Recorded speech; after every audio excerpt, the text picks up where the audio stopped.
Okay, hello everyone.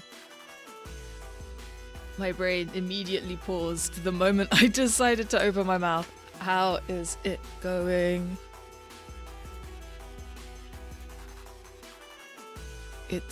I feel like this is a bit more of an awkward time to stream. I think because I wanted to get more stuff done later on in the day. So I was like, oh, I'll start a bit earlier today. Wait, let me turn down the music a bit.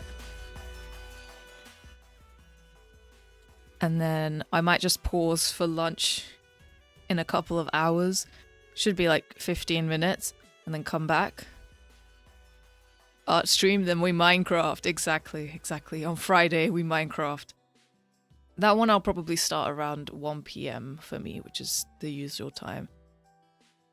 Good morning. Thank you. Hope everyone's having, good morning, evening, whichever, wherever. Any time of day is possible. But yeah, today I will be drawing. And I will be, I guess, talking about the things that I'm drawing. If there is nothing else to talk about, that is. And then also, if people have questions in chat, or just generally I guess it's quite an easygoing stream with that respect, because we just need to, whilst I'm drawing, any conversation topic is possible, probably.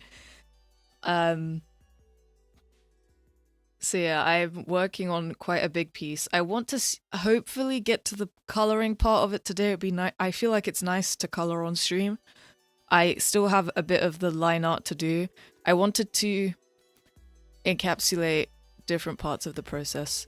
Yeah, I just felt like doing an art stream for a bit. They sort of happen just every once in a while. And also, overwhelmingly, the poll said art stream in Minecraft. So I thought, okay, let's roll with it. And then next week, I'm not too sure what to do for streams, because I have still a fair bit to do for the Mystria video. And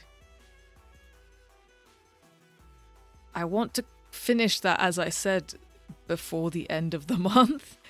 I would like to at least accomplish that. So I'm wondering how intense I go with the streams, because even 2 streams ends up taking up quite a lot of the time, unless I do really, really short ones.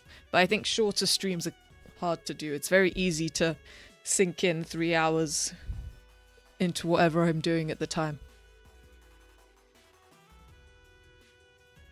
That being said, let me double check just a few things, and then I'll just get straight to drawing.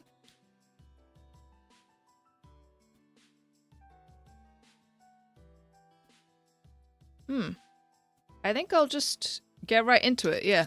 I mean, it's already very conversational, so I don't think there's much point in being on this screen. So let me go to the drawing screen. Wait, I haven't opened PNG Tuber. Give me a sec. It's gonna open all sorts of things. Give me a moment. I knew I was forgetting something.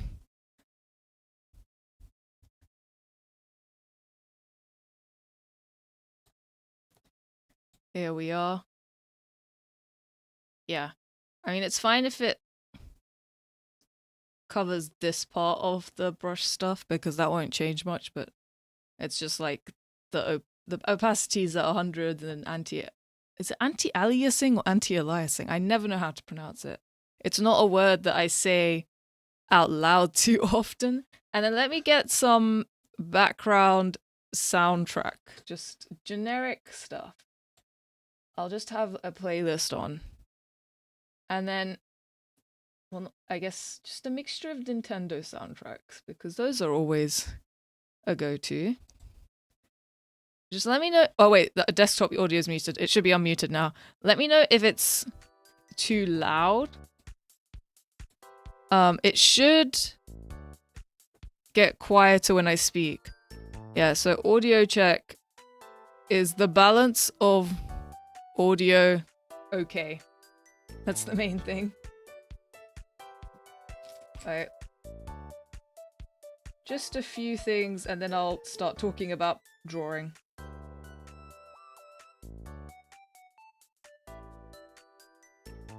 Yeah, okay. Hello, sorry I can't watch this. I have to go to school, bye-bye. No worries, no worries. Thanks for dropping in, even if for a little bit. Have a good one. Yeah. I think this will be a little bit of a quiet stream. Just because I think the time, at least for a couple of hours, which I don't mind. Okay, wait, I'm gonna turn this down in my headphones because it would be nice to... I'd like to hear myself. Morning, morning, welcome, welcome. Thanks for dropping in. I hope everyone's doing well. I'm just sort of slowly easing into streaming. And then waking my brain up a bit to draw again. I say as if I haven't been drawing on and off. I love the art, thank you. So, what I'm drawing is... basically, I've been working a lot on my original character setting, which I will get into in a second, but this piece is basically like all the main party members and characters in one place. Sort of as...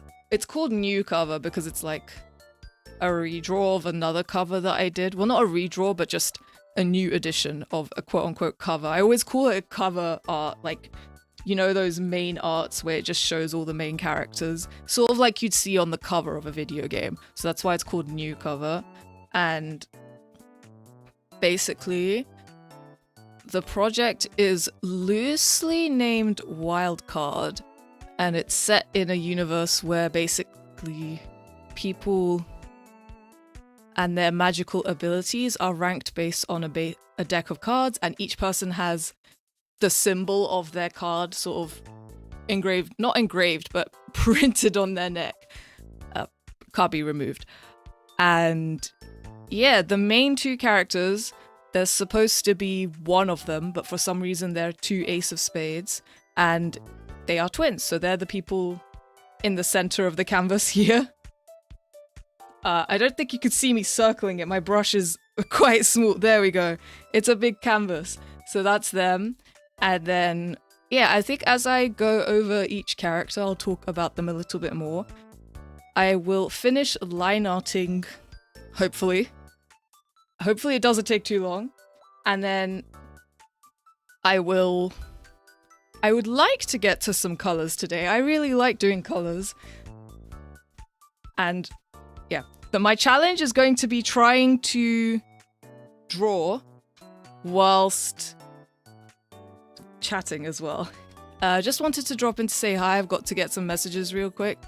I'll be back in 20ish. All good, all good. Feel free to dip in and out whenever you need. Love the premise. Thank you, thank you. So if I get to... I'll get to Celine over here, who's this mage character. I'm just shuffling through soundtrack as well. It feels like it's a bit loud. Let me turn it down slightly. Well, that might be really quiet. Just, yeah, if anyone in chat feels that the music is too loud, just give me a shout. So, I will just color this in and try and line up.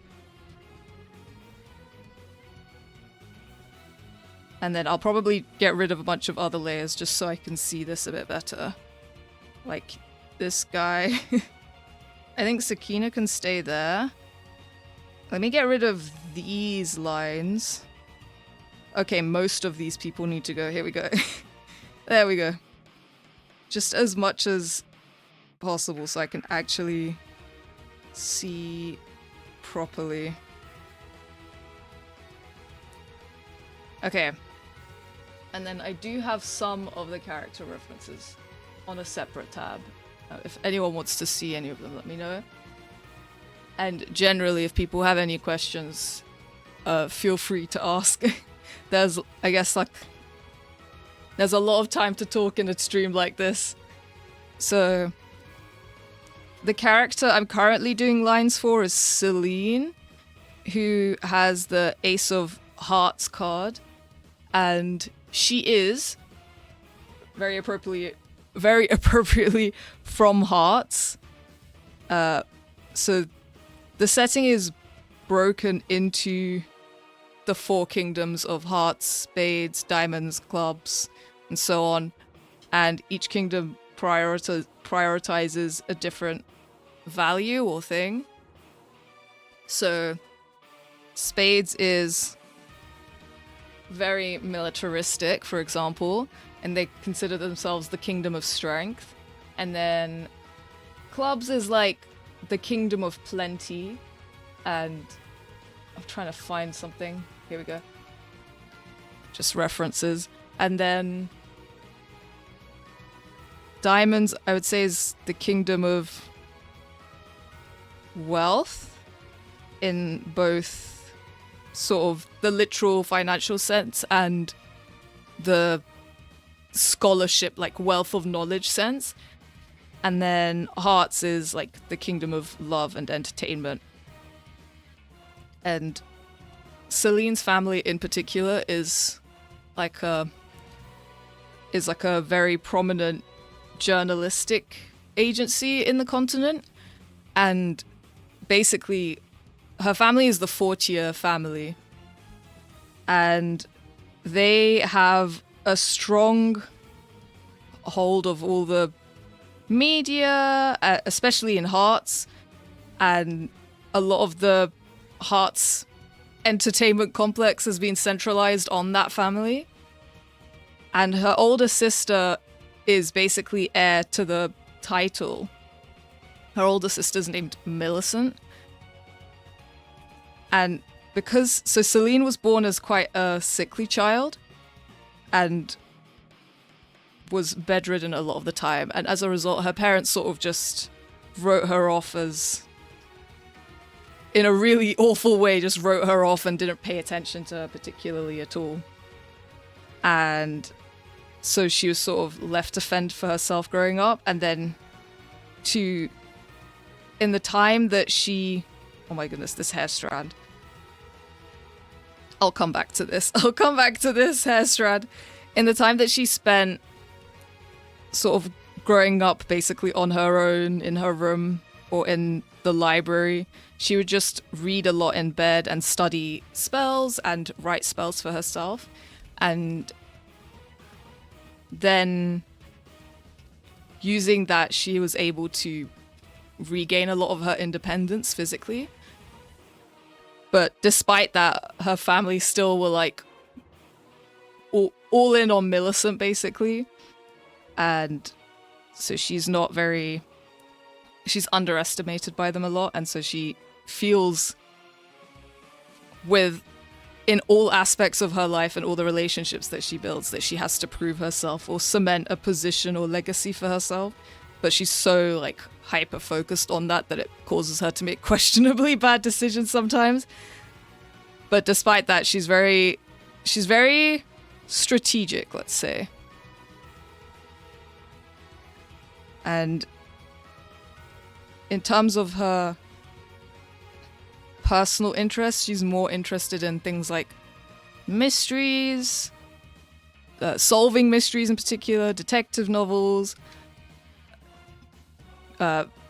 writing spells, magical research, looking at history, which she sort of shares that hobby and that enjoyment a lot with Loon, who's another main character that I'll get into later probably. There's a lot with him too. So, yeah.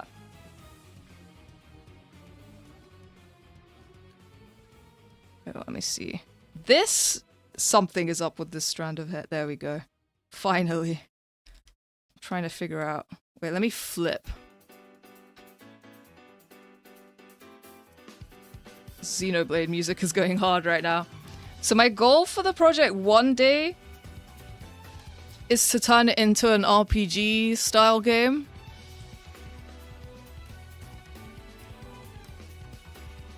I feel like that's the format that suits its storytelling the most.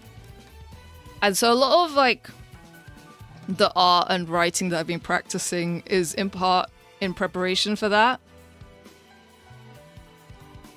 And I think for anyone that's watched the Mystria video, some of the characters, because it was Lawrence's office, I was just trying to find people to fill that office with. So some of the characters from this do show up there in that intro for the first Mystria video.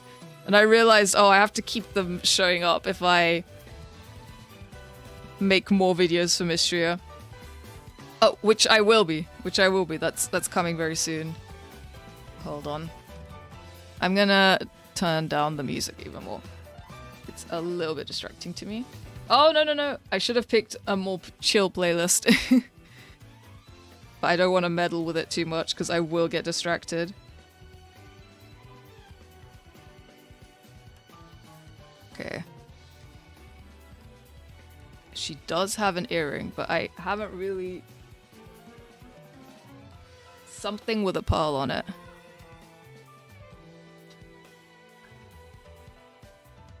So I've been reworking a lot of their designs. Or basically everyone's got a new design.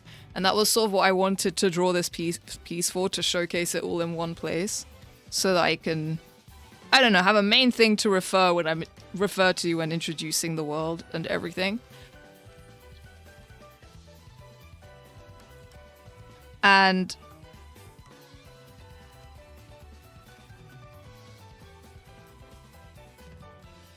no, that was not what I was planning to do with her earring.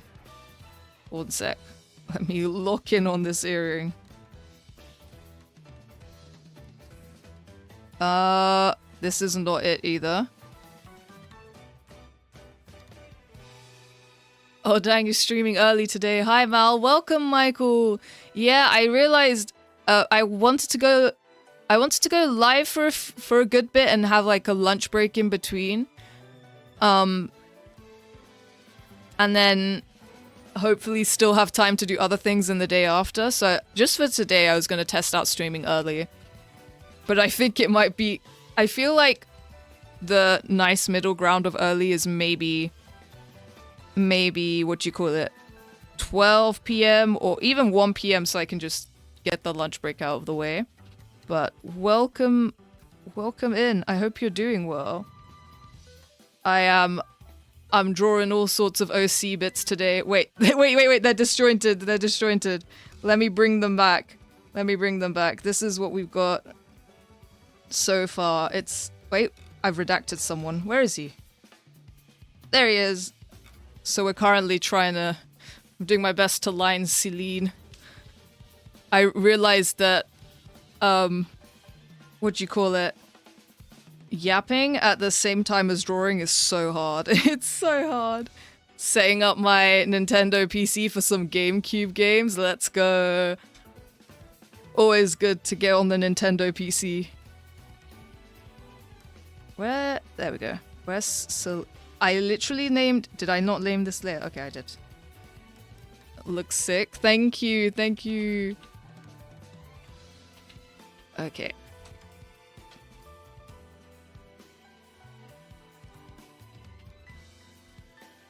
Here we go. Yeah, I suspect that it's gonna be a quieter stream for a bit, just because I went live pretty early. But that's all good. Let me see. Wait, once I sort out this hair strand in the way I want it to, I'm trying to capture the waves. And also... There we go. Wait, that looks a bit odd. I want to capture the waviness and then also make it flow like it's being blown around a bit. Shape and movement at the same time are very hard.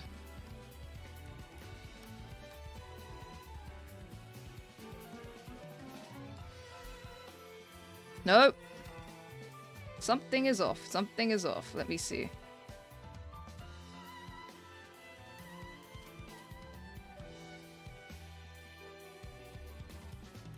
Okay, we're almost there. We're almost there with the specific hair strand. Here we go. Okay, I'm trying to see if I can get back on my list of Selene fun facts. Or not so fun facts. So obviously I think I touched upon just a moment ago on Selene's very intense desire to prove herself and basically not be seen as invisible. Hello, welcome to the stream. We're drawing some OC stuff for a bit. Yeah, I hope everyone's doing well. Just talking about this specific character that we're line arting now. Her name is Selene. And her hair is giving me a hard time. Maybe sometimes you just have to go fresh.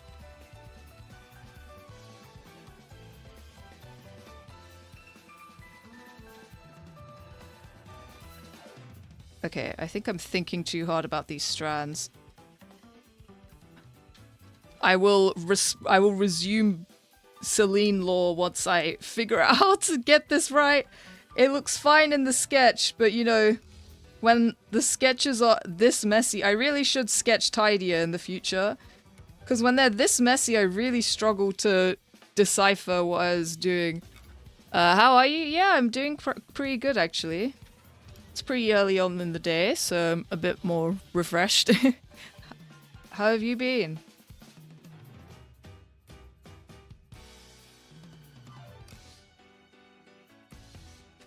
Okay. Are we ever gonna get this hair strand right? Please bear with me as I get through this trial and tribulation. You know what I'll have to do? Wait. I need to remember that anything can change when I color this anyway, so I don't need to make it too detailed. I just need to get the shape right. That is something I realized a lot recently. Is that when I'm doing line art, if I get too lost in it, I end up over-detailing to compromise for mistakes. And then I end up having to erase all the details anyway when I'm coloring because it interferes with some of the shading. It's finding that happy medium of where to place lines and where not to. Wait, let me remove Ara's lines there. So, okay, eyes. Here we go. So yeah, I think I was saying before the hair crisis. Selene has a very strong compulsive need to prove herself and be remembered. And initially she thinks that's by chasing like status in the society that they exist in. And so she sort of starts off quite cunning and appearing quite two-faced to a lot of the party. And obviously, because I like her, she grows out of that. But I love starting off my characters messy.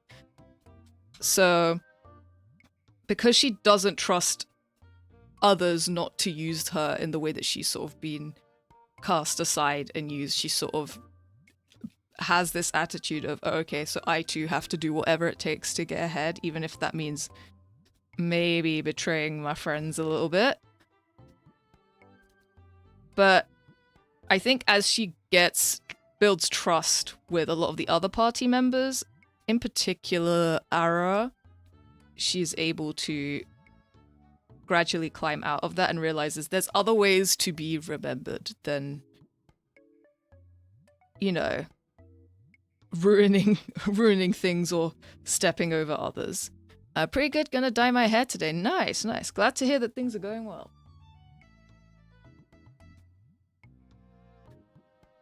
It's like, I keep forgetting it's Tuesday, because it's Tuesday and Wednesday are that part of the week where I feel like I'm in a time dimension, and I sometimes lose sight of which day of the week it is. Okay, that is supposed to be an Ace of Heart thingy there. Yeah, the issue is if I give all these characters collars and polo necks, it really defeats the purpose of having the card rack on their neck, but I just think it's also the best place to have it because it's still sort of visible. And it doesn't need to be the centerpiece of every design, I guess.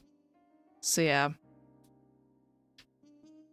But yeah, in terms of like Celine's role in the party of the characters, yeah, she's definitely one of the brains and holds one of the few brain cells that they have.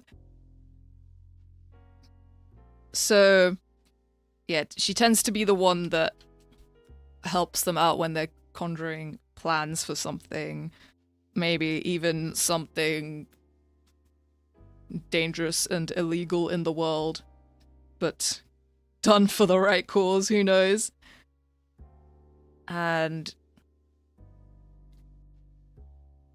yeah, and then so naturally she sort of does grow into a pretty good leadership role and sort of just proves herself by being herself, because I think she doesn't value, since it's never really been acknowledged by the people that were supposed to be close to her in her life, she doesn't value her own input as much as she probably should. And then as she builds that confidence, she doesn't feel like she has to do anything other than exist to prove that it's, yeah, what she has to offer is valuable. Hi, welcome to the stream. Just arrived. I pulled like 3 beast cookies 5 minutes ago. Is that in Cookie Run Kingdom?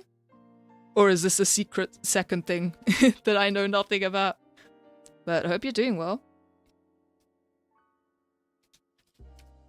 Also, I'm sort of just talking about the subject matter of what I'm drawing to fill the time, but if anyone has questions, whether it's to do with the OC setting that I'm talking about, or whether it's to do with anything from the channel in general, go ahead. This is honestly the ideal time for it. Cookie Run Kingdom, let's go. I have seen designs of the cookies from that, and they look very cute. But I am not strong enough to get into it. I worry for what it will do to my time management. Is it in D&D? Because it sounds like it. No, it's actually, I guess it's still in a fantasy setting, so I can definitely see why it sounds like that a little bit. But yeah, it's the idea. My plan is to develop it into a game someday. Very long-term plan. And I think a lot of the work, I was saying a lot of the work I want to do with this channel sort of feeds into that. Like a Skyrim scenario? More of like a sort of pixel style RPG scenario, let's say. But not turn-based, I think, with real-time combat. That's my plan. I'm trying to think of explicitly what game I can compare that to. It's a mixture of a lot of games that inspire me in terms of the gameplay loop I have in mind. Tales, that's it, Tales! That's the one I was thinking of. I love the combat loops of Tales in terms of you sort of have encounters, but you have to fight them with skills and moves on the go. Core Keeper. I haven't heard of that one. But it sounds... yeah, what's it about? What? I'm trying to figure out... this is supposed to be a somewhat sheer pattern. Oh my goodness, wait, no. I can't do funny footsteps in my ears. Sorry, I can't do that. Not the clown music. I think we're going through all the just OST I've had saved for random video things, so... okay, we're gonna go with a... yeah, we're just gonna ball with the pattern here. Oh, there should probably be a heart. There should be a heart somewhere. No, there's hearts everywhere else on her design. Let's not overdo the heart motif. It's because the design... Okay, the design I'm referring to is very sketchy right now. Let me show you, because it's their new designs, and I'm sort of just winging it because I like to do that. But this is her full design, and then this is another character who I've done the line art for on this piece. This is Sakina over here, but this is Celine on the left side. She's very pink, very hearts. You're stuck in a cave and gotta get out. It's basically Terraria, but not. I see the vision. Love the right side design. Thank you, thank you. Sakina, she's like supposed to have a apothecary type, alchemist type vibe. I will definitely, if we get to coloring her, because I've done the lines, I can definitely talk about her more. I can even talk about her more now, if there's anything people want to know about her. Sorry, I'm struggling. I'm gonna move to a different part of her. You know what? I don't think I need to do lines here. What I need to do is just outline the outside and then do the patterns with colors, because it's supposed to be sheer fabric here, and sheerish, lacy texture here. So if I do lines, it's gonna mess with that. I can show some of the other design sketches I have. Currently, I'm trying to put them in a full, cleaner design form. The only one who has that right now is the main character, who's Aaron. And I'm working on Ara's as well, because I'm just going in order of who's the most main character, and then the order of the party, I guess. That makes sense? Okay, so this is an arm.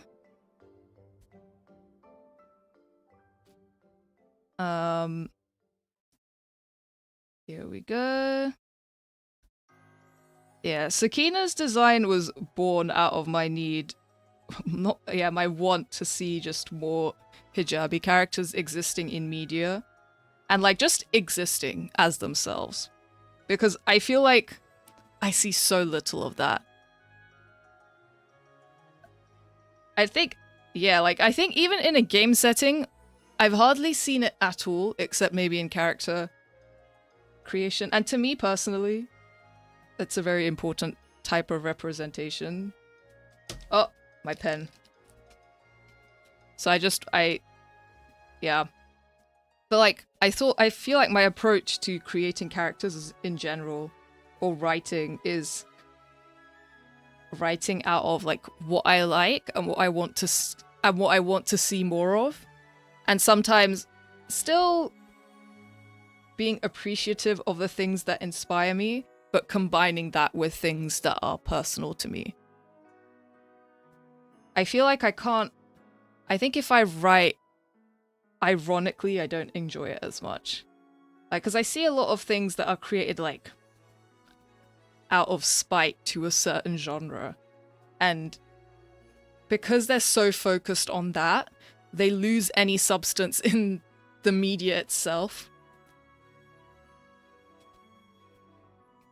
Like, I feel like a lot of ironic visual novels that are like, haha, this is such a cringe medium, we're making fun of it.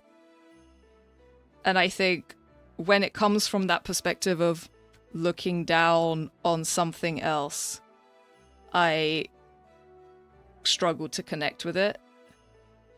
And obviously, like, I want to write things that I would enjoy reading, or that would make me happy. Because I don't think anyone else can connect with it if I don't even care about it. That stuff is always so fun-sucking. Yeah, exactly. At least for me personally, I really struggle to... Because it's just like... I don't know, I'm going in it with a... And it's already presenting me with a negative mindset, if that makes sense.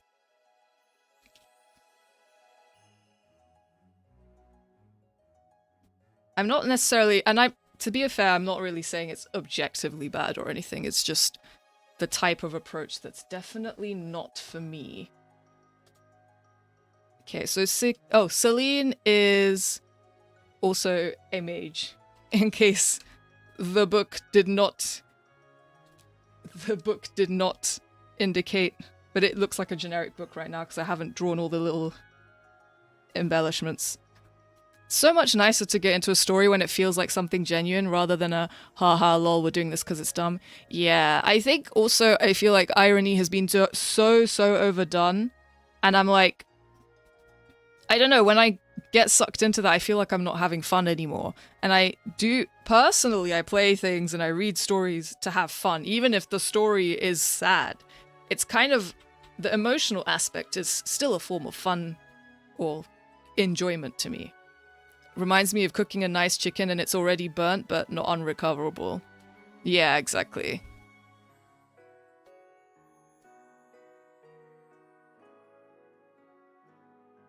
Here we go. So yes, Selene is a mage. She's a mage that likes to think outside of the box with respects to, she does a lot of her own scholarly research, and I feel like after the story's events she would probably end up as a scholar, just writing and researching in her own time with a certain other character. Which type of mage? Fire. But yeah, I'm trying to explain, I'm trying to think of, she's a very graceful or intense, no, that's not the word. Because I feel like fire is seen as a very aggressive type of magic, but the way she casts magic is very purposeful because she can't move fast. So she instead tries to do big spells where they would have the most impact and sort of stays on the back lines and relies on people who use people like Ara who very much do the opposite of charging in. And then she sort of supports them in that respect. But also because she knows herself that she would rather not push herself physically because then it would affect her spellcasting. And she knows because she knows what her own limits are and which ones she can push and stuff like that. And then on the opposite end, Ara is a very erratic water mage. Well, each character has a specific type of element that they use. Even if they don't use magic as their main thing, it sort of assists with their attacks. But Selena's a mage exclusively uses what do you call it? Magic attacks. Sort of like a support mage that isn't trying to prove herself strong or powerful. Yeah, exactly. She also, it's like in Fire Emblem where you have mages that have a high magic stat and a high resistance stat but low speed and defense. So she's really good and strong against other people who use magic, but she wouldn't do well against a sword fighter or something like that. I think that's what I would describe her as.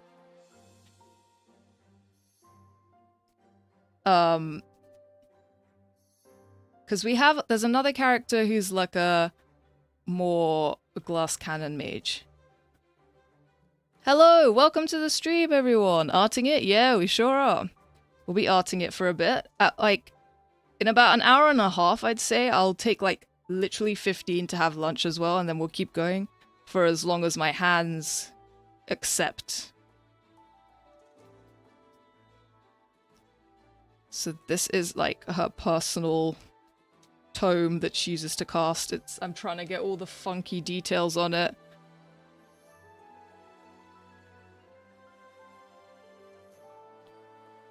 Here we go. These are not the same way. These are not the same way. Making mac and cheese right now for lunch? That sounds like a banger lunch. Does she cast Fireball? You know what? She definitely does. She can definitely cast Fireball. Not into an orphanage. I don't think she would do that. She's made some questionable decisions in her life, but war crimes is not one of them. About to have dinner. We got lunch and dinner. We have all the time zones gathered in one go. I hope everyone has enjoyable meal times. Hey, I'm back. Welcome back. Yeah, it's been going good. We're talking characters, we're talking fire spells. Damn, war crimes are cool. I don't know about that. Although, in fiction, very interesting. Hasn't committed war crimes yet. Oh no, oh no. Does she have the capacity to commit war crimes? This is an important thing to actually ask for character writing, actually. Does she have the capacity to do that? Okay, low-key a little bit. Depending on which version of Celine we're talking, because beginning of the story, Celine is maybe she probably might. War crimes are good writing in fiction. In fiction, yes, yeah. Definitely. I feel like in fiction, you know, people doing messed up things does make for some good plot sometimes. Feel like mistakenly, yeah. I think as with a lot of fantasy things and anything where battle and fighting is involved, I feel like a lot of characters accidentally probably do war crimes more than we think. Please do not do war crimes IRL. Yeah, PSA everyone, please, disclaimer everyone, do not do real life war crimes.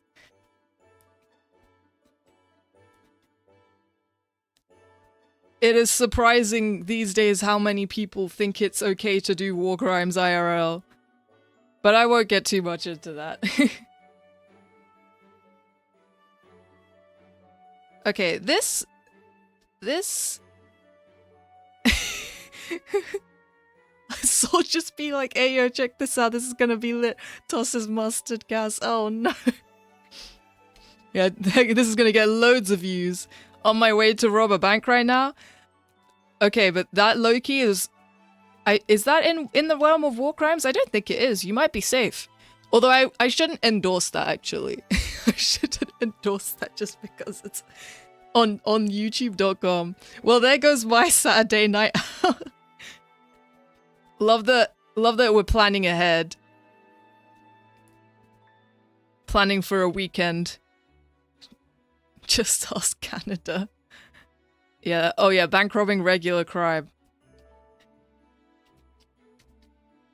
I feel like also, dare I say, a little bit more forgivable than a war crime?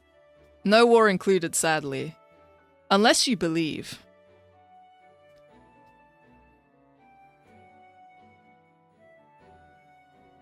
I'm trying to think of how that could be possible.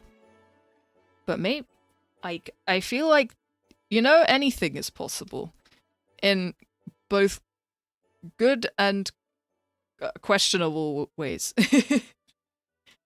Wait, actually, where does this heart go? The heart probably just goes like this. Me trying to make things look kind of 3D. Technically is more forgivable, but you know, war criminals get less punishment. It's true. With the power of friendship and, yeah, anything is possible. With the power of friendship and this cool knife I found. Anything is possible in good and questionable ways. Mal 2026.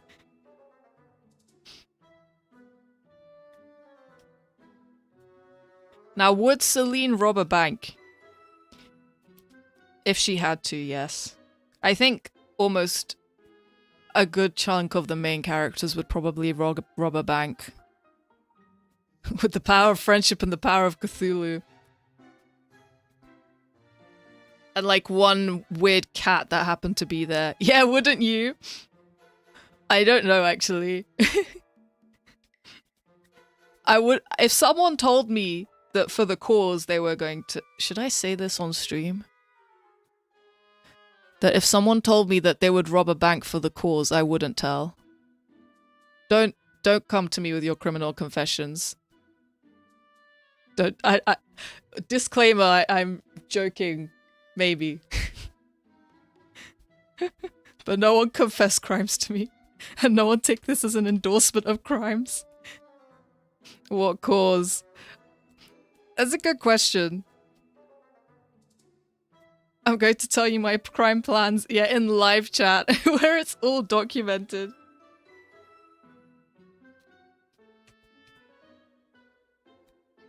I regularly jaywalk. Oh my goodness. Me too, Loki. Actually, no, I don't. I'm scared of the road. Although, I feel like UK roads are smaller, right? So I feel like jaywalking is less of a struggle. But I hear in the US, you gotta jaywalk again over like a highway of like, I don't know, 8 lanes. This is my imagination. I'm going to jaywalk in almost exactly an hour. Okay. That one I think is okay. Maybe. I once stole a 5p lolly from a mate. I borrow pens and don't give them back. Oh my goodness. We have true dangerous minds in chat today. The pens, save the pens.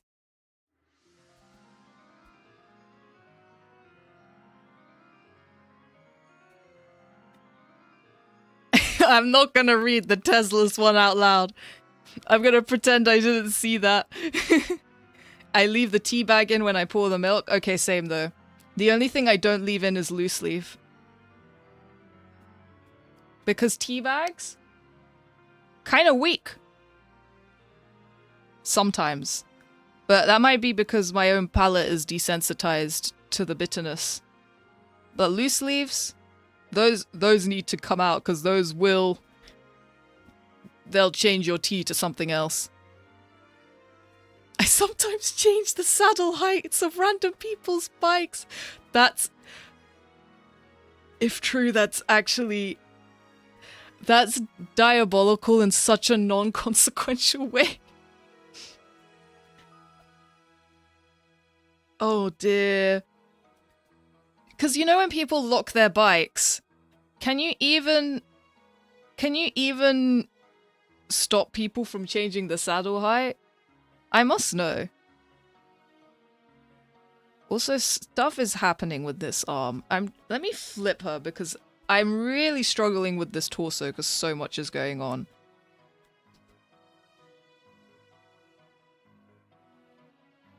I pour the milk first, then the cereal, then the bottle. Okay, wait, that's... the visual image of that is killing me. I'm just seeing milk splatting on the counter, then a few sad, like, Weetabix pellets, and then a whole bowl shattering against the tabletop. I once got a remote of the same type as a neighbor's TV and changed the channel on them repeatedly as I walked by.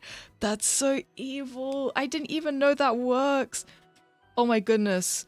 There are so many ways to convince people they're haunted.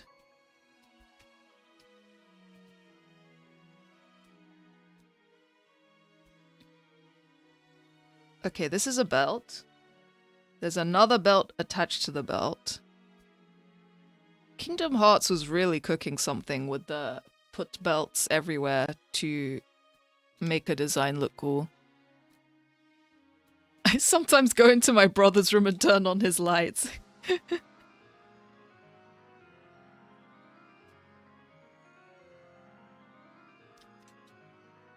I eat the cereal, then drink the milk. That's one way to stop it from going soggy.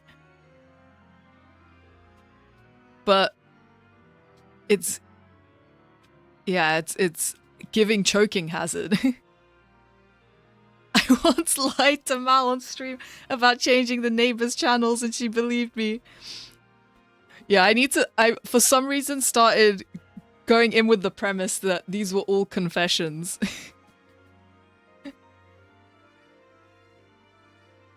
Too many belts? Fantasy, true. Too many zippers? Cyberpunk. Okay, wait.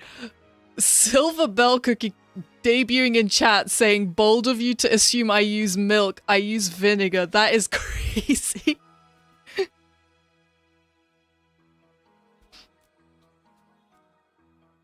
Yeah, I didn't. The drawing has turned into a confessional, but you know what? That's entertaining as hell.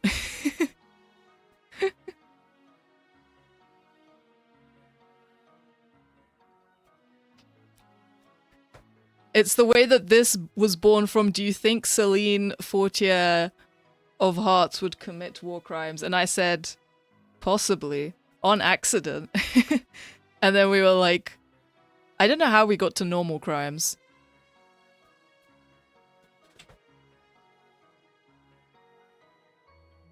I've been here before.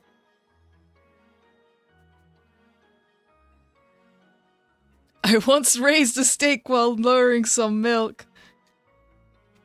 No, the real crime is I once lowered a steak whilst raising some milk.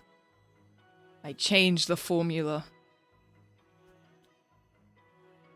I drink hot chocolate in the summer and eat ice cream in the winter when I'm overseas in the cold country. Oh, same.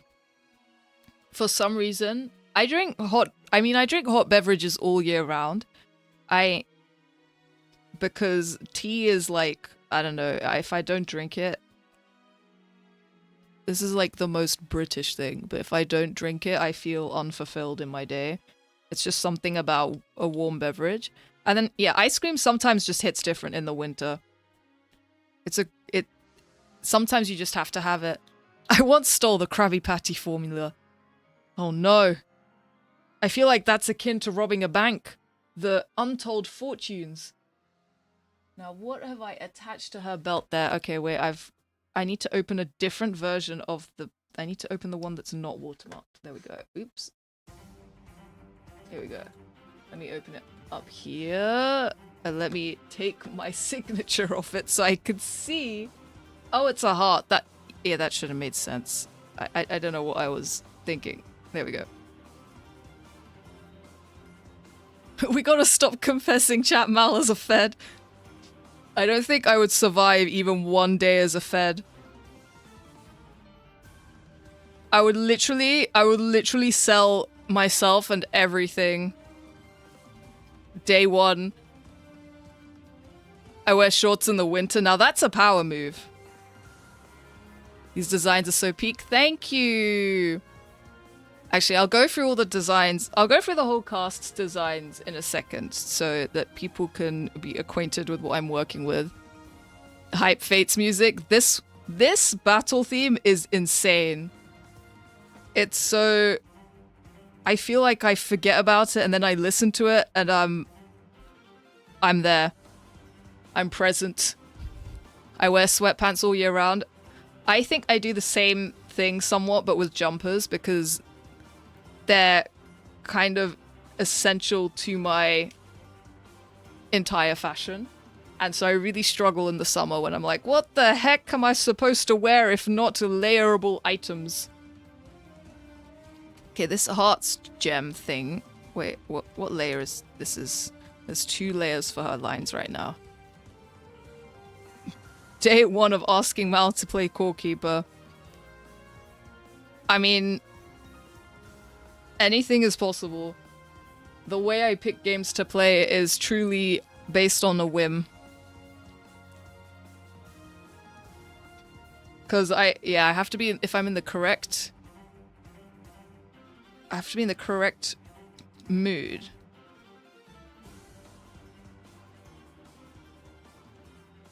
Here we go.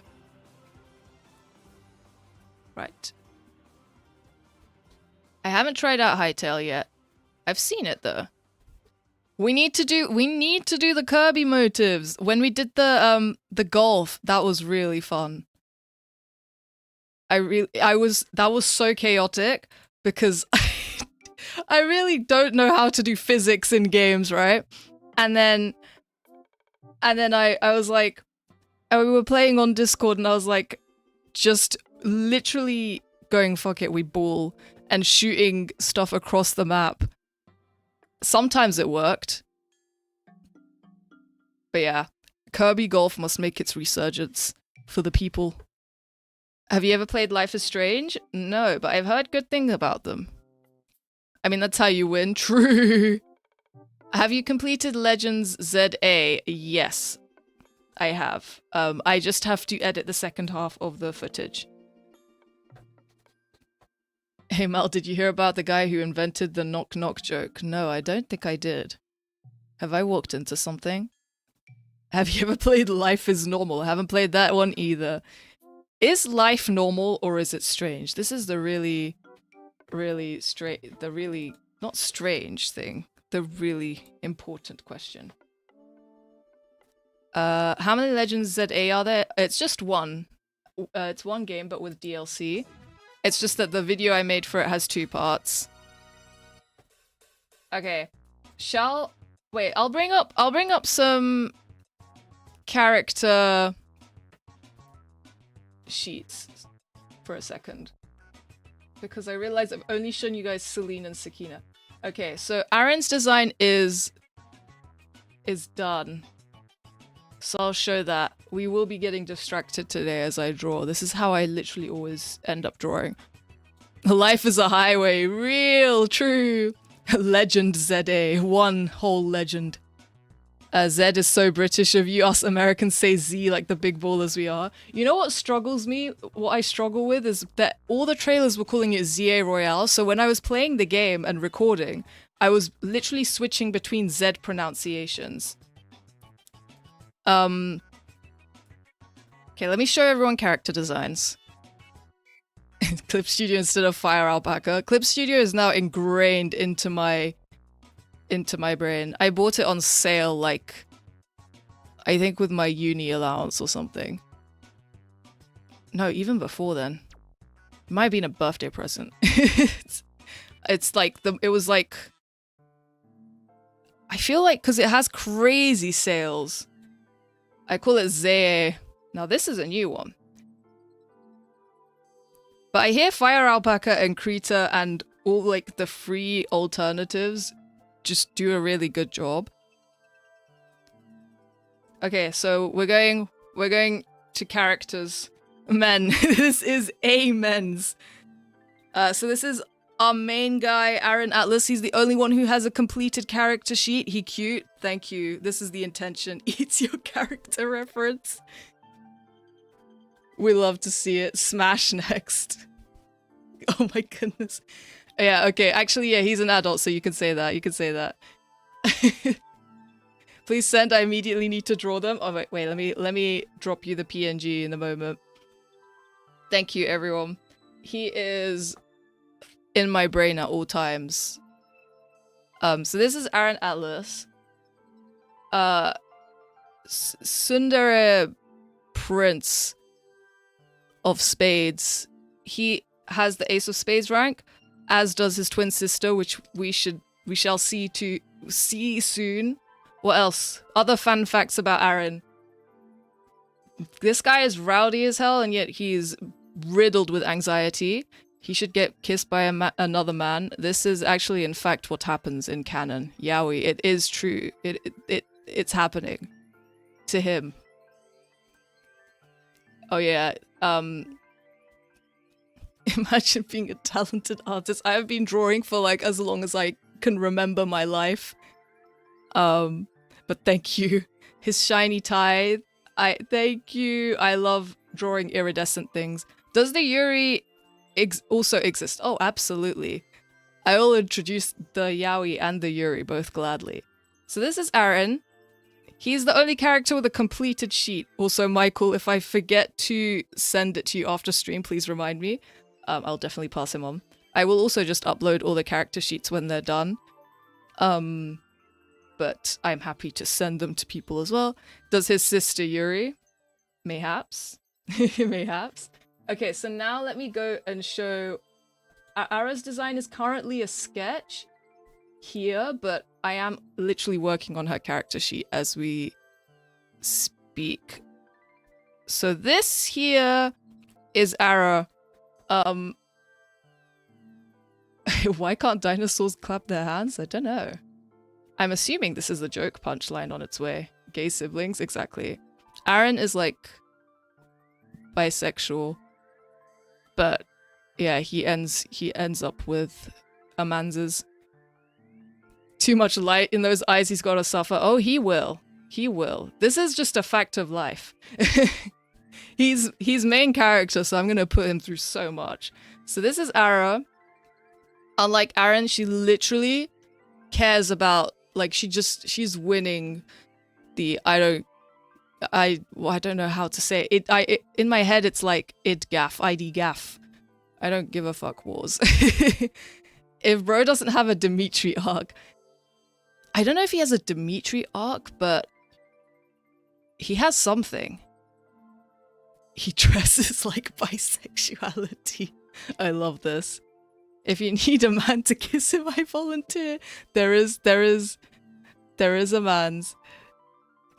Oh no, he's the main character. He has no. She survives. Don't worry. I can't kill her off. I can't kill her off. No. But she does go through. She has some stuff going on. They are the children of the King and Queen of Spades, who are very terrible people. Let's say that. He's sassy, but he kind of folds in an instant. God, she only loses an arm. How terrible? Trauma-inducing terrible. It's, yeah. So this is Ara. She's very apathetic and not expressive at all. To the extent that, like, if she rarely ever smiles. So if she smiles, then it's kind of, like, crooked and wonky, which I like, because it's, like, charming in its own way. So yeah, she's Aaron's twin sister, and to him, she's a bit of a menace, like, because Aaron is so easily bothered, but Ara is not bothered by much, so it's very easy for her to get to him. But they otherwise are still, like, you know, they've got each other's backs, but they also go through a lot. So that's Ara. What is this soundtrack? I don't remember adding this. Oh, it's Miitopia. Average sibling relationship, yeah. I mean, I'm the oldest of 3, right? And, like, sometimes you've got to be haters to each other, but within reason. So this is Aaron and Ara. Let's go to, I think I showed Celine and Sakina, but I can show them off again and talk more about them. So Celine is the Ace of Hearts. She is Ara's love interest. So Ara is the water mage. It's the water mage, fire mage Yuri, basically. No, Ara's not a mage. She uses a sword, but she's water, like, her element affinity is water, basically. As the youngest of 3 can confirm. Oh my goodness. Yeah, I think I'm the eldest of 3, so it's truly the opposite end. Why can't the bike stand on its own? Because it was too tired. Consumes both of them. Thank you. I'm glad people are appreciating everyone. If you were paid $500 to compliment your siblings, would you? Easy, yes. I think I compliment them every once in a while, like, if they do something cool. So that's a free 500. So yeah, Celine is, like, scholarly fire mage. I've been talking about her a lot. And then Sakina is, like, a very bubbly alchemist. She's the youngest of a group. She's, like, the one child amongst them all. And she is the 3 of clubs, and she grew up in, like, a very peaceful village that has the vibes of Floroma Town from Pokemon Diamond. Yeah. And she is, like, a very experimental alchemist and slash apothecary. So she does play more of a healer, support, buff role. Thinking of, like, you know, the apothecaries and Octopath Traveler, stuff like that kind of mechanic. Everyone remember to like the stream so Mal gets recommended more. Yes, please. Thank you. Thank you for that. I always forget to be like, hey, if you like the stream or the channel, remember to like and subscribe. I keep forgetting to do that. But I think people have been doing that really nicely so far, so I always appreciate that. Thank you, everyone. And then let me show... Let's show... Okay, Lune is in a situation in that he has two versions. Okay, so this is... Yeah, the music is a bit... I'm gonna maybe change it to some more chilled music. I have not... I mean, it's a banger, but I think it's quite intense for me talking. Let me go to something more chill. That's not more chill! Okay, there we go. There we go. So, this is Lune. I wonder who he is. The love interest of... So, Lune, Ara, and Aaron and Celine are all around the similar age. They're like early 20s. So, and then there's Sakina's the youngest. She's about 16. And then there's two more. The other three characters are a lot older. So on the left side is Lune. He's like... He's in enemies to lovers with Aaron, basically. Let's say that. He touches men. Everyone clocked him in a second. I love the dad jokes that are happening in the midst of this. We love to see this. Toxic yaoi, a little bit at the beginning. And then they sort of, I guess, learn to get along. But, you know, there's a lot of drama there. There's sort of... So this is like Lune version 1. And then I'll show you version 2 in a second. And then this is... Hey, just passing by and lurking? Welcome, welcome. Thanks for dropping in. And then this is a different character. This is... Oh, so Lune's card I forgot to mention before I get to the other guy. Lune's card is Joker, which is an interesting one because it exists out of the structure of the 4 kingdoms and their suits. So he presents a bit of a problem. And yeah. And then we have on the right side, we have Medea, who is 9 of diamonds. Very random. And he's like an artist who documents his travels and his research through drawings that he puts in a journal. He's very calm and level-headed and generally kind, but if someone's being like fickle and inconsistent, he gets annoyed. And then very contrasting to Lune, who is more... Well, Lune is a certified rage baiter. He, to conceal his own, I guess, emotional turmoil, he just creates it in others, let's say that. So yeah, he's very, very, very good at getting under Aaron's skin. And he tries to... He's generally someone that makes a lot of, I don't know, teasing or just cheeky, mischievous remarks. But I think some of the others are better at clapping back, so... But unfortunately, Aaron is terrible at it. And yeah, so that's part, let's say like, not part 1, but yeah, part 1 Lune.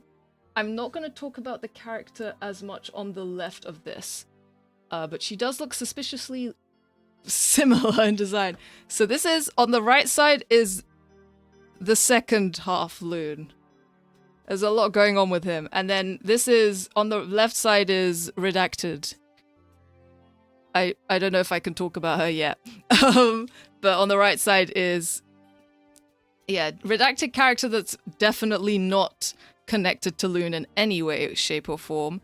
Left side is a queen card, maybe? Left side is my queen already.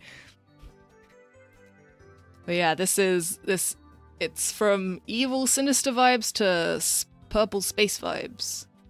I needed to make someone cosmically themed, and Lune was the chosen subject. So yeah, that's him.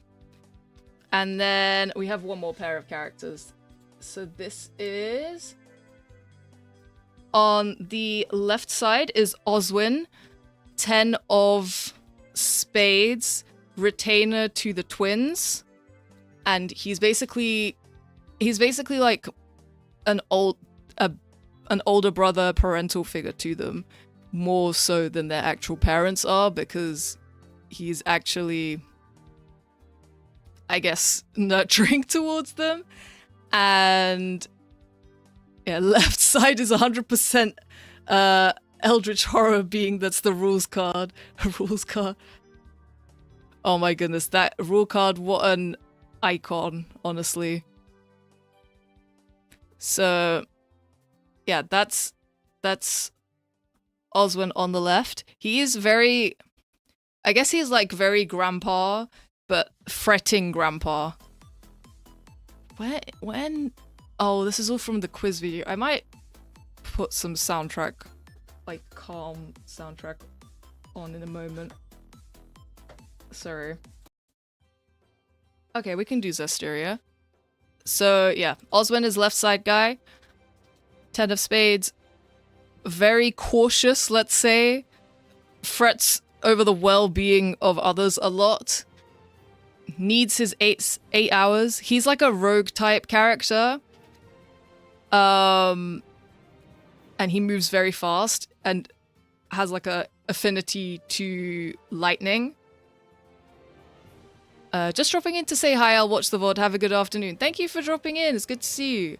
Have a good one as well. Wait, you're saying there are 56 cards? If no. Not every character's getting a card. No. Everyone, it's like not necessarily one person per card for like specific ranks, but for King, Queen, Jack, Ace, it's one person per card. And then there's 2 jokers. 56 gay characters now. They'll definitely, I guess technically there's probably at least 56 gay people in that land.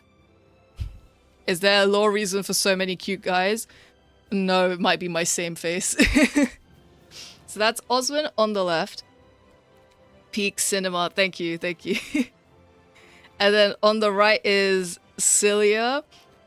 So this is like her when she fights. She's more of an archer, very Chunibyo dramatic, obsessed with like heroisms and storytelling, and her family runs a diner, and when she presents the options on the menu, she presents them their boss fights to be done. And so yeah, if you're being served by her at her diner, it's very intense. But this outfit is not her at work. This is her on business, and she's like a archer type character. And yeah, trying to think of anything else. She's like very astute, but tends to just cover it up with her more nonsensical the way she presentation of herself. Sorry, I will skip songs that are distracting to me. I should have curated a better playlist before. Okay, this is fine. Got to study and lock in. Oh yeah, go ahead. No worries. Best of luck. She's gonna use her Hyper Mega Arrow Launcher to Hyper Mega kill the evil Mega Man. Well, she's definitely thinking that way. Yeah, Ultra Mega Evolution. I feel like very Odin Fire Emblem in the way that she names and has to give each attack its own monologue. So, yeah. So Oswin and Cilia are also perhaps an item. They are very much the oldest 2 in the group or in the party. They're not that old though. They're around like, I'd like to say 30. Late 20s to 30. And oh, Medea, I didn't mention. The artist guy. He is question mark age because he for some reason never ages. Who knows why? So yeah, that's everyone. Thank you for 30. Their knees don't work. I hear that at 30 everything begins.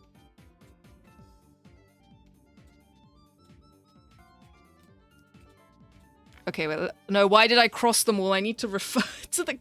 Sorry, one sec. I meant to put them on the other tab. That's fine, that's fine, that's fine. I think it's over at 30. Oh no.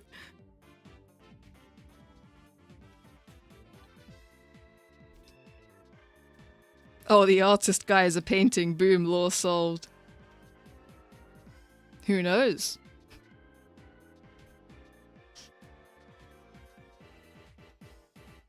I think it's over at 30. Oh dear.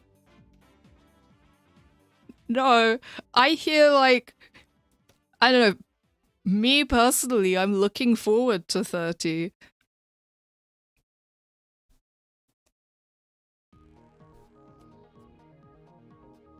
Let me see. Wait, I'm trying to figure out what I'm doing with Celine.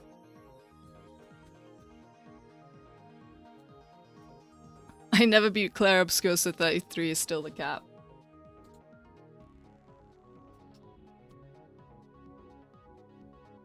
Okay, let me lock in. No, that's not... Okay, I'm trying to figure out the angle. There we go. Is that the angle? Wait, let me flip. I'm trying to ignore this. And also, this is like a tangent. I don't like the tangent of the gem. What card would Gertrude be assigned? Honestly, she's on that Joker type vibe.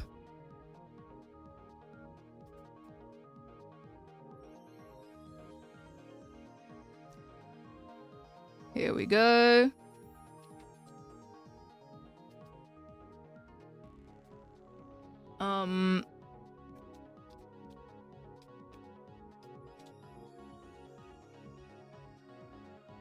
Nah, a Gertrude would be an ace just for chaos. That could work too. I feel like, what is it? Ace and Joker give me chaotic, just chaotic vibes in general. Should be like Dio from JoJo. The way I actually haven't watched or read any JoJo.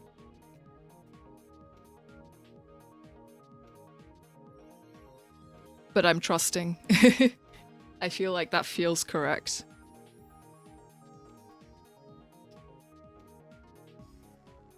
Here we go. And then this is supposed to be a big heart that goes in.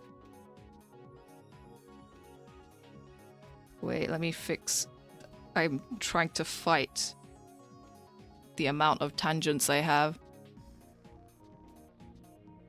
Chaotic alignment. A secret new alignment. Neutral, chaotic, lawful, chaotic. Whatever could this mean? Wait. I think that's right, it just looks awkward because of all the stuff covering it. Let me fix this a bit. Here we go. And then the gem in the middle, I think, needs to be a bit bigger.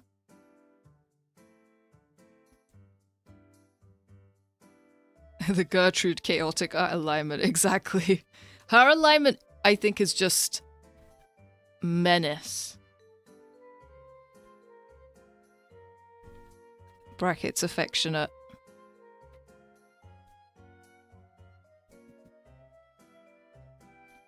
I do hear Shadow Milk Cookie is very chaotic. Okie dokes. Symmetry is hard. Well, this isn't really symmetry in 3D space. Let's say that.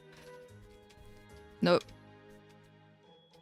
Let me zoom out. This would help immensely with my trials and tribulations right now. Gertrude is her own alignment. Oh, for real. Yeah, she is. I struggle to define her. She defines herself. When I was playing Pokemon, I was like, yeah, Gertrude does this now. I can't stop her.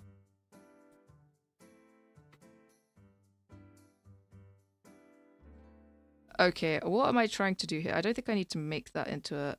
Right.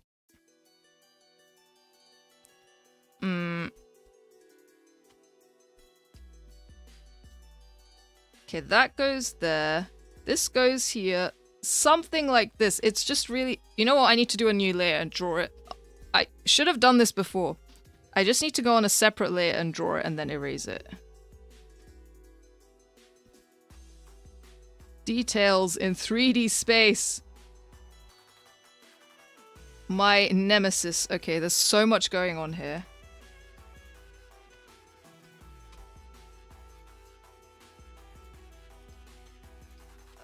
Alright, apparently that's correct. I'm gonna trust the process. What would she do if she meets Arceus? Throw hands? Probably. Throw hands and somehow find a way to shiny hunt. Just to flex on others.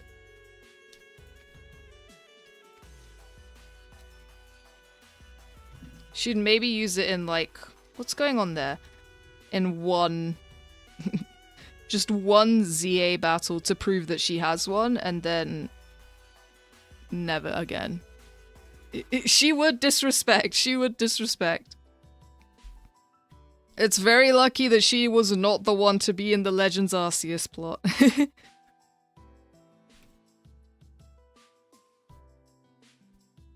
Sorry, I'm just trying to make my lines feel like they have meaning to me. In the when I color, not everything will just go out of my brain. I think that's correct. Okay, let me merge this down now. And if not, then rip. Even more chaotic than literal Pokemon Satan.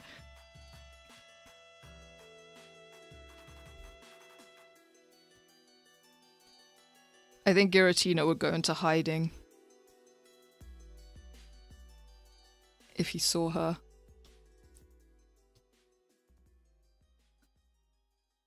Although this makes her sound like she's aura farming way too much, and to be honest, even though she's chaotic, she is still like, I don't know, 15.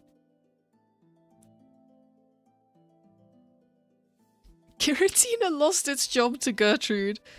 Oh dear.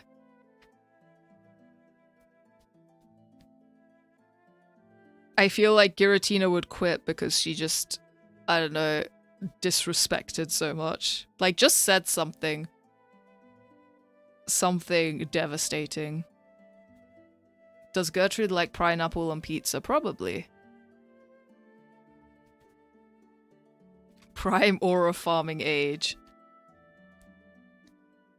I think, yeah, in that she wishes to aura farm. But whether she's successful...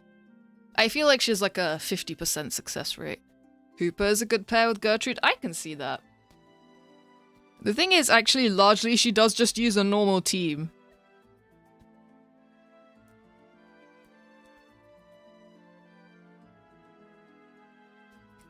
Celine, are you line-arted?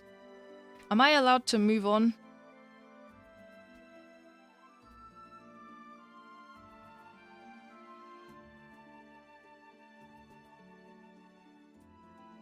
I feel like, wait, let me see. Is her pose... I struggle to draw people holding books, so her hands look a little bit flat. Also, let me draw hearts here. They were meant to be here. With like a window. Her lines are arted, the council has decided. Yeah, she shall be freed from line arting. Okay, there's Celine done. Who's next? I think it's Medea. Wait, let me move her line. She's above everyone, I think, in terms of... Yeah. Okay, next is... Wait, let me take off Celine's lines for a second. It's going to look real empty whilst I'm line arting. Oh, it will be one of the... What is happening? No, these are sketch layers. Where is... I should have named my sketch layers. Oh, there he is. Wait, we'll have Sakina up here. And the potion. There's a lot going on there. Yeah, I just want to see where he ends. So I don't have to line everything. The art, it looks yummy. Don't eat it. 0 days without cannibalism. When was the last cannibalism today? She is above everything. 0 days without jumping the thighs. Oh dear.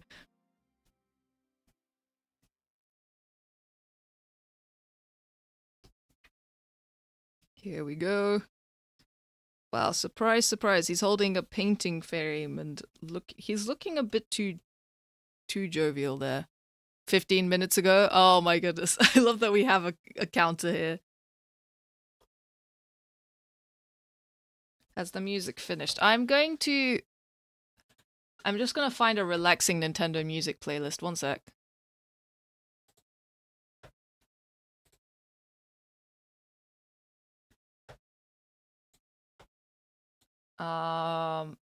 Here, just give me a second.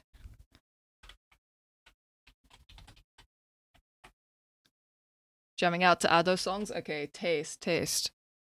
There's never a wrong time to jam out to Ado songs. Playing games whilst watching a drawing stream, truly living the dream over here. I'm glad. That is an ideal combo. Or Minecraft music. I think the thing with Minecraft music is, I know it's fine if you're playing the game, but I'm worried about if I'm not playing the game, if there's an issue with copyright and stuff. But Nintendo music has never had a problem.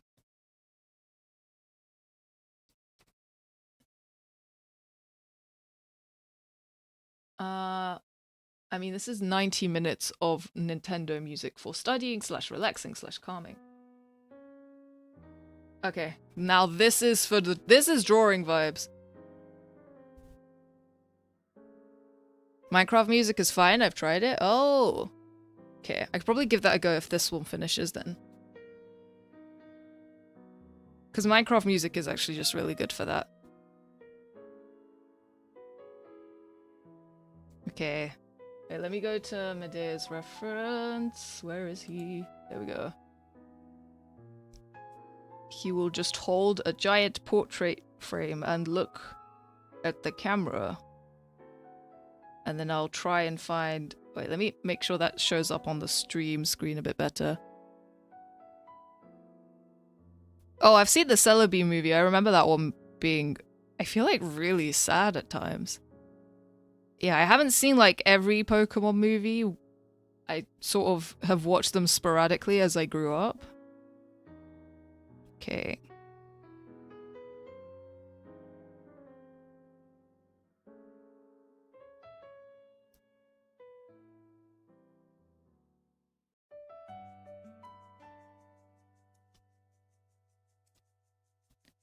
Here we go. Power of Us one. That one sounds familiar, but I can't remember if I watched that one. I've watched the Lugia one, I've watched the Celebi one, I've watched the Darkrai Giratina Arceus ones, because those are the ones that, like, came out when I was growing up. I haven't watched the Ho-Oh one. And I don't think I've watched any... Yeah, I don't think I've watched many of the others that I can remember. Oh wait, the Latios one. I watched that. And I remember as a kid it confused me because I remember that's the one where, like, Latios disguises as a human, and I, for some reason, couldn't pick up some of the cues of that, and and then I rewatched it and I was like, oh, I understand everything that's happening now.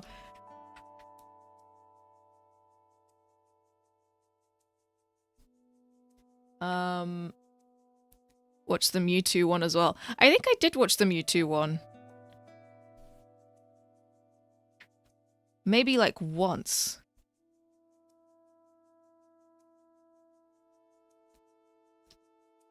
And I guess I technically watched Detective Pikachu, but that, like, I guess that's not in the realm of, like, the series with Ash and stuff. So that I sort of consider a separate thing to the 2D animated spin-offs. One with robot bugs and one with clones. Somehow the robot bugs one sounds a bit more familiar to me. But I can imagine Mewtwo is the type of guy to just show up multiple times. Right. Avoiding tangents. Avoiding tangents. But then his shoulder looks too small. Okay, fine. You get to have some shoulder as a treat. There's one where Ash dies. It feels like he's always dying. I feel like, unless I'm getting confused. This 10-year-old has been in so much peril. This perpetual 10-year-old.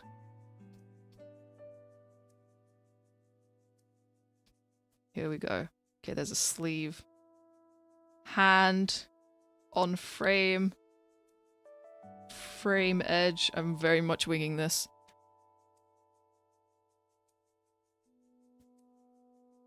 The Hooper XYZ movie where God shows up? What happened in the Hooper movie? Now that one I know nothing about.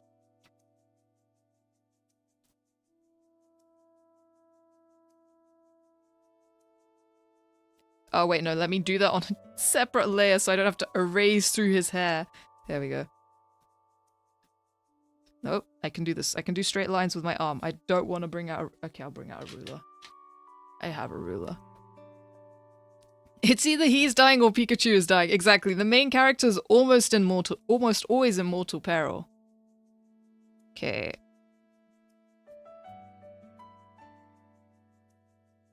Thank you, Foldy Ruler. Ruler on the digital art. Yeah, I have a... I guess the one benefit of having the screen tablet is that I can just shove my ruler on the screen and use it from there, so it makes drawing straight lines less... Because the moment I add steps to what the heck? Aaron, it's not your time. The moment I add steps to things, I for some reason just avoid doing them. So but yeah, picking up a ruler is not too bad. Let me remember to save. That loading button alarmed me. He wants the spotlight. He can wait his turn. He's the main character. He has so much spotlight. He's the guy I've drawn the most. Because I feel like everyone has either a character or like an OC that if you're drawing on a napkin... This is so loud in my ears. If you're drawing on a napkin, you default to that character. Okay, there we go. I can turn down my headphone volume. Very pretty songs. True, I've recently gained this power. It is a very momentous power. It's a stick figure for me. I think it started out as many stick figures for me as well. Aaron is taking the kids, oh no! A divorce happened and he took them.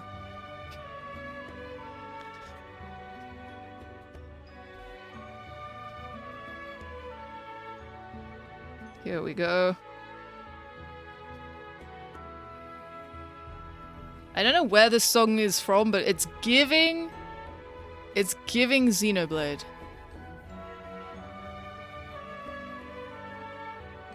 Okay, how to design... I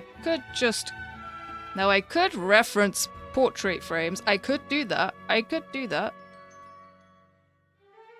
This is so wonky. Wait. Yeah. I can tell how wonky this is.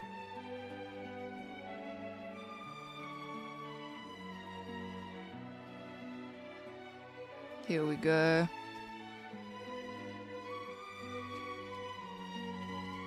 Yeah. The irony is, like, so both in the situation of Aaron and Celine, the irony of their specific elements is very funny to me because Aaron has no chill and yet he uses ice, and Celine is quite chilled most of the time, but she has fire.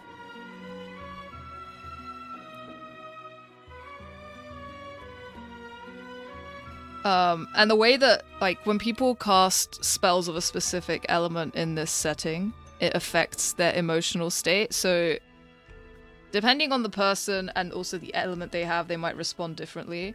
But, yeah, for ice, like, I guess it's very typical to what emotions you'd expect from that element. But for ice, he sort of becomes chilled out, but in, like, a zombified way.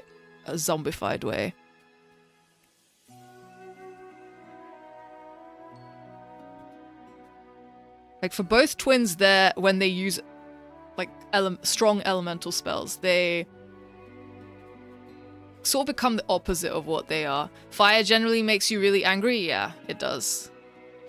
And then water makes Ara just really unpredictable.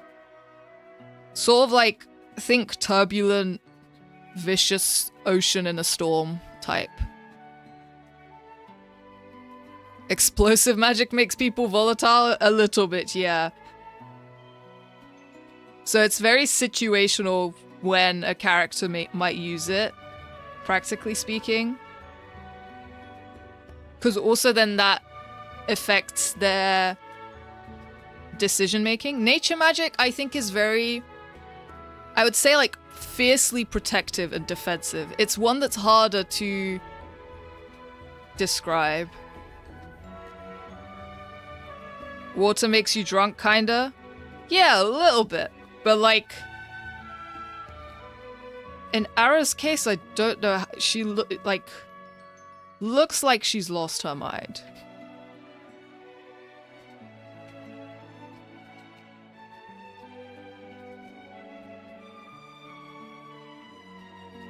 And what else?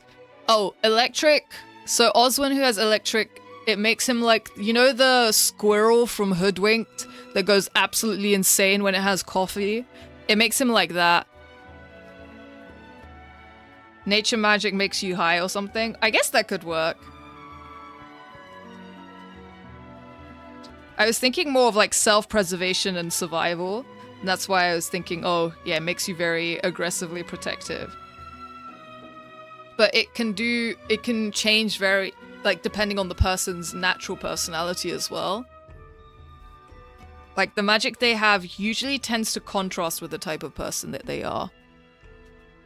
Do we have wine magic? Who has nature magic? Sakina, the apothecary, she has it. And so I think that's why I think I changed it from, like, maybe feeling high or on top of the world, because she's already quite vibrant and bubbly.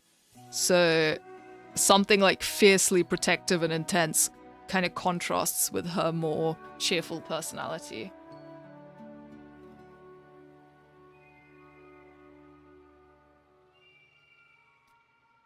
Curse magic, like dark magic or something? Oh, yeah. Loon technically has that. But that one works a bit weirdly compared to the others. There's two other types that are, like, not typically used, which are, like, the cursed or dark type magic. 3 types. Light magic, and then the celestial space type magic. Because the where they originated from in the world is from, what do you call it? Is from like specific people that used to use them rather than the world itself. Alternatively, good dark magic. Wait, I'm turning down the audio a bit more. Yeah, I think Loon somewhat is in that realm of good dark magic, I'll say. Also, just let me know if the music is balanced okay, or if it's quite loud, because this song is so loud, and my headphones are on 8 volume. You're cooking? Thank you, thank you. Using evil magic should make you be silly afterwards. Yeah, that would be kind of funny. The silliest, cheeriest, most whimsical guy ever. They come in with evil magic.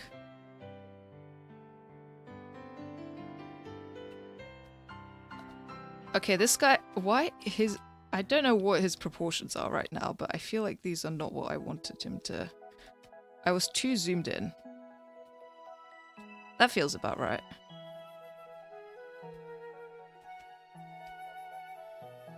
I've made 2 layers. Oh, I've started okay.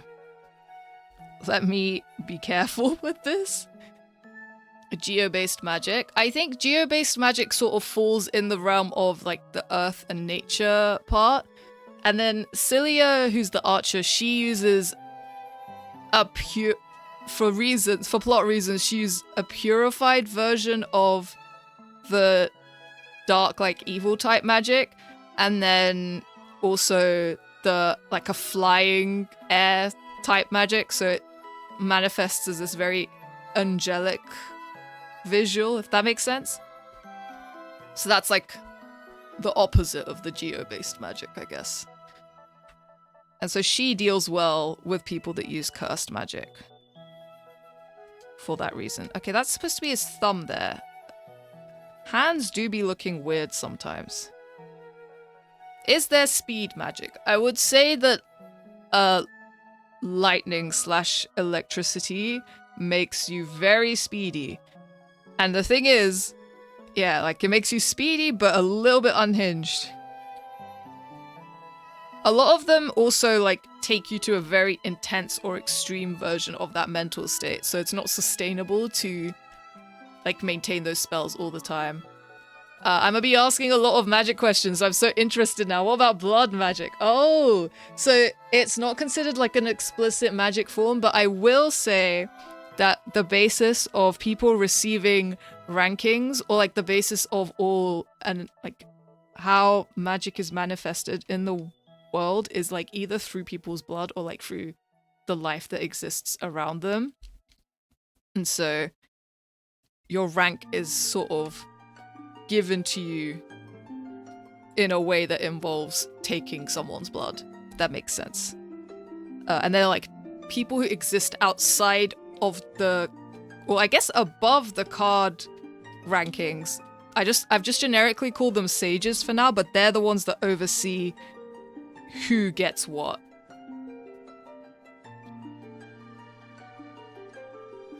Okay, this is a portrait fame. Bloodsteel.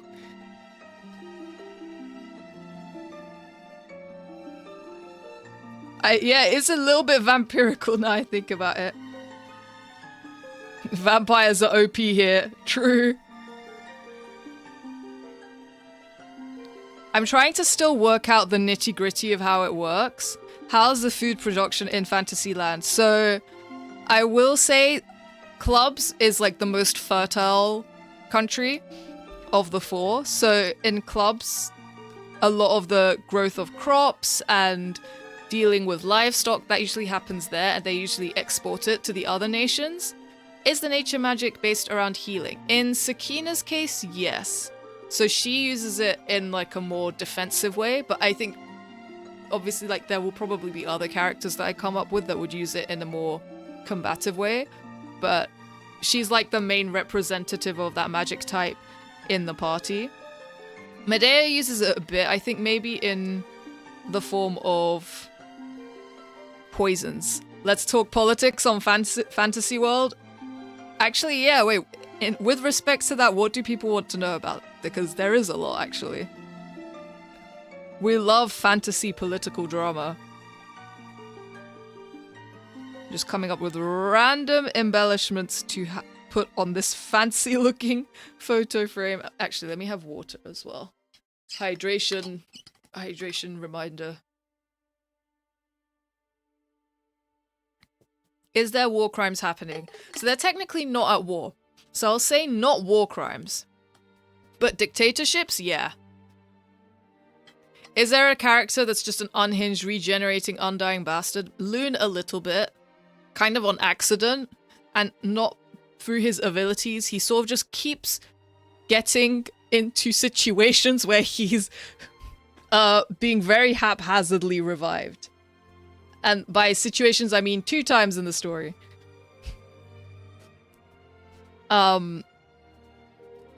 Which is why there's maybe different versions of him.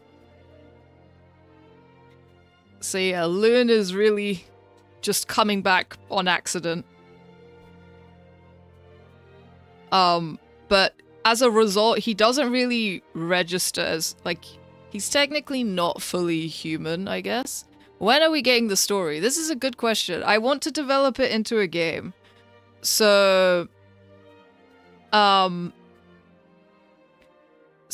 because of that, it could be, like, it's just a long, ongoing project. But that being said, I think I will still illustrate and share parts of the story just because I want people to have something, and I also want to be able to, you know, present some of the narrative, just even if it's through snippets here and there.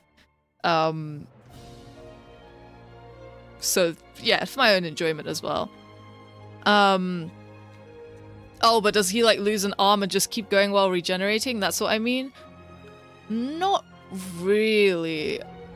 I'd say the way Loon works is the way Loon works later on in the story, or even no, at multiple parts of the story, is that he needs to, when he uses up a certain amount of mana, it exhausts him and he has to replenish it in some way. Usually, like, even if it's just by passing out for a bit. Is there going to be a character that's an ally but turns into a villain due to the main character's actions, like leaving them behind or something? Maybe. Maybe even a couple. Wait, sorry, I hit Espeon meowing. I'm gonna let him in.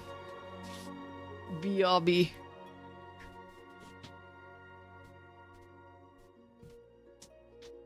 Espeon? Come in. Don't yell out there. You yell in here.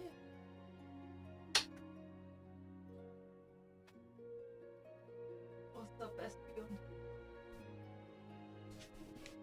Espeon the dog. Yeah. Dog vibes in a cat's body for him. He's just gonna hang out for a bit. Love hearing all the wee tidbits. Thank you. Fastest dog you did ever see. If he sees like a ball move fast, true. This guy breaks into a sprint. Yeah, with regards to, I guess, characters betraying, there's a few betrayals, and then there's a few that, like, are recoverable betrayals, I would say, and a few that are maybe permanent for some reasons or another. Just fried up a steak and cut it up and put it into my mac and cheese and put barbecue sauce on it? Okay, that sounds like a banger. Is there public transport in Fantasyland? I'm trying to think, actually. No, I don't think so. I guess people, like, travel by foot and horseback and boat, but not, like, in the modern transport sense. There are some things that, like, there are some aspects of modern technology that they adapt in a way where they use magic to power it instead. Do not give them strong durability, just make them lose half their body from a medium level attack, but they regenerate fast. That sounds like fun.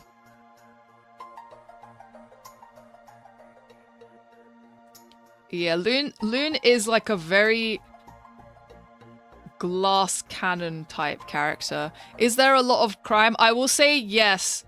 There is the main character commits a lot of crimes. In that the laws of the land sometimes are very unjust, and so they have to commit crimes to fix them.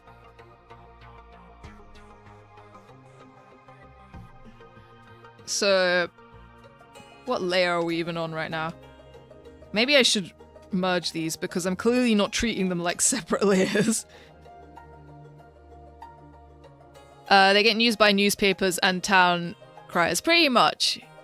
Is there mental-based magic? Actually, no. But that's food for thought. I feel like it would be, maybe it would manifest in different ways depending on the element it's being used with. Like, it wouldn't be exclusive to any one element. But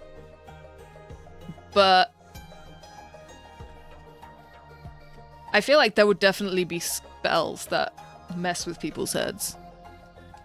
Are there animals involved in the story? I would say in the, like, there's weird fantasy creatures roaming around that are doing their own things. I'm kind of trying to figure out a way to integrate them more into, like, just the way that the society would operate, like what humans' relationships with the animals would be. That's what I'm trying to still figure out. Or whether they'd be very disconnected and the animals, like, as a whole would not go near places of civilization. Except maybe in, like, farmlands and stuff. So that's what I'm trying to figure out. But definitely they'll be there. Sakina, I have to design this cat, but she just does have a cat. A really weird cat that's, like, sort of like a assistant and helps carry herbs and stuff like that. I think I offhandedly named him Bartholomew the Seventh, so that's what's stuck in my head. Do people just get born with their element/special magic, or is it like an affinity where you're better at certain types? So it's... Let me think.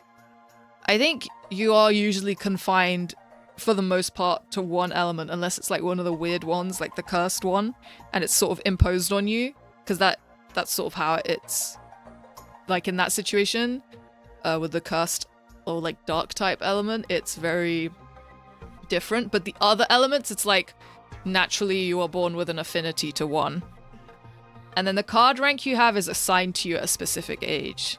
I think I arbitrarily decided like 13 or something, and it's like required. I guess if you refuse to be assigned a card, they'll just find you.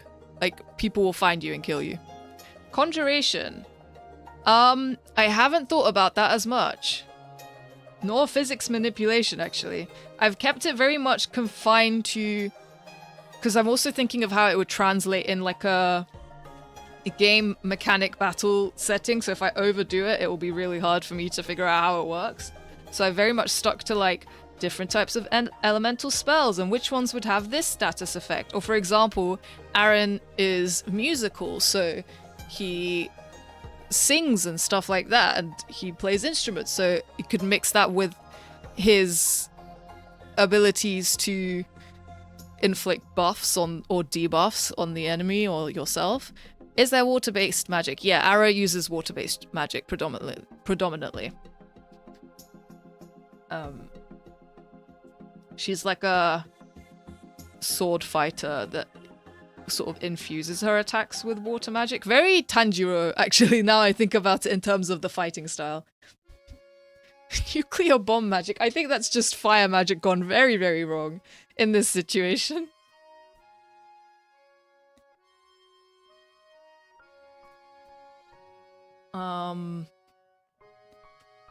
Here we go. What do I put on the portrait? Do I put anything on the portrait? Do I put nothing? Very, very wrong. Do you mean very right? I mean, that one is definitely... I feel like it would destroy a lot. So I guess if it's the intention, then yeah. But I think in Celine's case, it would be very wrong. That would not be her plan.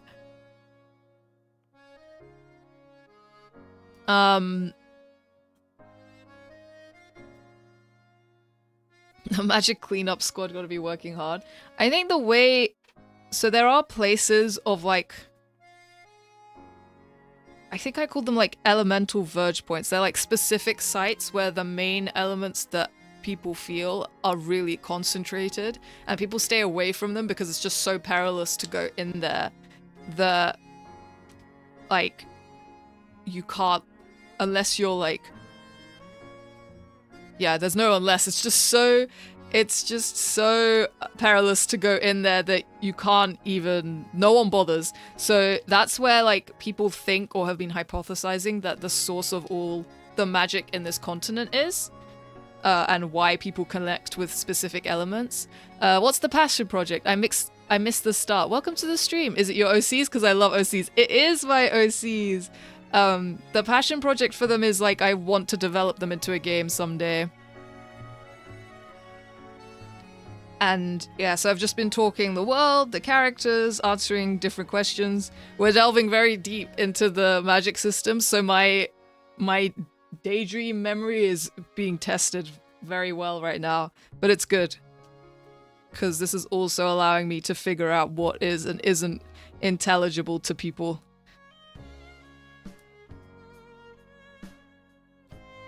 And so things that affect people's Do you have a background with coding / game design? No, not really. That's why it's a very long-term project, because I think before I go into any of the actual development, I will have to like learn to code very strongly. I would have to at least like develop small games to get good at it, and then I would do it. Because I don't want to like just rush into this. I want it to go well. Yo, I finally just started programming an RPG for my OCs, currently based on fairy tales and stuff. That's so cool. What are the odds? Let's go. Yeah, best of luck with that. That sounds amazing. The code from Undertale is a mess. That's fair. That's fair. But I feel like even that takes a while. Like, was Undertale Toby Fox's like actual first game? I guess it's the first one he released.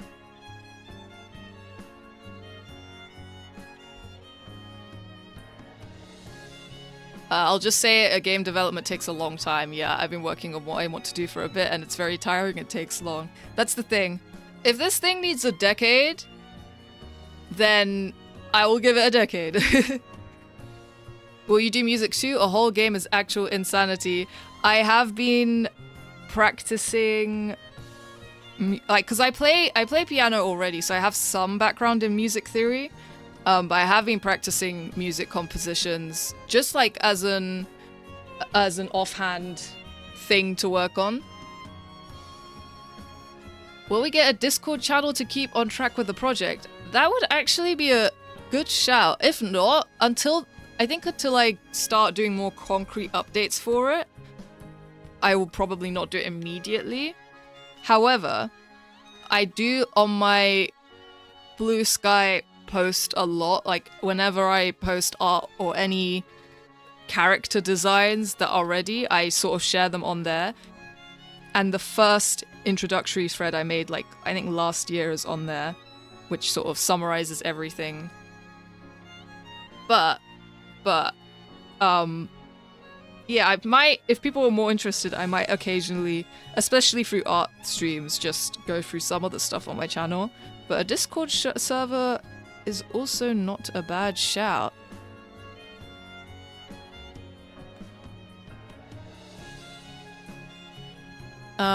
If I remove this coconut JPEG from the files of the game, it does not work, and I do not know why.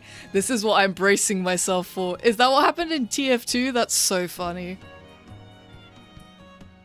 Okay, I think I need to figure out what to put. Oh no, I know what to put on his portrait. It's gonna be quite hidden. I will say, so here we go. What just happened? I just deleted the whole layer. There we go. Game factions. So, oh, this is a good question. I'm thinking of how to summarize it. I guess there's technically the 4 kingdoms are separate factions.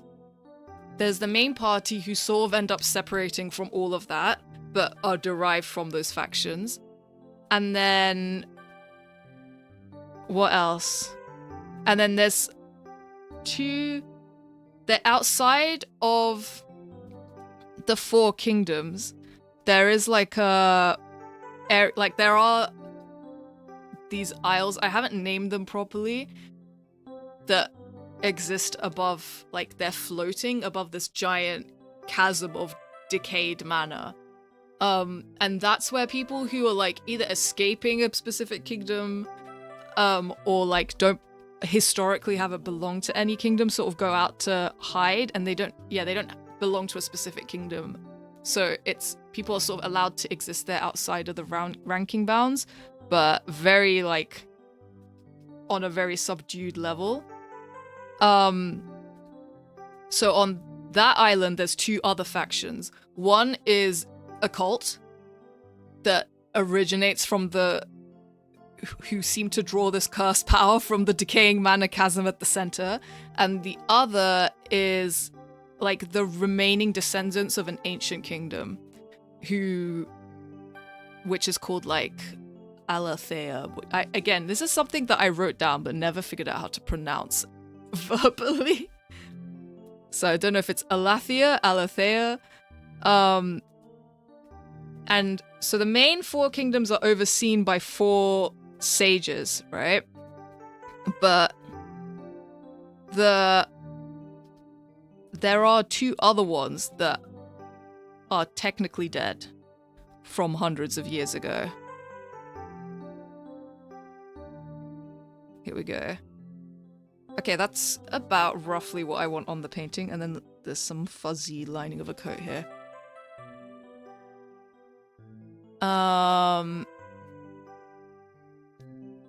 Gotta go now, but I had so much fun chatting and listening to you talk about your project. We'll be definitely back for future streams. Thank you very much. Thank you so much for dropping in. I'm glad you had a good time. And take care as well. Okay, that's Medea done. Right.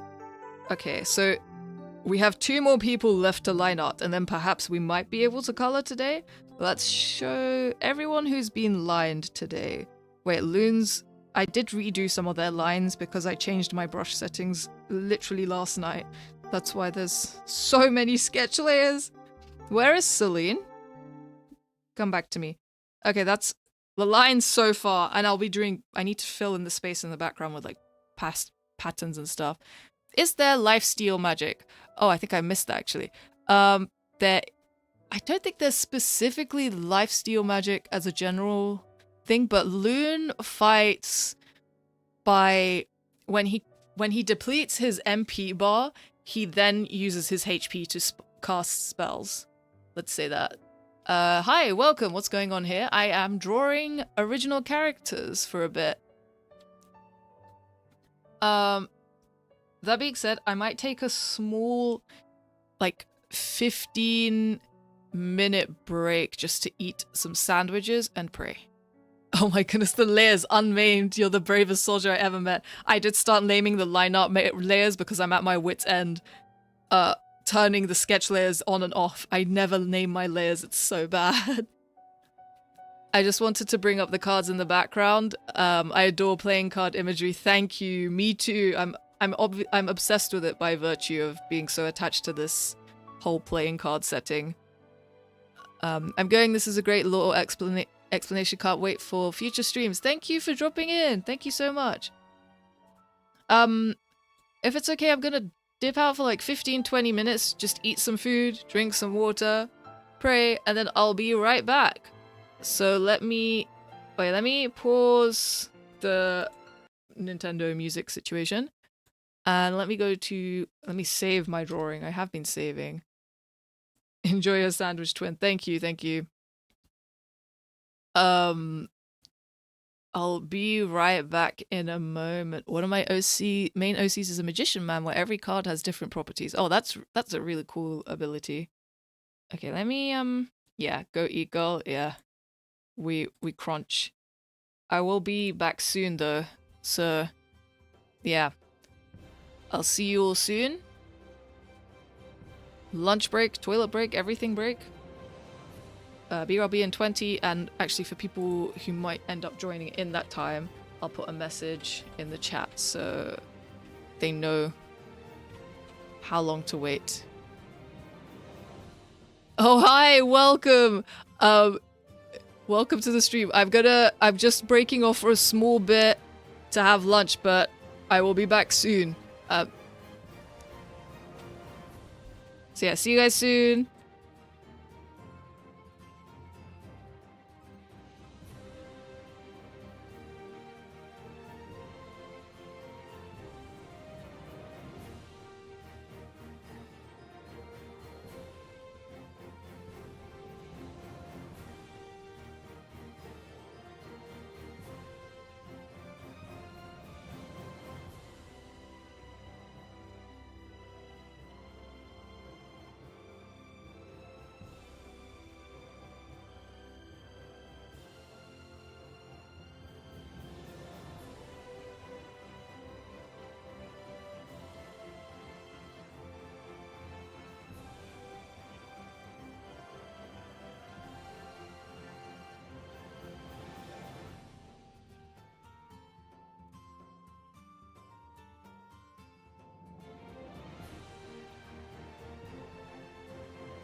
Hello everyone, thank you so much for waiting.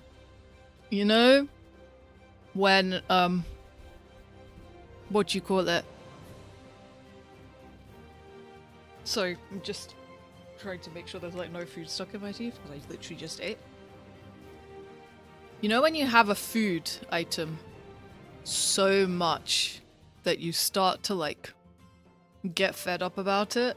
That's how I feel about tuna sweet corn filling. I have been, I think for about a year, right? I have like one tub of tuna sweet corn filling that makes about 2 days worth of sandwiches. So I have it on like Monday and Tuesday. So I don't have to put in too much effort into like a kind of good lunch for 2 days. And I've been doing that for like a year. And today, it took me 20 minutes to eat what should have taken 5. I'm not a slow eater usually, and I was like, I'll be done by then. And the tuna sweet corn sandwiches just kept going and going and going. And so I felt I need to find a new quick lunch option. I need to shake it up out here. It's fine if I like take the time to make lunch, because well, obviously I can't do that midstream, but I could probably have done it before, because obviously that'll take me at least half an hour to make, and then I have to eat it. Like I love making eggs and stuff with onions and all sorts inside.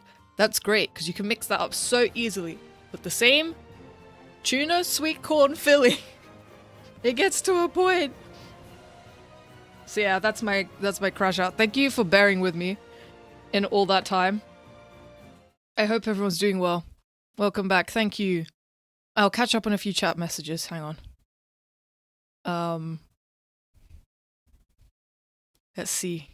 So excited for part 2 of ZA. Thank you. I've been anticipating it for so long because I love your way of storytelling in it, and the art of the Pokemon is so adorable. Much love. Thank you so much. Hopefully in February at some point the second part will be ready, because yeah, I finished editing everything. Not editing. Sorry, no, that's way too quick. I finished recording everything. Yeah. I don't think I could ever get sick of tuna. I thought that too.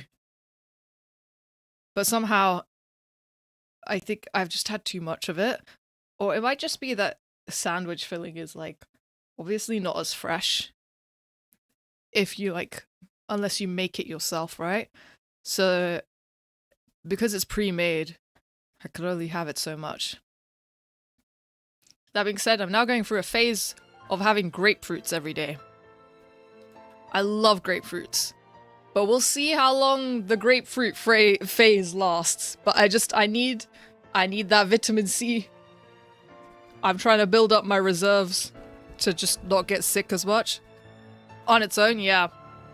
Sometimes if I'm feeling spicy, I'll salt it. Wait, let me just sort out the...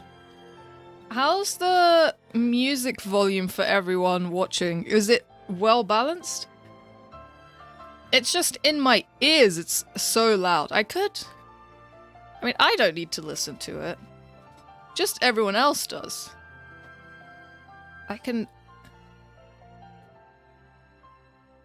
Yeah, it's still playing on desktop audio. Okay, I'm gonna take off my headphones, but I'll keep it there. Just tell me if it gets too loud relative to my voice, and I can turn it down a bit.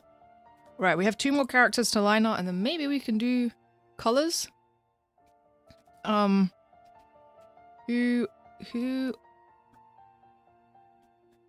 Right, so this is Medea. He is... His line art is done for now. I think so. And where does he show up? I think he's beneath... Okay, above... Yes. Wait, Sakina's lines and the potion situation need to be above him. And then... Where is he? Let me name this. Is this his lines layer? Let me actually name this, because I'm gonna get so confused. Alright, there we go. Also, to people who might have joined the stream in the midst of the break, thank you for dropping by. and welcome. And we are just drawing some OC stuff. I have sort of in the earlier parts of the stream been talking a bit about the lore and the magic system, but if anyone wants to learn more about it or has any questions about anything, let me know. The base premise is that it's like people are ranked using a deck of cards, and there's 4 kingdoms to match each suit and maybe a secret 5th thing. Okay, there's Lunar. Wait, let me see. Okay, let's go, Osman. It's your time to be line-arted. Let's color in the lines. Okay, for this one I might keep the above layers because I don't want to draw too much of the shenanigans. Yeah. I also realized, I think timing-wise, I think timing-wise it might be best to do streams starting after I eat lunch from now on, like at 1 PM my time. Because I noticed, like, I'd gone off for a break and I noticed a bunch of people joined in chat and I felt so bad. I was like, oh, this is when everyone sort of got more time to drop in. So I think that might be the strat. But we'll still keep going. I'll see how much I've got in me. At least an hour, maybe an hour and a half. If we're feeling really spicy, maybe 2. Why is it set to multiply? I'll set it to normal. Multiply not yet. Multiply later. Okay. So, Oswald, I actually wanted to change his hair to be, like, wavier. So we're just gonna wing that right now on this piece where I have to illustrate everything properly. I think somehow I feel like it suits him.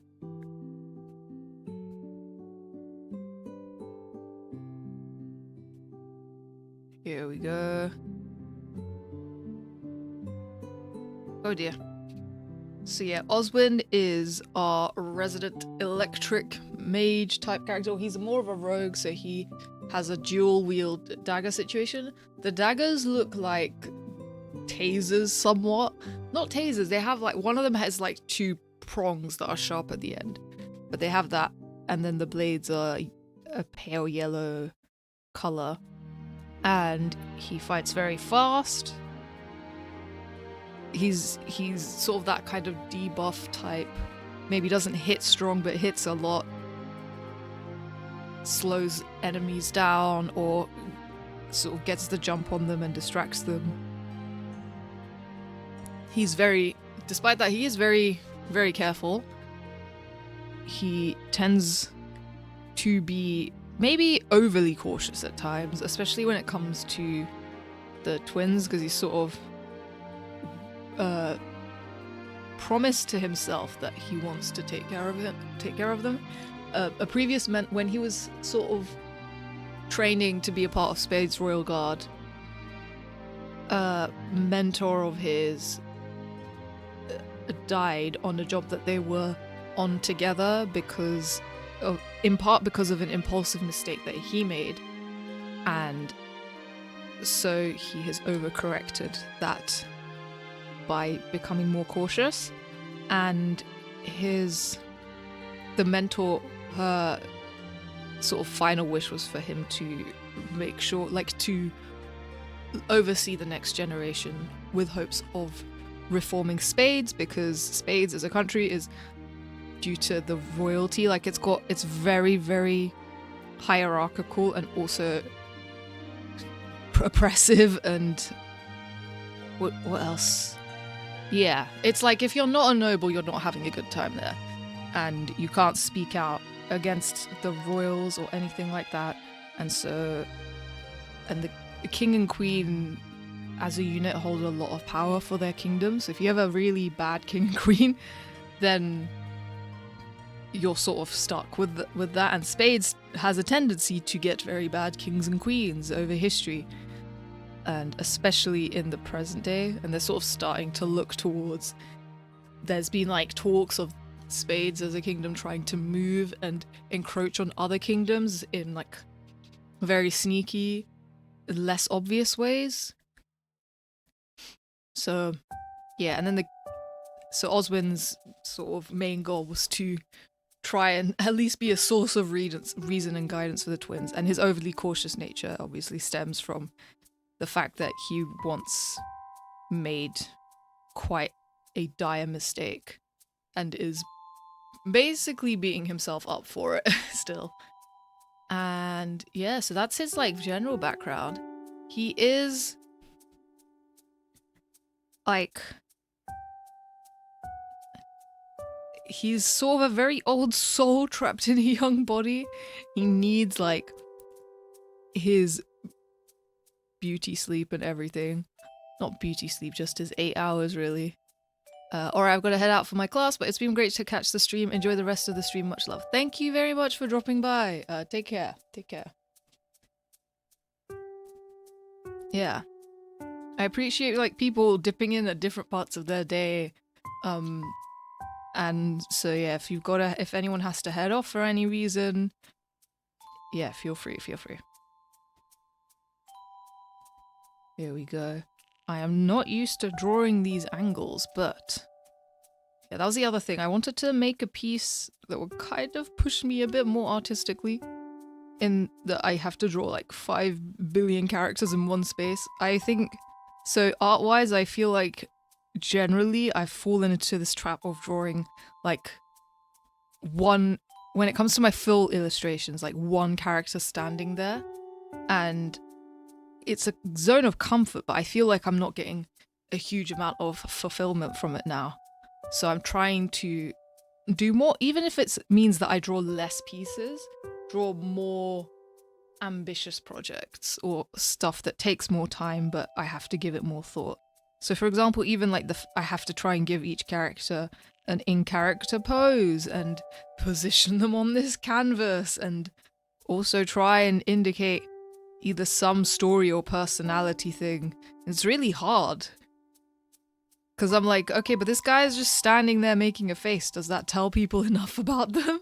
I could never tell. Sometimes it does. Like, I realize we learn so much about characters just by looking at them without realizing. But for me, I'm like, okay, but if I overcorrect, then I'm more likely to get something right. But sometimes it's good to chill as well.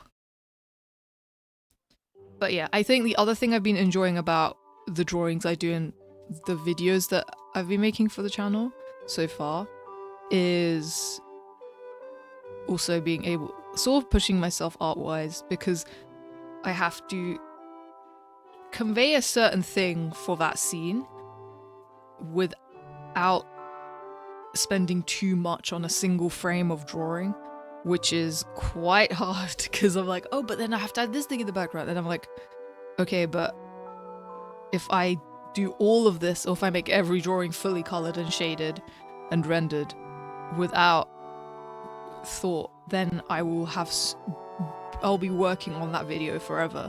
That's why usually with each video there's like one moment or one still frame that has me coloring in something properly. Like in the Pokemon video, when Gardevoir Mega evolves for the first time, and it's Gertrude and Gardevoir like high-fiving, or like backwards fist bumping, I can't remember. That, I think, I mean, I can't remember. I just don't know how to describe it. That, I think, yeah, that's like the moment that I will fully illustrate in the video, because I still like to color and render fully. So it's striking that balance. And for the thumbnails, I take a different approach. It's still like a clean drawing, not really like as sketchy and rough, but I have to be decisive with the details I added, because you see thumbnails from quite a distance when they're on your YouTube page. So if I put in too many bits and bobs, like too much detailed rendering and stuff like that, and the details muddy or don't translate to viewing at a distance, then I feel like it doesn't make for as engaging of a thumbnail. So then I sort of take a more simplistic approach to shading those. But it's fun, either way, to kind of draw a bit more purposefully.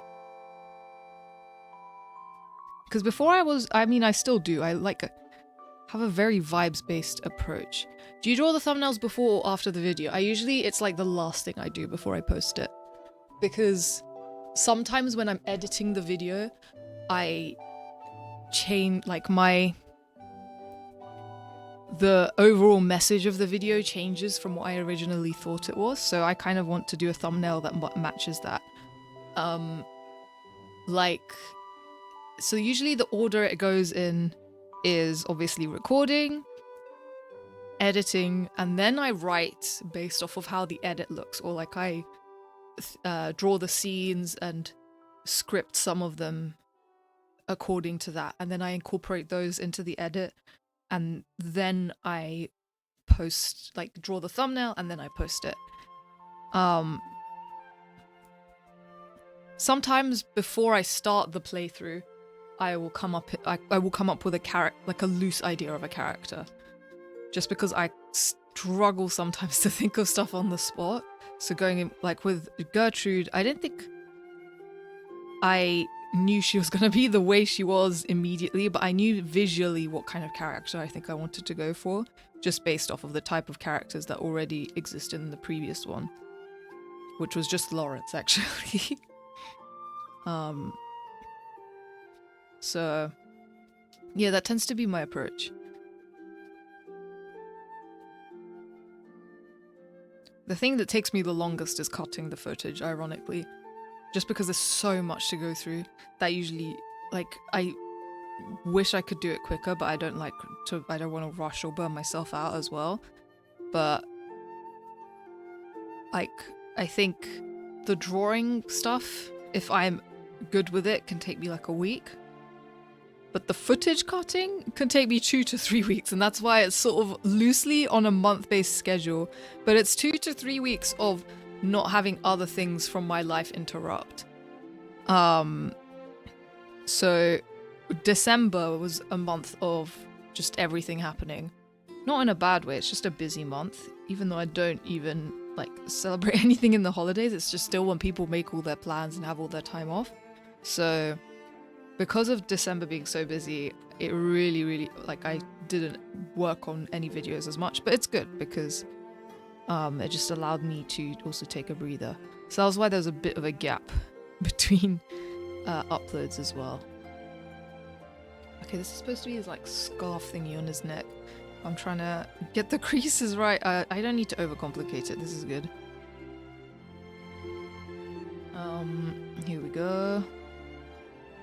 And this is like the bit of the jacket where it opens out. But yeah, I think I've said this a bit before, but I do want to lean in to the storytelling aspects of the videos, because I think that's what people seem to also connect with, but that's also what I connect with a lot. So hopefully there'll be writing and narration coming soon. I mean, that's what I've been planning since just after the Pokemon video released. I had a stroke of inspiration. I was like, oh, I can just narrate some parts. Not like the whole thing, but just the cutscenes in a prose-like manner. Because I like writing sort of storybook style prose so much. And I've been trying to think of a place to express it. That isn't... I guess one place is just fan fiction, but I was like, I would like people to see that in the video format. So I hope the next Mysteria video should have some of that in it, and also the next Pokemon ZA video.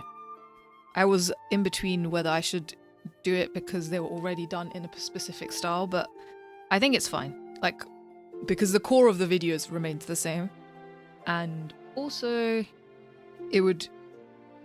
Like, I don't know how many parts Mystria is going to have, for example, so I don't want Mystria to be held back for a long time just because I want to keep it, like, completely the same. Like, it's fine.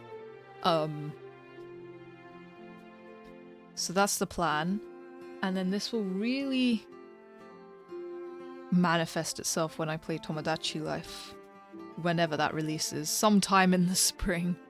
I hope I'm not away when it really... There's a chance I might not like I might be busy when it releases, so it'll be slightly delayed. But when I get to play it or get to stream it, it will be a lot of streaming, hopefully, because I really want to play that game.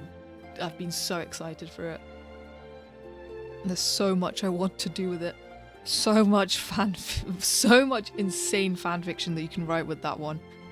I was potentially thinking for that after the events of, like, if I do a series of recording the Tomodachi Life playthrough like during the stream, I'll just stream it, and then for the second half of the stream, maybe write with chat and maybe some of chat's input to enhance that. But yeah, just write, and so people can see. I guess it will be a test of how my process looks in front of an audience, because I tend to get kind of distracted very easily.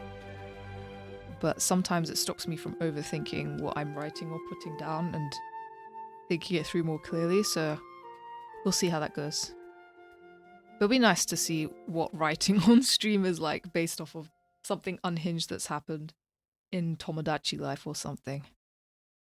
Okay, I'm just drawing patterns on Oswin's jacket. Yeah. So then, what else? I think I've talked about the games I plan to play sort of in the immediate future. But yeah, I haven't thought too deeply about what I will be doing in the distant future, because the thing is if I plan too far ahead, I end up doing different things to what I say. Because obviously my priorities and what I feel like doing just can change at the drop of a hat. For example, Minecraft was just a sudden thing that actually that wasn't very sudden. I'd been wanting to play it for months. I was like, I need to finish everything else first. But then it got to a point where I was like, I kept thinking about streaming it. So that's how Minecraft ended up happening quite sporadically. But yeah, so anything can change in that time. Okay, here we go. Okay, these are supposed to be like little needles on his legs that you can charge, that he charges with electricity and throws at people if they're throwing things at him. Always good to keep flexible. Exactly. I think there's some fun in spontaneity.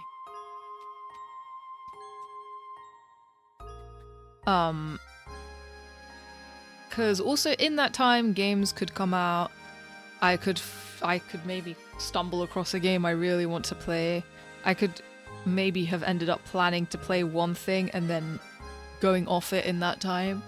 So a lot of the things I've planned currently are things that I've already started working on, that I'm like, I need to finish this. Like, for example, after the Fire Emblem stuff and all the other stuff I finished, I'll probably go back to the Pokemon Black/Black 2 Nuzlocke I started last year. I'll probably have a comeback to that. But only, again, if I feel up to it. Mal, how do you feel about Dungeons and Dragons? I love Dungeons and Dragons. I've played like 2 campaigns with the same group of people from like uni and stuff. It was really fun. I am hoping to play more with a few friends, but I'm always down to play it, even if it's like a one shot or something. It's just fun to be able. It's a good way to put like not flex necessarily, but to like warm up improv skills and stuff like that, and imagination, which I'm really good at, like daydreaming and imagining things, but on the spot it's so hard. Were you playing a Pokemon Nuzlocke? Is it on the channel? Yes, it's on my lives tab further down. Oh no, actually I think I have it in a playlist maybe, or I might put the streams in the playlist anyway. But I do have the streams in the live tab, past streams of the Pokemon Black/Black 2 Nuzlocke. I think I've gotten to like the 4th gym. So I would, yeah, if you ever want to see the first bit of that, feel free to drop by those streams, or like those VODs at this point. And hopefully one day I will return to those. I mean, I intend to finish it 100% because I don't like the thought of leaving it unfinished because it is an exciting idea. It's basically a Nuzlocke that continues from black onto black 2. So any encounters or deaths I have will carry over, and I can't repeat encounters from Pokemon Black. So for example, I picked Tepig as my Pokemon Black starter on that run. So when I get to Black 2 on that run, I can only pick either Snivy or Oshawott, for example. Hit me up, we're going to need another Pathfinder player. Okay, I'll definitely let you know, because then, yeah, depending on what day you will play, I would be so down for that. And I've never played Pathfinder before, so it'll be fun to figure that out. Because the last 2 times I played, I really winged it, and my characters, but it did make for very chaotic character moments. My rogue did indeed accidentally crit a lot of enemies we were supposed to spare. I will say that much. And at one point he stole a propeller hat? Question mark? I can't remember how Pathfinder plays. I really want Sun. It has my favorite decks in Pokemon, and my favorite anime, my favorite everything. Honestly, a banger. A banger from what I've heard. I think I have a copy of Moon on my 3DS. I haven't played it fully yet, but I might restart it and play it to the end, because I think I was playing it at a time, for the first time, like at a time where I wasn't really good at finishing games. I also I haven't beaten Heart Gold. No, I haven't beaten Soul Silver. That's the one I'm playing properly. Like I think last time I played, I built a really bad team, and then Lance and his like 4 Dragonite with infinite full restores completely walled me, and all I wanted to do was get to Mount Silver. And so this time I'm playing it again, but I've gotten stuck because I'm addicted to Voltorb Flip. And so I want to beat that first, and then the next thing on my Pokemon list, because my friend got it for me for my birthday a while back, banger birthday present, honestly, but they got me Explorers of the Sky, and I would like to rig the personality test to get a Pokemon I like, and just like find a holiday to slam through the entire game, because it looks so good, and the music is, even though I've not played it yet, is so nostalgic. Only dilemma is that Sun has my all-time favorite, but Moon has better exclusive in general and a better legendary, so I don't know. Yeah, I think that's why I picked Moon, because I used to just pick based off of the box legendary as a kid, and Lunala is gorgeous. Also, I only just rejoined after a while, so I need to know, did you enjoy your sandwich? Oh yeah, so when I just came back to stream, I went on a rant about tuna sweet corn filling, because I've been eating it like twice a week non-stop for like the last 2 years almost, or last year if I'm not exaggerating. And so I was eating my sandwich so slow. It didn't taste bad, but it's just, you know, when you have a food so much, you're like, you need a break. I got to that point. I am someone that does that. I eat the same thing over and over until like one day it just doesn't taste of anything to me anymore. The most extreme example of that in my life is chili heatwave Doritos, where we used to just have them in multi-packs all the time. And then one day it was like a switch. I was like, I don't want these anymore, and I haven't recovered since. Like, I do not go for Doritos at all. I can eat them, but they do not make me like excited as a snack, which is crazy because I used to love them chili heatwave ones deeply. The food hyper fixation, exactly, and now I'm hyper fixated on grapefruit. It's so dire. It's just one to the next. Also, welcome. It's good to see you. The tuna whatever heightened the taste of the sandwich. Any other toppings that work for you? I think I'm not much of a cold sandwich person, to be honest. Like, I'm so fussy with, I think I'm really fussy with like food that isn't my cultural food. Like, I culturally eat curries and kebabs because I'm like half Iraqi, half Bangladesh. So my native cuisines that like get home cooked by either my mom or like my grandma's, or like even like some of my other relatives, like even my brother makes biryani really well. Those are so tasty to me that I'm really picky with anything outside of that. So sandwich toppings, I like things with tuna, I like things with like red pepper. I don't like things with cheese that much. I'm so picky with cheese. It has to be melted most of the time. Otherwise, I will... And if it's like anything that's not cheddar or mozzarella, I like feta, and... I'm good with feta.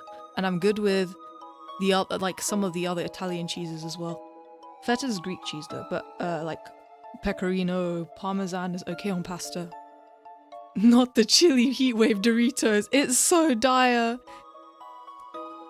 They've... Do you like string cheese? Actually, string cheese is different. It's a banger. String cheese, for some reason, just tastes different. I don't know why. Is he done? Oh no, I have to draw the knife. I have to draw the knife. I don't want to draw the knife. Cultural food, girl, you're British, were you eating beans and toast? I mean, I'm born in the UK and I was raised in the UK, but like my heritage, I am not white British. I'm like, my heritage is like all Asian. South Asian and Middle East. So like, I do like beans on toast, but which is crazy because I really think that baked beans is something that I would hate.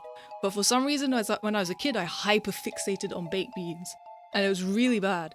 So I eat that and I eat fish and chips, but like, I have to be in a specific mood for it. But my natural gravitation is curry rice.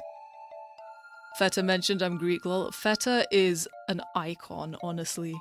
What is with the Brits and the weird toast? Literally, no matter where you might be from, if you're born in the UK or if you're living in the UK for a while, you'll be exposed to weird toast.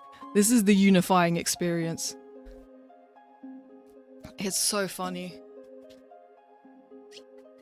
Wait, let me drink water. Good opinion, string cheese is the one. It's so good. It's like the lunchbox snack that I had at school. That and Baby Bell. Actually, like some sweet cheese is just a banger. I'm a reverse. String cheese is bad, but other cheeses tend to be a delight. That's so fair. With toast is saying in it. Just British things. I can't remember when the last time I said in it was. Sometimes it just leaks out.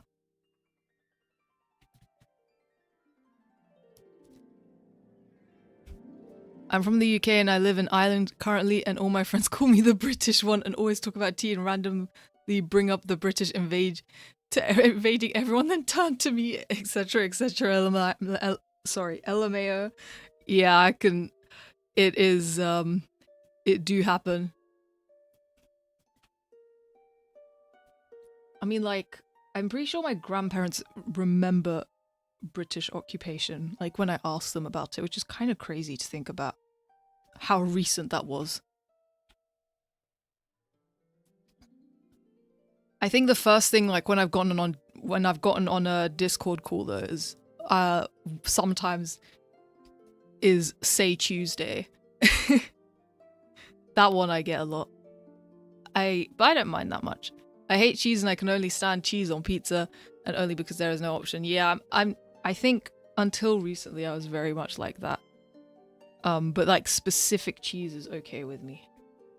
Okay, well, I was trying to get the perspective of this knife. I eat beans every day, but I could never eat it with bread. Either black beans taste completely different from those in the UK or just different palates. Yeah, no, black beans, I think I've never had that on toast. I think like baked beans is specifically attributed to toast. And jacket potatoes. Good old spuds. That is where the types of beans that tends to be used. So they are very different to black beans in the way that they're presented, I think. I think like black beans more though. I've had those in wraps and they taste so nice. And I think my mum like uses, the secret is like kidney beans with bolognese. That tastes really nice.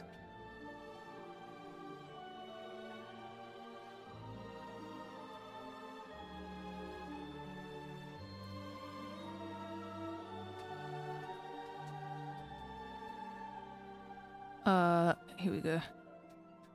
This knife, I sketched it in perspective. That's because the sketch is a mess. I did not think this through. I really should do tidier sketches. Today, I'm learning that lesson the hard way. But also, I don't know how to draw this weapon in 3D space. I should have thought that through.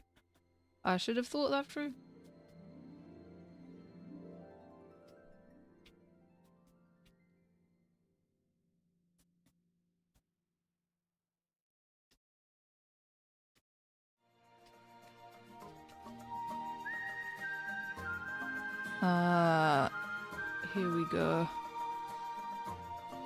What is going on? Okay, please bear with me whilst I figure out how to do this thing.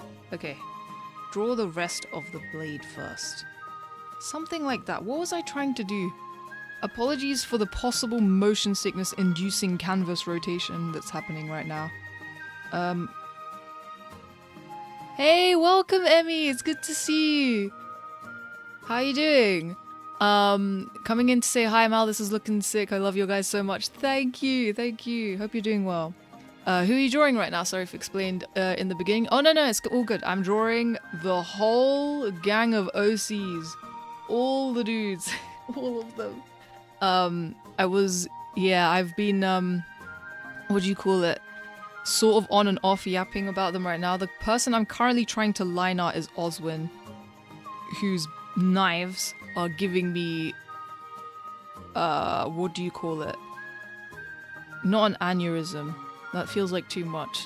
But not a headache physically, but mentally a bit of a headache because I can't draw cylinders in perspective. What is happening with this knife? Sir, your taser is too strange. Oswin, please. Maybe I shouldn't be so zoomed in, but it's fine. Love them, thank you. I think I might have mentioned to you, I've been redesigning them recently. And so I was like, I need something that has all of them in one place so that I can reintroduce them again with the new designs. And so this is the piece that has that. But the thing is, so all the new designs, except for Aaron's, have not got full character sheets. I basically have sketched them all out. But because they don't all have character sheets, I have to wing some of the details right now. I'm going to fight this knife. I'm going to fight this knife and lose. What is happening? I just want... Alright, let me rub this up. Oh shoot, I feel like they've gone through so many redesigns now and they just keep getting better. Thank you. Yeah, because I remember, I think I sent you like... What was it? The first iterations of their designs? But I think I've like... I've redesigned them so much because I've just had them since as like different types of characters since I was really young. And because of that, they've been through so much. I really hope that this round of designs doesn't change so drastically just for the sake of my own for my own sanity, so that I can just keep drawing, because every time I have to redesign them I'm like, okay, but now I can't draw any other art of them or post this.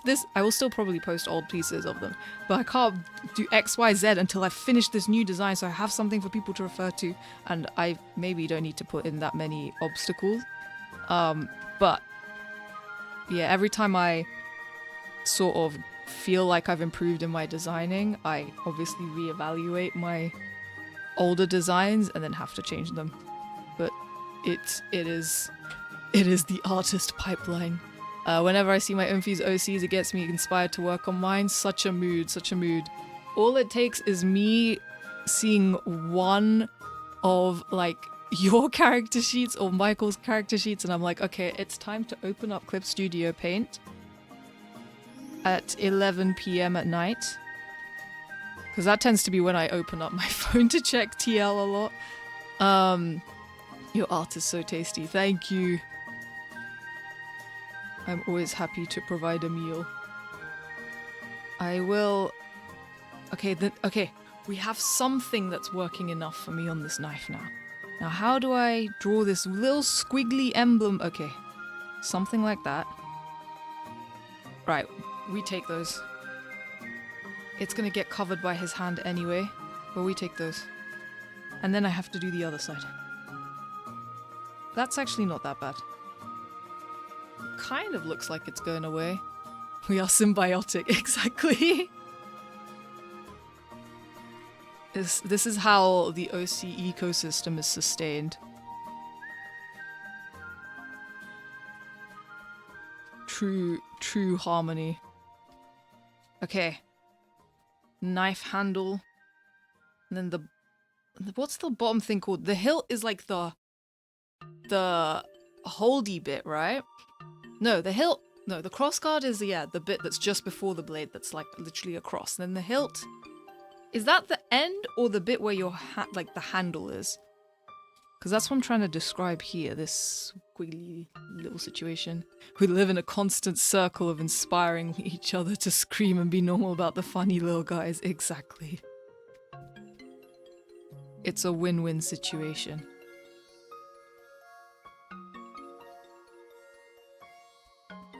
Okay, wait, more water.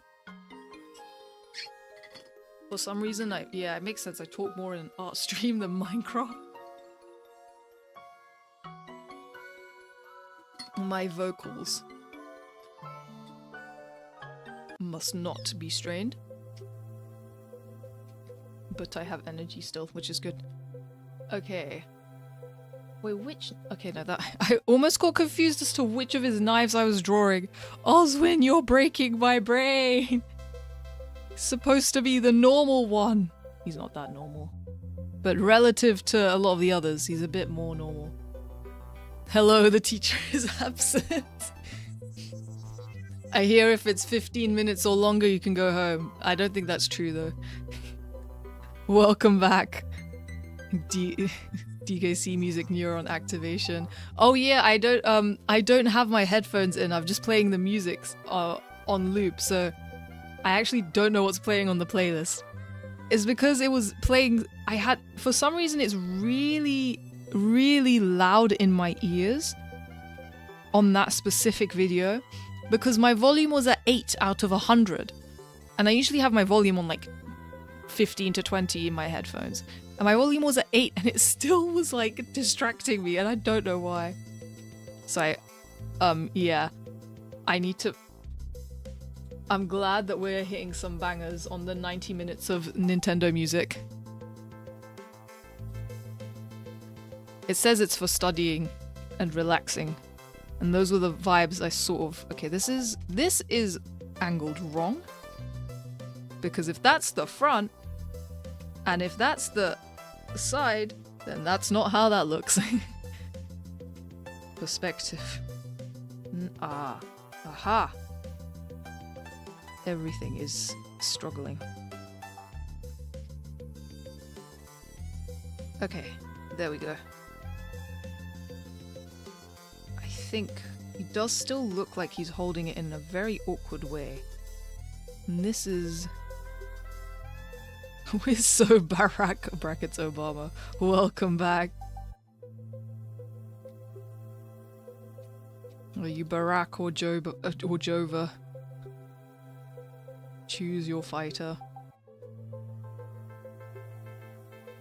Here we go. Okay. Squiggly bits. Ooh, there's squiggly bits everywhere. Everything is squiggly bits if you think hard enough. I'm back from studying. Welcome back, everyone. I am fighting with drawing this blade. It's Oswin's. He's the only one no, actually, I gave Celine her book. They're the only ones that I have given their oh no, Sakina has her potions too. Okay, I was about to say, yeah, he's the only one who has a weapon in this piece, but quite a few of them have weapons that they're holding. But his is the only one that's being a problem. Look, this is all a part of the process. It will be fulfilling if I manage to figure it out. Question mark, I might have. Personally, I just wing it and it turns out wrong. Sometimes I do that when I get really frustrated. Or I just draw something else. But in this situation, I was like, I'm going to push myself to do new things with this piece. Even if it's drawing a a hilt at an angle. These are all important things, I think.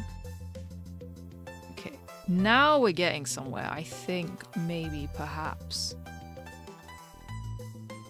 And then hilt. Nope. Something like that.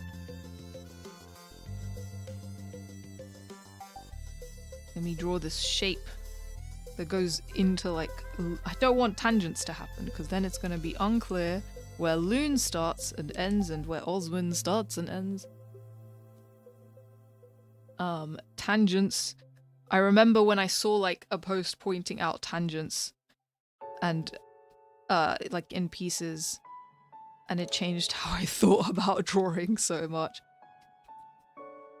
For those wondering, it's like, you know, when two objects are like at different distances, but they look in the piece because of the way they're organized, they look like they're touching.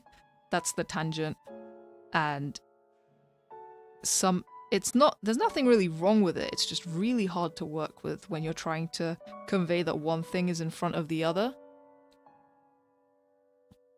And sometimes, like, if something is slightly off about something, I'm like, what is it? And it's the tangent. And now I am always fighting them. Okay, rotate, rotate, rotate. Okay, wait, let me turn off the sketch, zoom out. You know what? It's gonna work. It will be fine.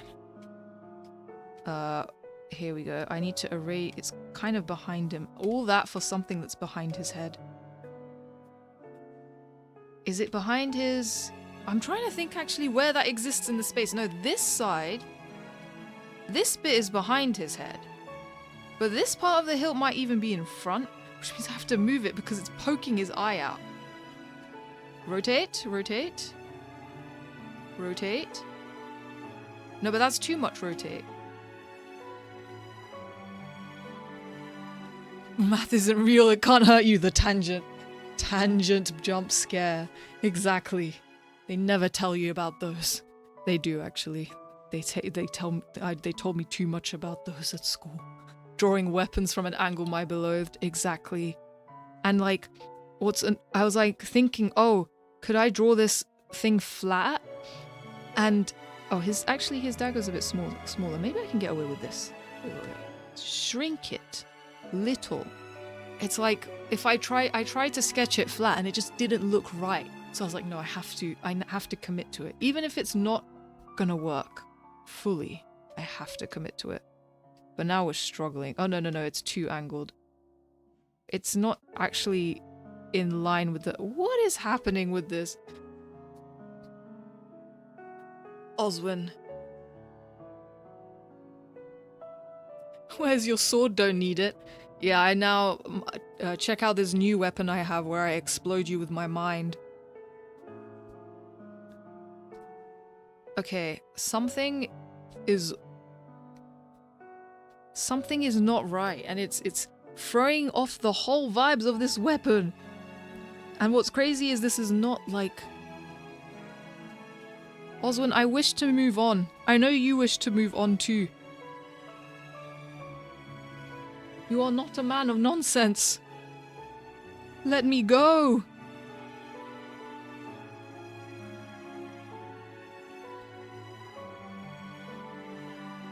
Okie dokes. Okay, because now... Why did it flip upside down? Bring it back. There we go. I pressed the wrong hotkey. Right, let me remove his face. I see it now. I understand. Okay.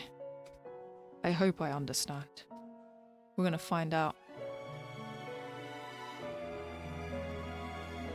Let's see if we can just rotate this to be actually in line with them, with the hilt, please.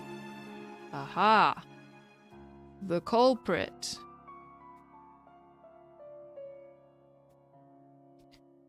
Sometimes the solution is to just get rid of all the visual bloat that is causing you to question everything.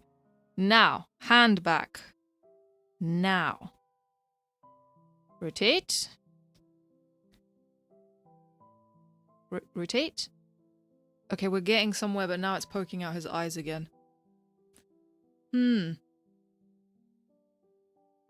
Actually, I think his head and hands might be in front. Is this sword realistic approved? I'm starting to think I might retract the realism approval so that I can move on from the sword, but I'm so stubborn. I want it to... It's supposed to be like a short sword dagger situation. Thing is, if he holds it like that, it looks not right. Like, no, it is supposed to go behind him. It is. Right? In the grand scheme of things, it's so tiny. Maybe I should just move on. Okay. Perfectionism is getting to me, I think. I'm gonna let it rest for now, and if like later I'll come with it at fresh eyes, and if it still looks weird, then I'll fix it. This is the smart approach. I think it looks good, thank you. I think I just got too wrapped up in it. Okay. We might be free then. For now, I think, yeah, I'm just gonna adjust his hair a bit. It looks a bit wonky here. It looks fine to me. For your sake, please move on. There's a certified perfectionist. Don't let perfectionism win. Yeah, perfectionism, I think we have to defeat it right here and now. I think it looks okay. Especially sometimes, like, just zooming out, I'm like, I would not notice this. Even if there was an error there, it's okay. Yeah, it's the enemy of done. Exactly. And I don't want to overdo, because then I risk the integrity of the other lines if I keep erasing and fixing. Right. Oswin, you are free. One more lines, and then I can actually color. Oswin lines. Okay, where in the... He's behind Loon. Yes. It's a freaking tangent. It's okay. It's okay. I'm moving on. I'm moving on. Wait, I can just do one simple trick. Become bigger. No longer tangent. Because, like, his elbow looks like it's the shape of Loon's hood, so I was getting confused by it. Also, when I get, like, mildly annoyed, I'm not actually that annoyed. It's just the absurdity of the situation causes me to be loud. He became even more perfect and became super perfect. Is such a thing even possible? Okay. You, the last person. Okay, I don't think she has too much that's difficult for me to line.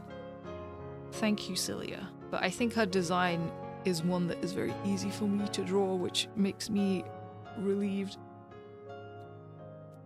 Although one of the other reasons I changed and redesigned them was because some of my characters' designs, when it came to drawing them, were really, really hard to draw because they had so many overlapping elements. And so I really had to think, okay, I need to come up with designs that are satisfying for me to draw over and over again. Otherwise, how am I even going to create any sort of meaningful project with these characters if I don't feel like drawing them all the time? So, like, for example, I used to struggle with Sakina's previous design. Even though I was generally happy with it, there was, like, especially around the torso area, there was, like, a bag strap with 3 potion vials and then, like, a detailed, like, sort of frilly shirt and then patterns on her jacket. And it, to the point where it was probably over-designed to me. And so when I had to draw it, it was really difficult and really messy.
Shout out to my friend Gems that hang. Will always be famous. Here we go. Here we go. Ear. I should probably reference ears more. I always forget what the inside looks like, but that looks believable to me. That's just my default instinct. But then I looked at a picture of an ear the other day and I was like, wait, the squiggles inside aren't like how I usually draw them. But how I usually draw them doesn't look strange, so I haven't felt compelled to always change it. That being said, I think sometimes, I don't know if ears all look the same, you know? They're not something I pay attention to, because, I mean, a lot of people's ears are also just hidden. So, maybe it's not even this, maybe everyone has slightly different patterns of squiggle. I know there's like free and detach ears.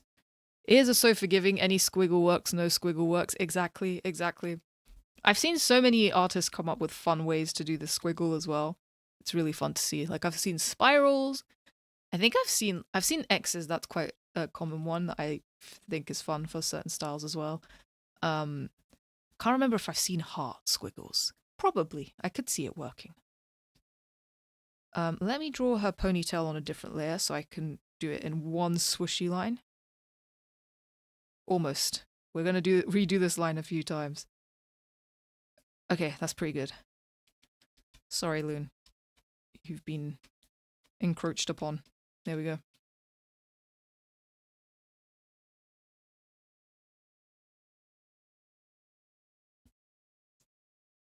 Also, I'm curious, people who draw, are you 1 layer enjoyers or like 100 layer enjoyers? Something in between? Are you do a full lineup? Are you a full lineup person or like clean up the sketch person? I'm always so curious about the workflows of everyone.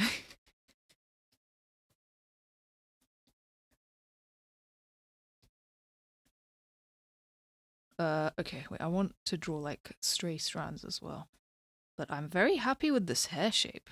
Let's go. Ponytails are hard to do. I either draw 2 or 60 also rough sketches for the win. That's so real. Because it also depends on what you're drawing. Like, a normal single character drawing for me is probably around the same, like just 2 layers at the end.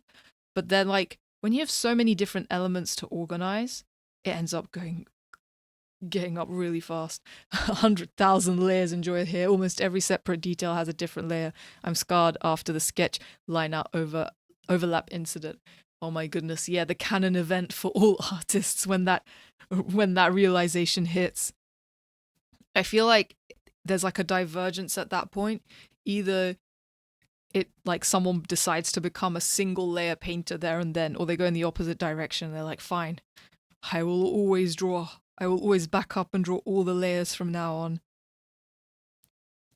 But at the end of the day, whatever brings joy and peace is always the correct way. Here we go. Okay, I'm a big fan of drawing Celia's hair, I've decided. This is a newer design. Her older design didn't have a ponytail. But I was like, I have Celine, who doesn't have her hair in a ponytail, and that's like also hair that's just down. So I was like, maybe I can make Celia's hair a bit more dramatic. Also because she's such a dramatic person, I felt like it conveyed her personality more. So even the sketch has different layers for some reason. So if I do earrings, there'll be an earring sketch, an earring final layer, lol. Sometimes it's helpful to have different layer sketches as well. I think I usually sketch a lot of things on different layers, let them overlap, and then merge them towards the end of the sketching phase. You guys get layers and almost entirely paper-only artist. Oh yeah, that's its own ballpark. I do draw in my sketchbook sometimes. That's more like, that's what I consider just like drawing that I think rarely do I share stuff from my sketchbook. Not because I don't want to, it's just because I forget. But my sketchbook is just for literally random doodles. because that's where I mainly learnt how to draw. So yeah, I've just embraced the no layer struggle there. Do you have a doodle layer? Yeah, sometimes, especially if it's a big piece like this one, I do have like a really, really rough layer where I lay out either just the basic composition of it, or I just draw nonsense, or I outline things. Or I guess if you mean doodle in the sense that like you can do extra random doodles, right? I don't have that. But I do have like a really, really loose sketch layer sometimes for pieces. This one does have a loose sketch layer. I'll show in a second how wildly rough it is. Because sometimes it's really hard to just go straight into it. She needs to be more muscular. Also, when the buffer symbol happens on my computer, I have to press save.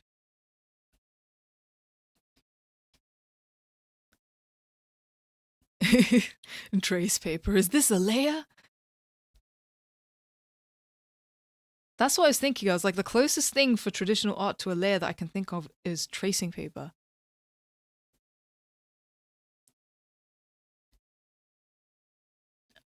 I guess the way, like, if you're coloring pens with pencils or markers, it feels like that's on a separate layer. But yeah, if you're trying to sketch with a pencil, there's no there's like you'll be erasing everything unless you have like a more precise eraser. But somehow it's easier for me to do that on traditional art sometimes. But I think I press too hard with my pencils. I really wish I did not grip my pencil with such crazy strength sometimes. Because it would be better for my wrists if I did that. Painting is the original layers. Yeah, it's true. Because that way, yeah, that one you do like a lot of painters will, especially with oil paints and stuff like that, like they will just layer paints over and over and over.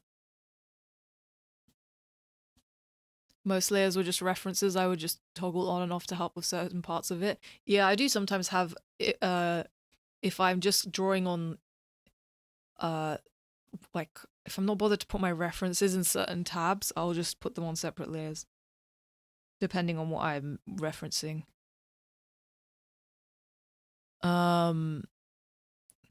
Wait, has the desk... Oh, the music finished. Wait, let me find some more. Do you think I can do... Maybe I can do relaxing Minecraft music. Let's switch it up. I hope this doesn't... I'm just worried about...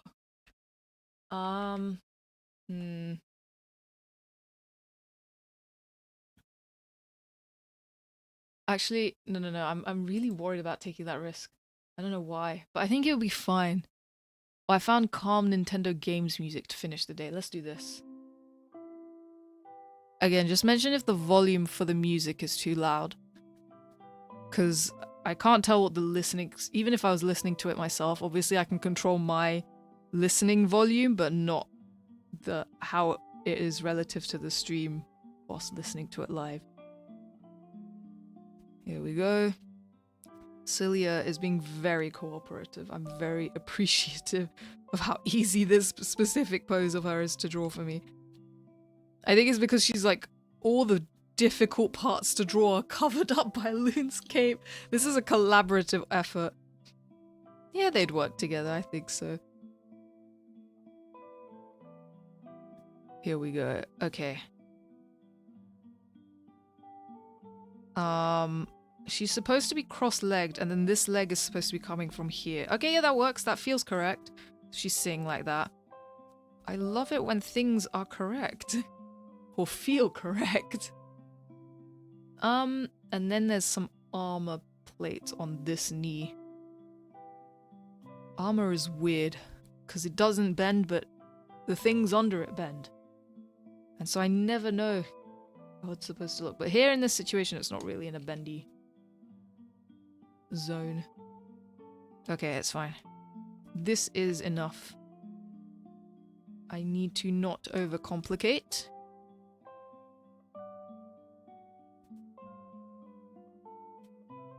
No. It kind of points down like that, but you won't see it that much. And I don't know if her shorts are really short. I don't think they'd show up there. They'd show up around here. So let's leave the shorts. Well, the other armor plate would just about get hidden too.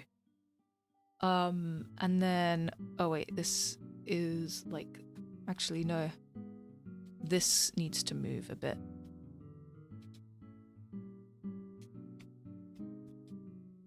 Okay, wait, next art question for people.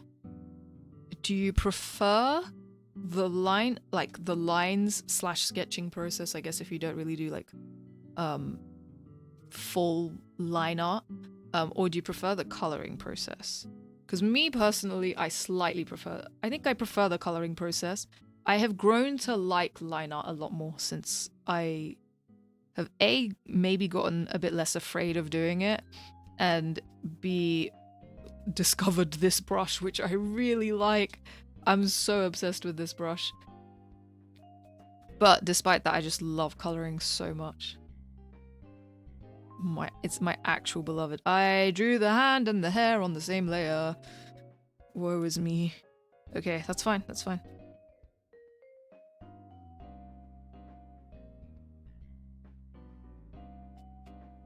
It's not too complicated to erase, but it will I just have to be careful with it.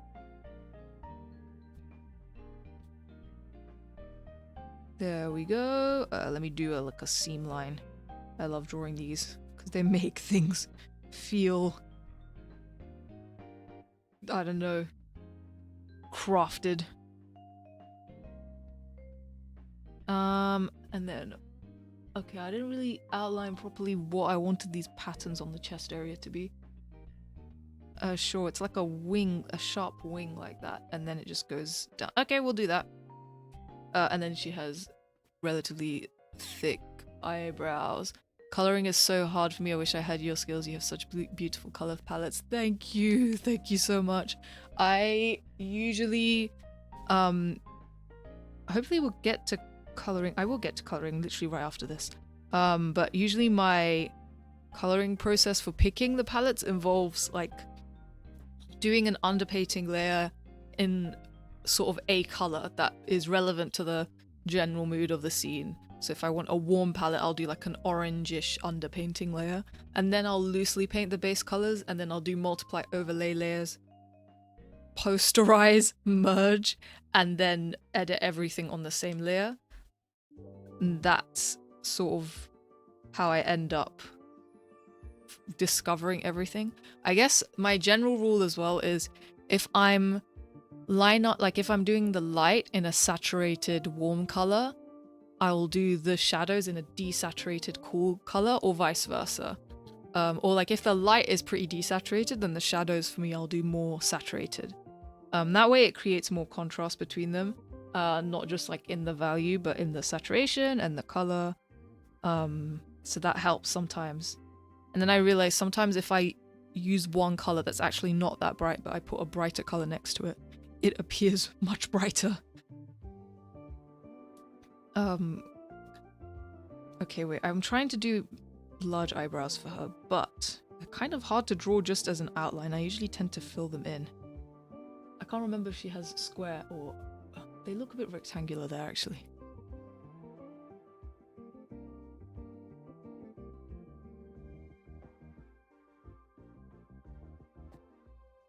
I need to do eyebrows. I need to do large eyebrows practice. But I love how expressive they can be. Oh, and okay. Oh yeah, I forgot. Celia's card is 4 of Hearts. So that's supposed to be a cut of 4. So the other thing is, like, because the rank of a card affects a person's magic ability, and so lower numbers, excluding Ace, which is a bit weird, lower numbers tend to have less affinity with magic.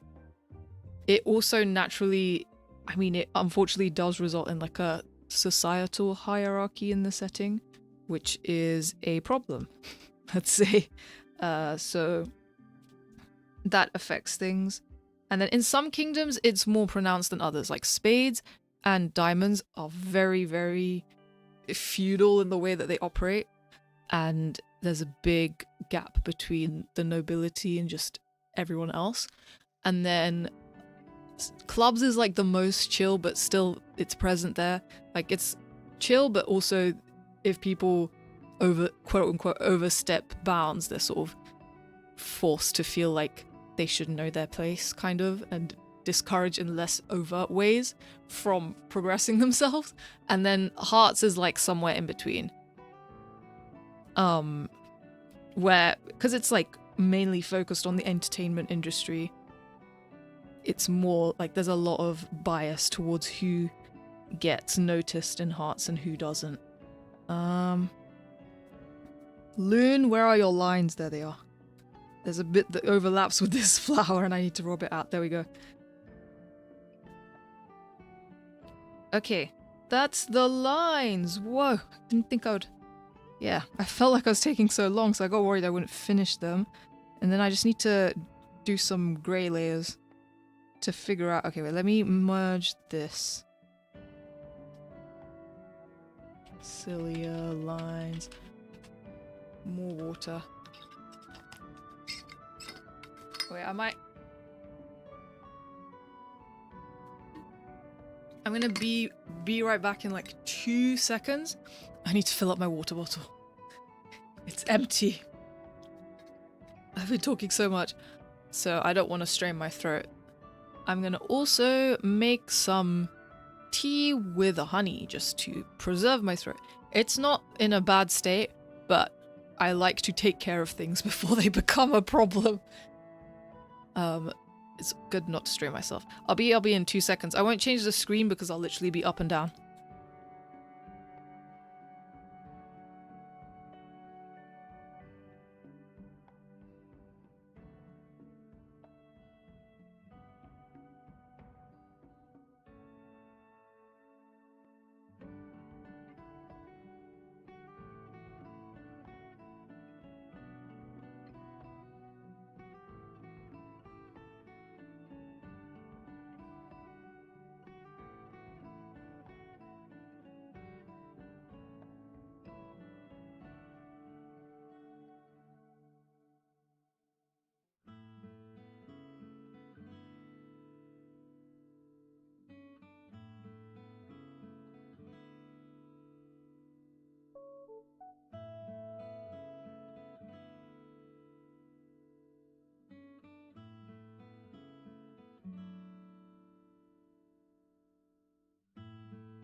Okay, I'm back. Thank you for waiting. Yeah, wait, what is the music? I don't know what the music plays. It's saying "Hey Pikmin" right now. But that's, again, I've not been listening to anything with my headphones whilst I draw because I'm talking, and I can't multitask where I listen to music, talk, and draw at the same time. I've learned this today. What was here? There was my Clip Studio references. Whoa, okay. And then, Mal, I want to inhale your art for his powers. This looks so good. Thank you, Michael. I'm glad you think so. I have been enjoying this piece, even hilt struggles aside. That was a small hiccup in the greater carousel of life. I also made my mint tea with honey, which I'm very excited for it to cool down a little bit because it's boiling. Water is important.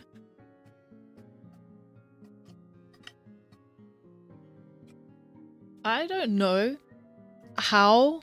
I wonder what vocal training you have to pull off, like, because people have streamed for like 10 hours and 24 hours. I don't think I have the stamina to pull off something like that. I mean, we're sort of breaching 4, which is quite a good amount, but I'm gonna go to bed. Good night, you all. Thank you for dropping in. Have a good one. Yeah, take care. What is going on here? What is this like? Oh, it's a bit of the shorts. It was me checking that the shorts were in the right place. Okay, let's have the selection refer to all layers. Wait, but let me change the gap to whatever this is. Wait, no, that's not even... Oh, this isn't ticked.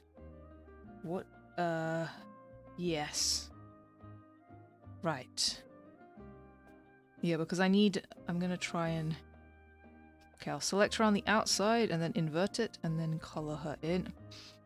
If it gets in a few gaps, it's fine. I'll fix it later. Wait! No! Okay, I give up. He'll be fine. Pommel Strike, I paid for the whole sword. I will use the whole sword. Yeah, I just about managed to, but that could just be the time in which I stream. Yeah, I feel like when I first started streaming, I think I even couldn't manage to that often. Like the first couple of streams I did were like maybe an hour and a half. But now I think my average is increasing the more I get used to it, which is good. But yeah, I get what you mean. Like evening streams are, I feel like, because naturally we might get more tired towards the evenings. What is layer 2? You are now Cilia flats. Or Cilia colors, actually.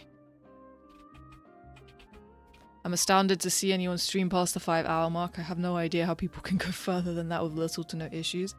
Yeah, past 5 hours. I mean, I've been doing 6 almost no, the first Minecraft was 6, but to be fair, that's, yeah, like on a regular basis, past 5 hours sounds like a lot. But I do wonder if people must learn at that point how to, if it's someone who's doing streaming like professionally as well, and they're doing a lot of 6-hour streams, they must do some form of vocal training. Or some type of... Or they must... Yeah, I don't know. But I don't know. Maybe people are all just suffering. Because I can imagine it's so easy to strain your voice. Yeah, you have to build up to it. I think it's just naturally over time your stamina might increase. Because it is just like, over time my streams have randomly started to get longer. And it also just depends on the day. Okay, she's flats. Next is Oswin's flat colors. Well, it's not really flats, it's just the base. I will do the flats later, once I have settled all the base colors. Oswin. Color. There we go. And then we can select, I'll turn on and off some layers depending on what I need. Oh wait, I see parts of the... I see a part of the hilt. Oh no, it is meant to go through there. That's Lune's earring. Tangent. Okay, I think I'm being overzealous with these tangents, but it's just so funny to notice them existing. Here we go. Nope. In the space behind the earring here, that's so easy. Oh, there's a gap there, but it's fine. No, it's not. I'll erase it later. That bit's a gap. That's just all his hair there. His hair and the ribbon pieces. I'm trying to figure out which one was which again. Maybe that's not... What is happening there? We'll circle back to that. We'll circle back to that. What the heck? Okay. The main thing is I want to just get around the contours of most of the lines so that I don't have to, like, draw around everything and fill it in. I can just do this. Yeah, okay, that's fine. I'll figure that out. One of this is a hair and one of this is... I think this bit behind his neck must be hair. This must be a rib... Okay, I'm gonna fix this. I'm so confused. That's a ribbon. This definitely... There, next to it was a ribbon. This can be ribbon. This is hair now. Because it... No, where is it? No, but that doesn't look right either. Oh dear, Oswin. But that doesn't connect to this, so it can't be... That can't be the hair. Wait, I need to go back to erasing some of it. That's a ribbon. I guess the other ribbon piece can go there. I just want to show some of the ponytail, if I can. Just to make it clear what's going on with his design here. That's... Okay, that'll do. For now. Here we go. Right, let me color most of him in. It's fine because he's behind all the layers above, so if I go over these lines, it's okay. And then when it gets to Lune, I can hide these layers and then use the multi-layer select feature and it'll be fine.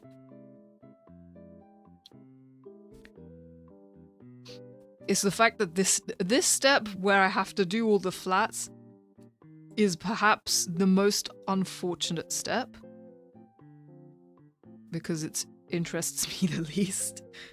Not much is happening. However, if I don't do it properly, it's going to cause me headache later. And I would rather not do that. Not Lune line. Lune color. Are you one of the... Why did I do color without the U? It's because I'm used to searching color without the U to get more results. Are you one of those artists that can see a character then draw them in a different pose?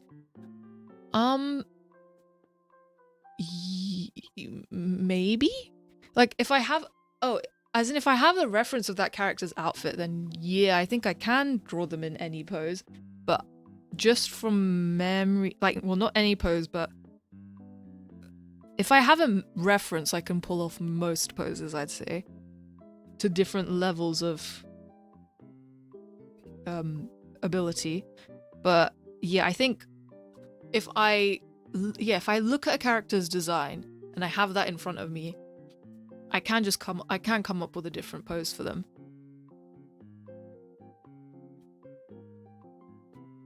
I think. Here we go. Okay. Okay, Lune. Okay, it's fine, it's fine. All the bits of his I wanted colored there on the outside haven't been colored. Wait a sec. We'll sort this out. We'll sort this out real quick. Wait, I do want to erase. No, I don't. I don't care if that's unerased. Here we go.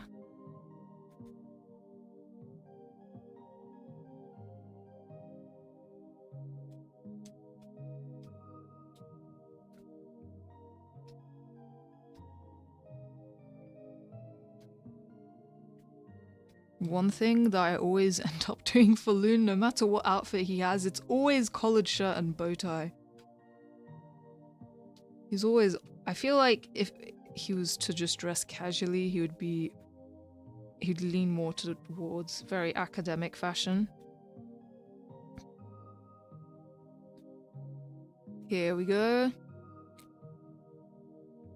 Right, that's him there. Away with thee. Flower. Now, flowers, cards, and circles, I'm starting to feel like they should be merged into one. I'm going to bite the bullet and do it. Because if they were one character, I would do that. They're sort of one entity in their own. And also, now, refer to editing layer only. Oh dear. Yeah, wait, there's too many gaps in it though, that's the only thing. Right, we're gonna see how much of this gets colored, but let me just fill bucket. Now, oh, that's devastating. Okay. Let me remove. Oh, it's because Aaron and Ara. Yeah, I see. They bridge the gap between like everything. Okay, this one we're gonna have to color by hand. That's fine. I guess I could do some other selection trick, but no.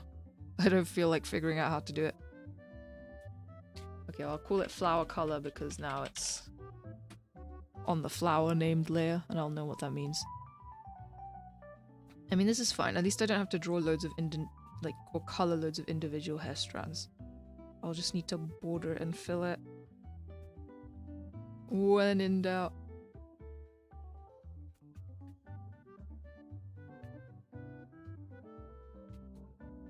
Here we go. Trying to think of other wildcard fun facts. Or not so fun facts that I could embark upon people. Okay, random. Let me throw something random out there. Diamonds is on the brink of like a civil war revolution situation because the Queen of Diamonds and the King of Diamonds want very different things. Do you have the ice cream lasso select tool? I think... Let me check. No. I think I should download it at some point though. Because that's the one that like you can draw it around a whole line. The lasso fill, it works magic. I really should just look at that. Because that's really easy to do. Because that's the one where you can just draw around something, right? And then it selects around it. Probably should. That would probably save me a lot of time. Because usually just selecting outside works, but in this situation where there's gaps that I've obviously left. The other thing was probably I could have just closed the gaps, but sometimes I like a line with gaps in it because I don't want it to be one continuous line. So something like that lasso type tool would have probably worked wonders for this. I might literally just download that out after stream and give it a go. But yeah, Kingdom of Diamonds is on the brink of civil war. Yeah, the king and queen are very much at odds with how they want the country to run. The king wants to really lean into the hierarchical aspect of it, and the queen's kind of trying to make things different. So then basically, obviously a lot of the more powerful people in the kingdom and a lot of powerful people in spades who are sort of their ally in that have sided with the king of diamonds, and it reached a point where the queen of diamonds had to basically go into hiding with a bunch of resistance fighters, and that's where they're at now. And maybe or maybe not, the entire party ends up dealing with that. Just casually participating in a revolution. I mean, you know, these are just RPG things. Fight an eldritch horror at the end. Do some revolting. What else? Anything, really. Someone comes back from the dead for some reason.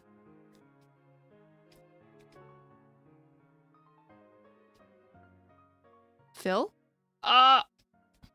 Let me get rid of the... Yeah, lasso fill would have saved me in this time. I just don't want to open and close Clip Studio because that's usually what it takes for me to... Okay, that filled in nicely. To have the materials show up on here. Okay, and now... Aaron and Aralite... Oh, okay. Let me take this off. I don't know if I should put them... I think it might be better to color them as one unit because they're both occupying the same space. So wait, let me merge their line arts and also... Let me merge their line arts and then also do their base colors. Okay, so let's call them Atlas Line then. It's both of them. Okay, here we go. We'll keep this layer. We'll refer to other layers. This is gonna be a problem, isn't it?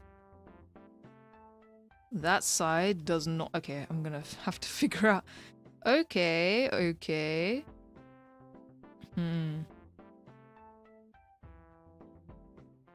I might have to manually color this as well. That's okay. It should be fine. I'm using the wrong pen.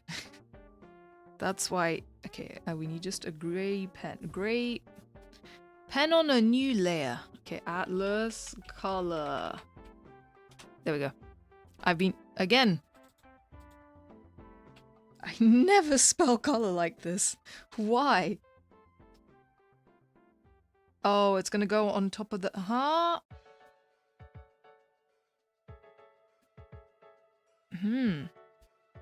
Well, they need to be above flower color, but they need to be beneath flower line? Yeah, I think that's about right. But then I can't infringe upon the colors here, so as long as I don't go into the flower lines, it's fine. Just art things, layer things. There was probably a more efficient way about this, but because of the way I've organized the layers, it's a bit odd. However, if I make it work, it's okay. JRPG mission progression be like, Mission 1, go to the lake with your buddy. Mission 2, start a rebellion. Final mission, fight Satan. Yeah, just about that. Sometimes there's brigands and bandits thrown in as well. And sometimes they just take you to the desert.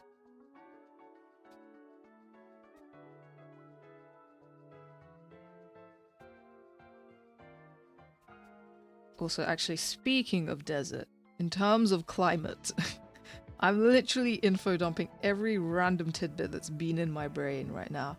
So, in terms of climate, I mean, Spades is very wintry, mountains, hostile cold, snow, tundras, depending on which part. Like, the north is mountains, like where the capital and the palace is. So that's where these two are from, is the mountains. And then the south is like a bit more sort of, you know, mild winter where it's a bit gloomy and wet. The south is like that. They don't have very fun weather in Spades, especially in the south of Spades. And then the middle is like flat snow and tundra, sort of a blend between the two. And then Hearts is very waterlogged, so it's, I think, got more seasonal temperatures, but it has sort of a lot of swampland and rock pools. It gets quite breezy and cold towards the autumn and winter. And then in the summer, it gets a bit more humid. And yeah, like it's very fragmented in the way that it's like, because it's close to sea level in the way that it's structured. It's very fragmented in parts of, especially the non-city areas, because obviously the cities are built more on the elevated areas from sea level.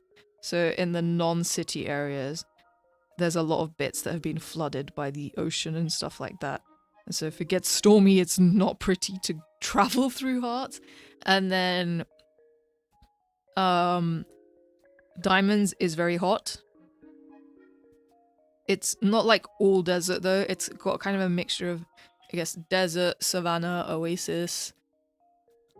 There's a volcano. I mean, it's not because it's a desert, but there is a volcano in the south.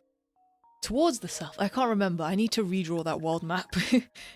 I'm referring to an old image from a really old sketchbook that has the rough gist of everything. And then Clubs, I think, is the most diverse climate rise. It's like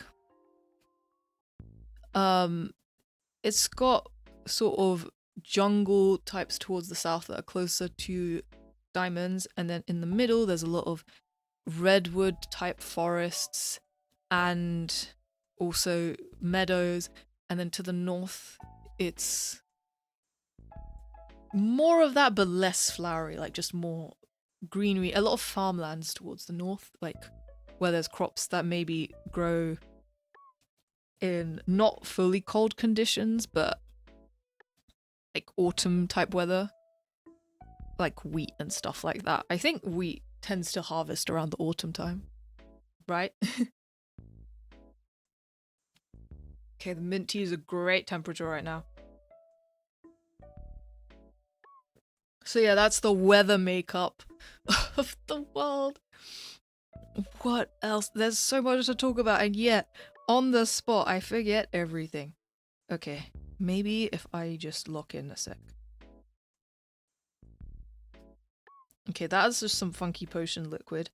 Trying to figure out what to do here. Let's take off this. Sakina color. Here we go. And I know that that's not gonna... Okay, maybe now that I've put that there, refer to all layers. Wait, let me get rid of the weird blob. There. Okay, that will do. That covers most of what's going on with her. If I fill that... Okay, it's just the hand that I need to color manually.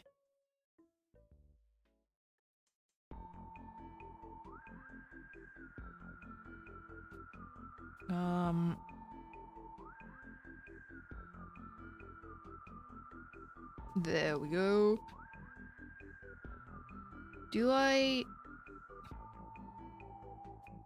I'm also trying to think of more questions to ask chat. Because I kind of liked asking the art questions. Let me think. Okay, wait, actually, what?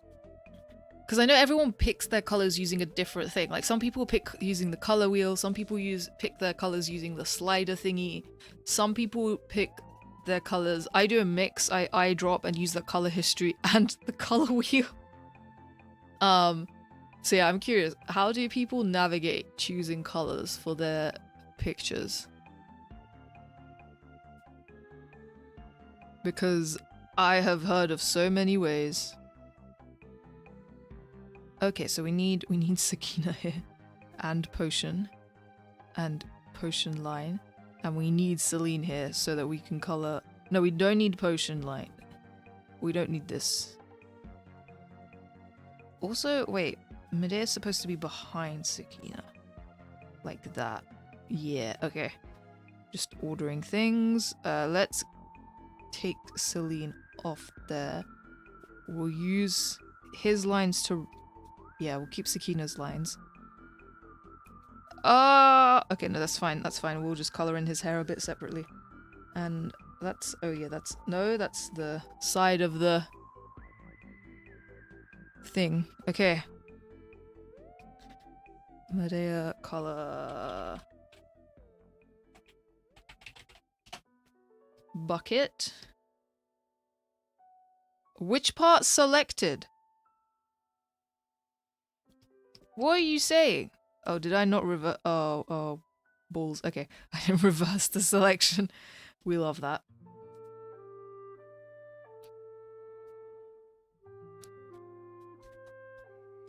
Okay.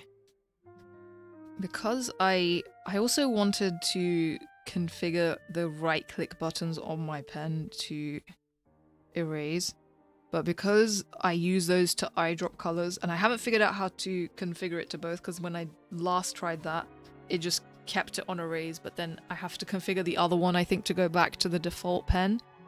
So then I can't have eyedrop and erase on the right click, so I just keep the erase shortcut on the other side of the pen, and I have to keep flipping it around. But I'm sure eventually that will make me very good at spinning pencils in my hand. I have yet to test out if this is true. Okay, wait, Celine, you're the last person that needs to be colored in with a grey background. Then we can start making moves. Real moves.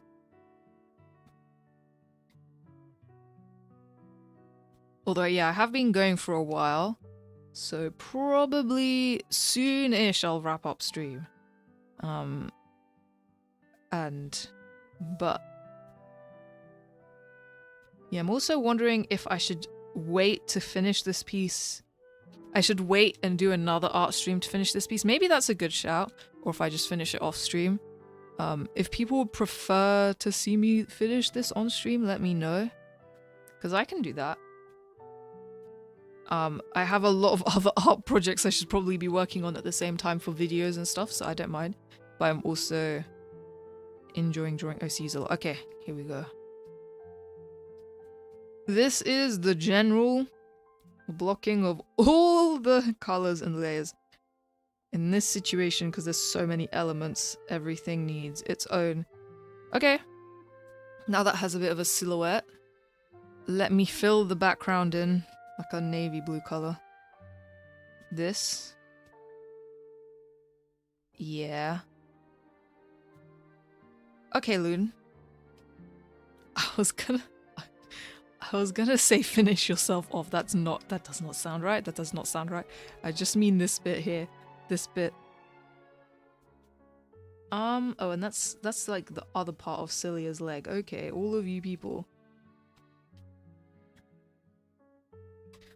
It's good having the dark background. It points out a lot that's going on here.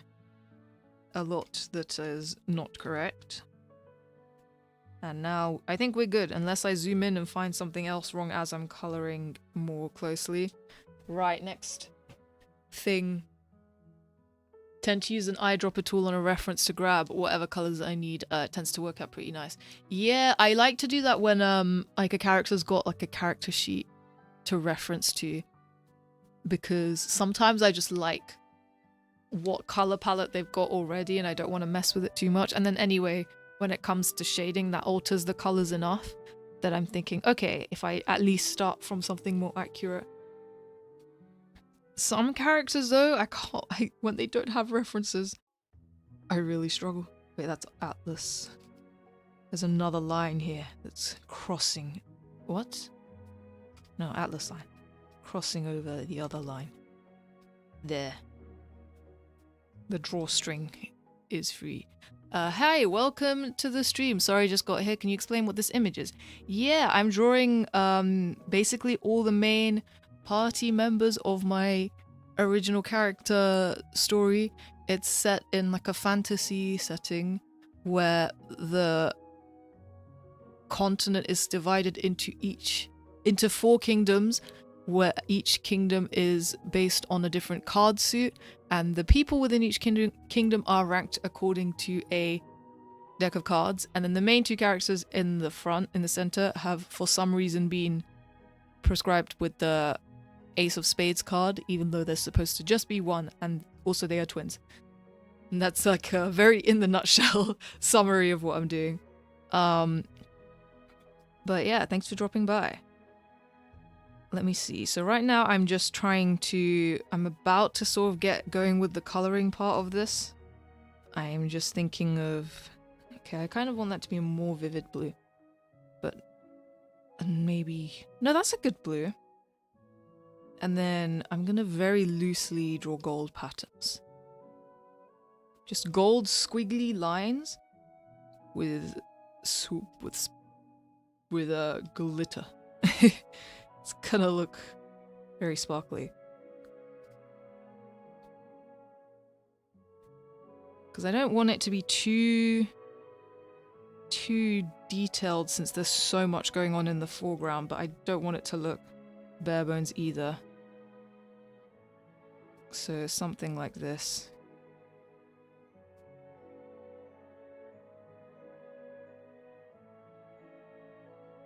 Also probably have to use slightly bigger brushes because it's a big canvas, but big brushes tend to really lag out.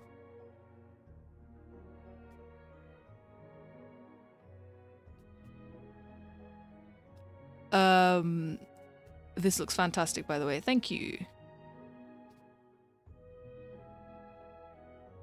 Is the answer that they are twins? Sort of, but not really.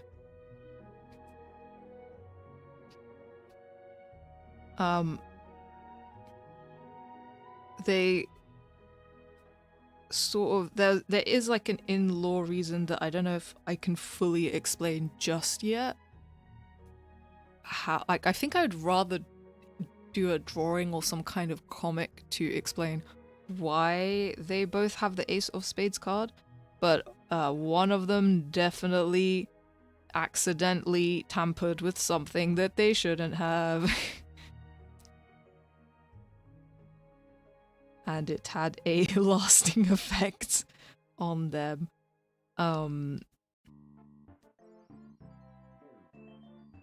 I wonder if, yeah, actually, if people can hedge on which of the two was maybe impulsive enough to pull that shenanigans between Aaron and Ara. That's the name of the twins, by the way.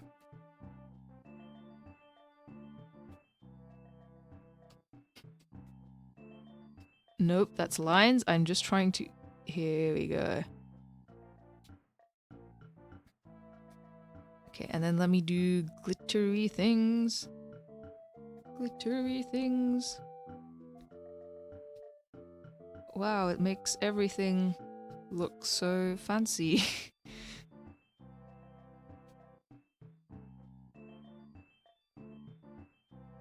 Okay, not being me being so particular about the size and shape of every sparkle, but sometimes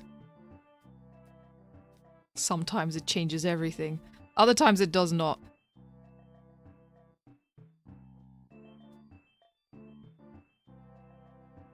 I love doing the plus style sparkles everywhere to just fill space when in doubt. But sometimes I'm like, oh wait, is this just... Am I just defaulting to the same crutch, the same thing? Do I need to get more creative with how I convey this vibe?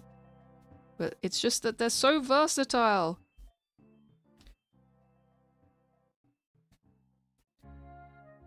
So here we go. And then sparkle. Sparkle. I mean, not everything needs to be filled, actually. Let's calm down. I feel like this needs some ribbony thing. It's not a crutch, it's your style. True, thank you. Yeah, like, there's some things I can't tell if, like, it's a stylistic choice or if it's just me relying on something. Because, I mean, if I saw someone else use a lot of sparkles, I'd definitely be like, oh yeah, cool style, I like sparkles. But I think sometimes I'm too critical of my own stuff. Not that much, though. But, like, even without realizing, sometimes perfectionist tendencies seep in without us knowing. Okay, no, this needs to go. It's okay to be empty here. What I will do is just keep more the sparkles there. I think that's what that needs. And then I will do another layer. Some of that. Oh, wait, let me make it larger. Some of that, some of that, some of that. I will calm it down in a second, but just to... Here we go. Wait, what's the music doing? Okay, it's still going. Okay, it's still going strong. I just got scared because I'm not listening to the playlist myself. I was worried that it had just finished. Okay, I've almost gotten rid of all of it. I might airbrush this instead. Hang on. Airbrush? Oh, I'm on erase. And then I'll lower the opacity of this. One sec. Just bear with me. Let's blur. Quite intensely, apparently. Okay, we're getting somewhere, and I might even just lower the opacity a bit.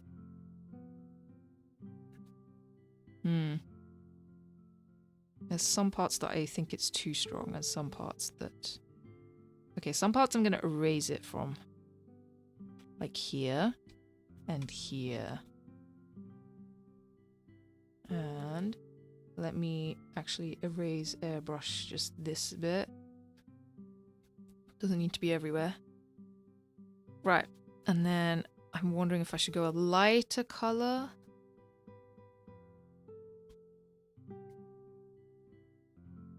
The wider lore behind this image, where does it exist in a webcomic in your mind, or to be pieced together by watching many streams? So basically, I've talked about some of the lore throughout this stream, but my goal is to present everything in a RPG game style format, which will take some time, so it's a very long-term goal. But I will probably do, like, I'll probably post small comics online just to give people insights into it and experience parts of the stories and the character interactions just during that, because I don't want to restrict myself from sharing them, because it's just, otherwise it's just going to exist in my head for too long. But the image, because I've recently redone a lot of the character designs, this image is sort of an aggregation of all of them together in one. And just generally presents, yeah, that's why it's called New Cover. It's kind of structured like a, I don't know, a video game box art-ish, but not really. But it's sort of like the cover to everything. Let me have more tea.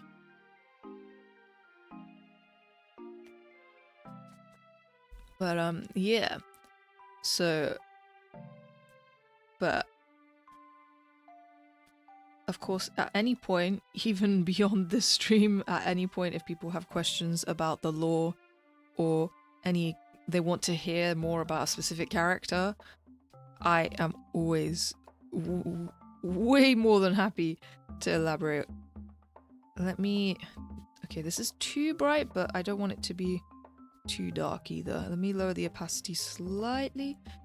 Okay, we're good. I think I like that for now. And then once I've colored in the characters. So now my real question is, which character do I start to render first? I mean, I have to just do all their flats, which I might, not their flats, but like the underpainting and everything else. Would it be more Final Fantasy style or more like Fire Emblem? Probably more Final Fantasy Tales of style. Honestly, it looks like a manga poster. That's it! That's it! The manga posters that have all the characters on them gazing wistfully into the distance. That was what I was thinking of. Yeah. Yeah, I think more Final Fantasy, because Final Fantasy is like more, because I guess Fire Emblem's on the bigger strategic tile-based maps, right? I'm not super familiar with Final Fantasy, but yeah, Michael earlier pointed out when I was trying to describe the way the exploration and the combat works that it's a bit like Tales of. So I would say closer to that. So I was planning to go for real-time combat, not turn-based, because I think it would be fun to showcase the characters' abilities through live skills and stuff like that. My question is, what role does the Joker play in your story? So yeah, the Joker does exist in this, and the Joker is this guy at the top center. His name is, he goes mainly by Loom, but his full name is Lunar. And he does indeed exist outside of the bounds of all the four kingdoms. And there's another Joker who I have designed, but I am very deliberately not revealing yet, because I need to finalize some things with him. But there's two Jokers, because I think usually decks of cards come with two Jokers, right? So that was my reasoning behind them. But The other Joker technically outranks, like not outranks, but he has more agency over Loon, or basically exerts control over him. So Loon basically responds to the other mysterious, not face shown right now Joker. Now who do I color in first? Well, it's not coloring. Okay, we'll just go in order of who shows up here. So Celia colors. Let me think of what. I think, do I want warm colors or colder colors? Warm lighting, cold shading? Orange, no. Orange into this royal blue color? Basically like the background. With that being the case, do I make them pinkish? Okay, I need to remember this color. Yes, I'm going to do this. This is the shout. The underpainting color is important. I'm going to start everyone off. Actually, no, this is not what I do. Let me think. Let me start with the shading color and then paint over the light colors like that. That's what I usually do. This color? Yeah, this will be nice.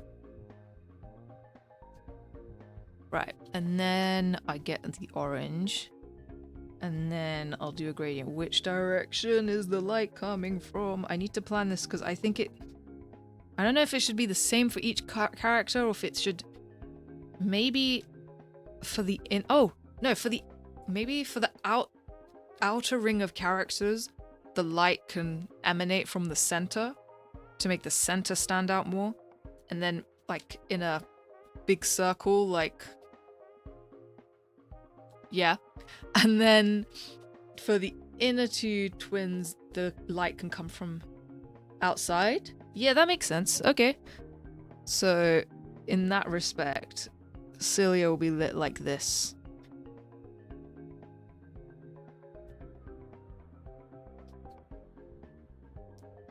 I need to think this through. I have to be... Because the more purposeful I am with this part, the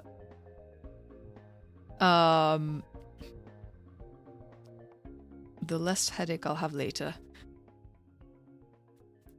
So I'm a writer. My next question is, how do you resist making all the dialogue card puns? It's a good point. It's so easy to get carried away when you have a strong theme. Honestly, yeah, I realized when I was writing there haven't been as many opportunities for card puns as I thought, but then maybe it's because I'm not someone that actively makes puns that much. But sometimes it's like, without realizing, one character, when I've been drafting dialogue, will say something like, "You've been dealt an unfortunate hand," and then I retrospectively read that and I'm like, that's another card pun, damn it. There's so many. If I had a nickel for every person who I knew was planning on making an RPG, I've had 2 nickels. Triple that if you're counting on people who are making their own Fire Emblem game.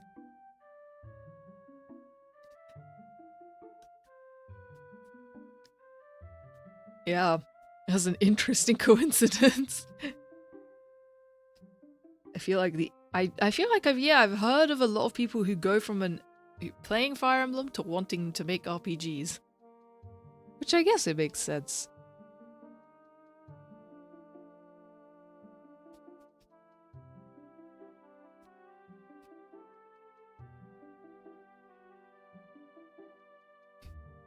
You should not ponder too much about that. Nah, I understood that one. I think if it happens naturally, I let it happen. And I guess it's thematically appropriate with the world that if they're all based on cards, they would be talking it would just randomly be woven into their lexicon. Do I want to do an even lighter color in this gradient? No, not now. Yeah, that's the plan. Okay, let me do this. So I'm just literally blocking out the shading, so I'm not coloring anyone in yet. We're gonna do this for everyone first, and then we'll come back and do their flats. We'll see how much stamina I have to do that, because I'm slowly winding down.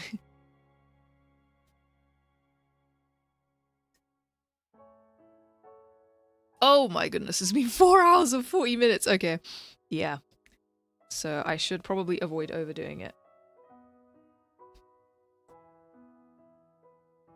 Okay, question.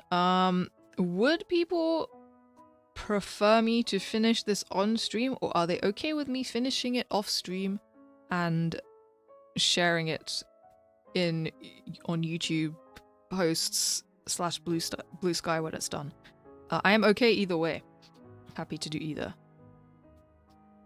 But just so I know that if people want to see me actually color more thoroughly later, that I will I'll keep it on hand. This IP actually seems right for an RPG, manga, comic, board game, or a TCG which features gold versions of the card no one can afford. Yeah, oh no, the limited edition card decks. Yeah. I was thinking that. I was like, at one point, I should really just self-indulgently draw a whole deck of cards that have different characters that feature throughout the story on it. But that means they have to do 56 drawings.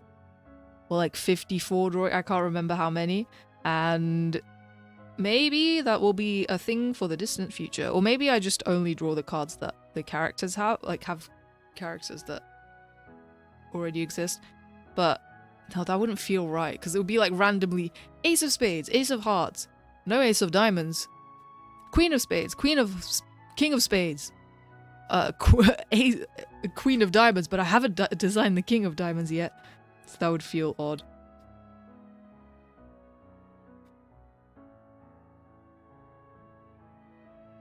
But it's food for thought.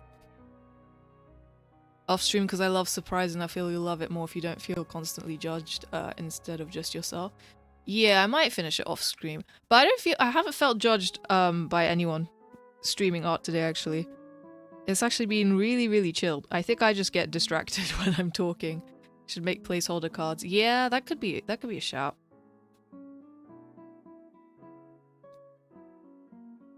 Like for ones that I don't know yet. I mean, we have 8 out of 56 done here. Well, one of them's a joker. Or 54. It's 52 plus 2 jokers?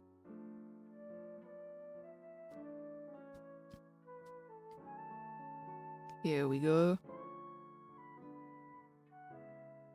The only thing is that being obsessed with playing card characters now has messed with my brain so much because... Wait, drink. If I see like an Ace of Spades, I'm immediately, like on anything, I'm like, oh, that's... I know that guy, those are my people. Those are the 2 random twins that I have in my head. I mean, that's not a bad thing. Okay, Loon. There we go. Now, he is... I do struggle to shade faces, but... I've realized the more I overcomplicate it, the harder it gets, so I'm just gonna keep it simple. Also, actually, I kind of want to make it look like his eyes are hidden, so... Wait, let me do this. There we go. I do like the way the paw pen blends so much. It responds so well to my hand pressure.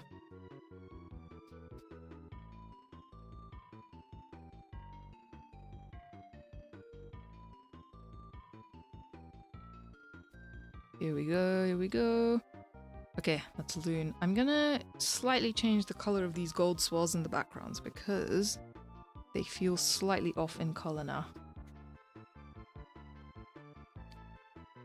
Yeah, make them a more, not fully pink. There we go. That's a good color. Because then they're a bit more harmonious with the background. Once I color them in, they'll stick out a bit more anyway.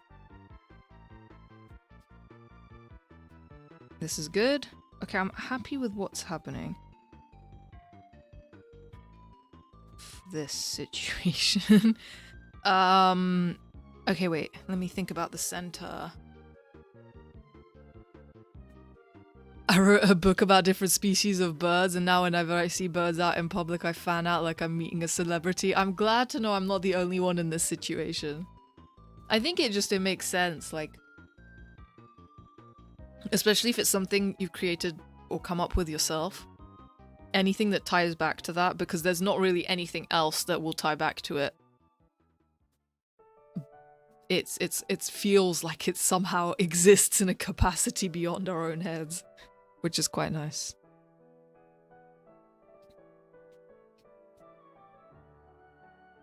Here we go. Now, this. Where does the light come from for this again? I was thinking the outside, the outside, but maybe the inside is better.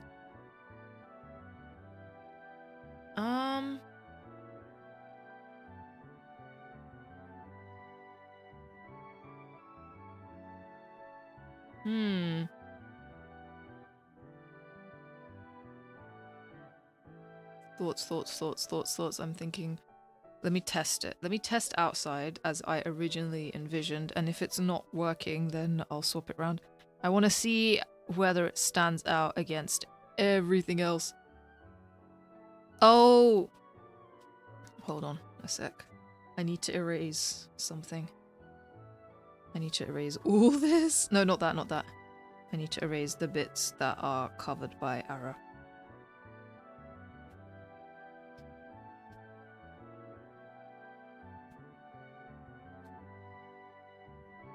Yeah, I think I'll block out these colors and then I'll probably call it a day. Oh, no. I've been drawing for much longer than I thought I would. But to be fair, I feel like whenever I do draw, it tends to be in really long sessions like that. And then I break it up by watching something in the midst. My friend recommended Heated Rivalry, and I have to pick very, very careful times to watch that, because there are parts that if I'm watching that on my computer monitor, and someone from my family opens the door, it's not ideal. But honestly, plot kind of intriguing so far, so it's a good art watch for when I need to, when I feel it's a bit too spicy for me.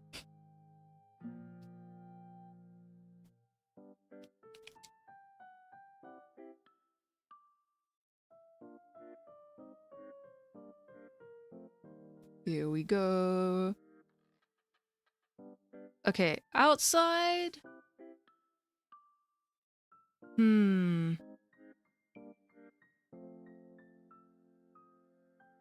Yeah, it could work.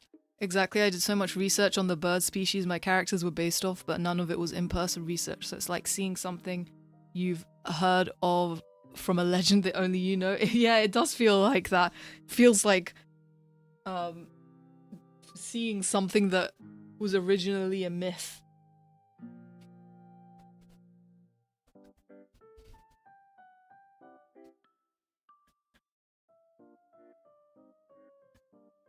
And it's like, at that point, if people are looking for fun facts on that thing, it's great, because then you're suddenly ready to go. Okay, outside I think does work. I think. But then it...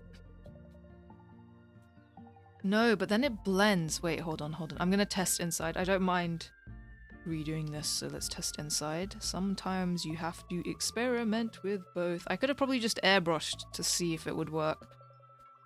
I probably should have just airbrushed to see if it would work. Like this? Inside lighting. Oh, okay, hold up. Maybe from... Yeah, coming out from the center is maybe better. it means that this stands out a bit more from the rest. Yeah. Oh my goodness, welcome Oru! It's good to see you. Caught Mal, Art Streamer, hi Mal, and chat, welcome! How's it going? And thank you so much. It's been structuring the composition has been a real adventure. I'm basically gonna do a bit of colors, and then maybe once my stamina runs out after that, I will probably call it a day. But still got a little bit of time to go, so I hope you enjoy your time here.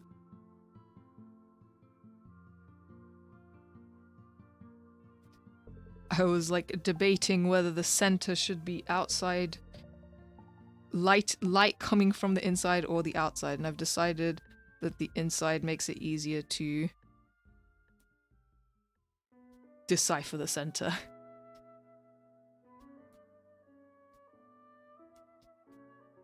Coloring 8 characters. I feel like, have I drawn this many? Yeah, I have. I probably have once or twice. But it's not often that I think I draw group compositions. I really want to work on it more.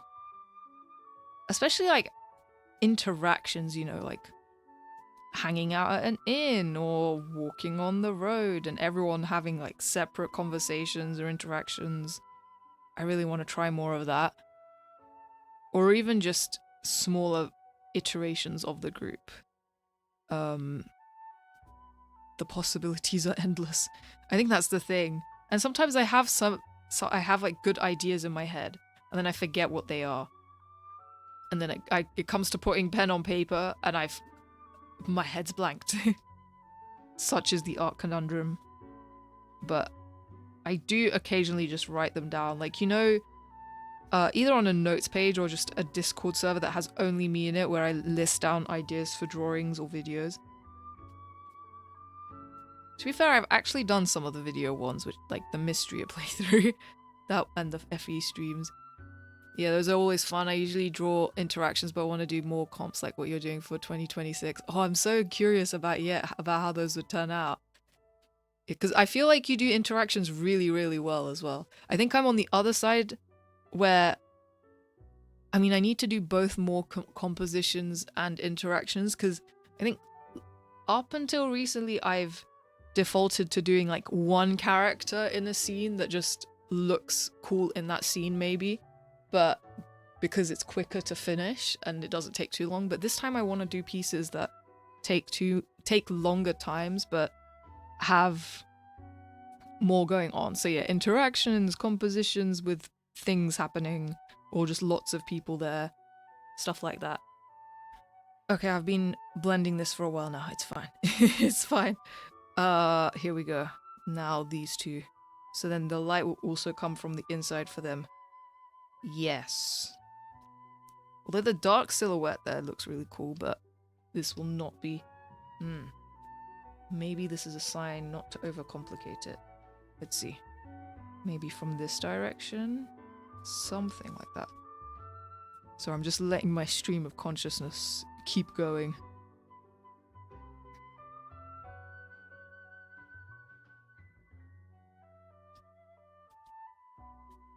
Also, side profile skin. I'm not used to shading that. I feel like I rarely draw side profiles in full compositions, which is really interesting. So I don't know which part of them. I'm gonna have it generally shaded a bit, but not much. Are there any villains pictured here aside from the Joker whose face is intentionally hidden? So the perhaps. Without spoiling anything, there might be one or two, and there might be some characters that are maybe antagonistic but not full-on villains. And Loon's face is hidden, but he's not, his identity as a Joker is not like much of a surprise. I just felt like it was impactful for this piece for his face to be hidden, but I will probably draw his face a lot. He's trying to look all menacing and cool here, but to be honest, Loon is he's How do I explain him? Because he's not really a villain, but he is for a bit, but not like a fully fledged villain. But definitely working with the villainous faction.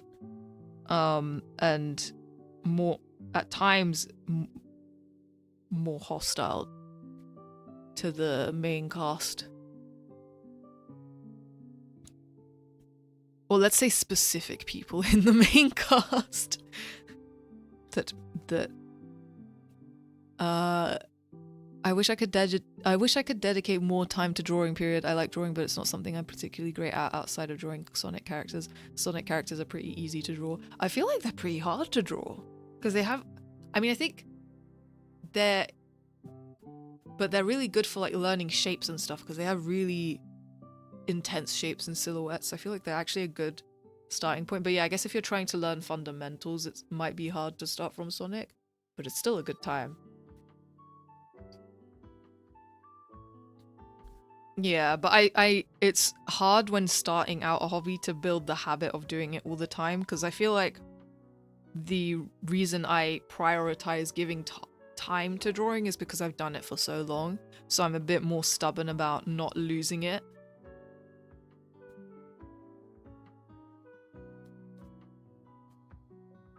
But if I hadn't drawn for like my whole life and started now, I think I'd really struggle to keep it up.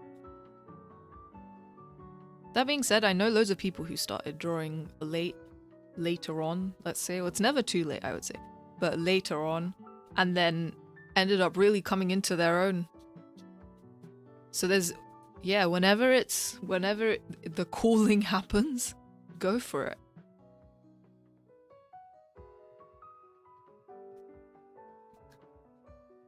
Because I feel like, obviously we hear so much about people, oh, this person did this at this age, this person did this at this age.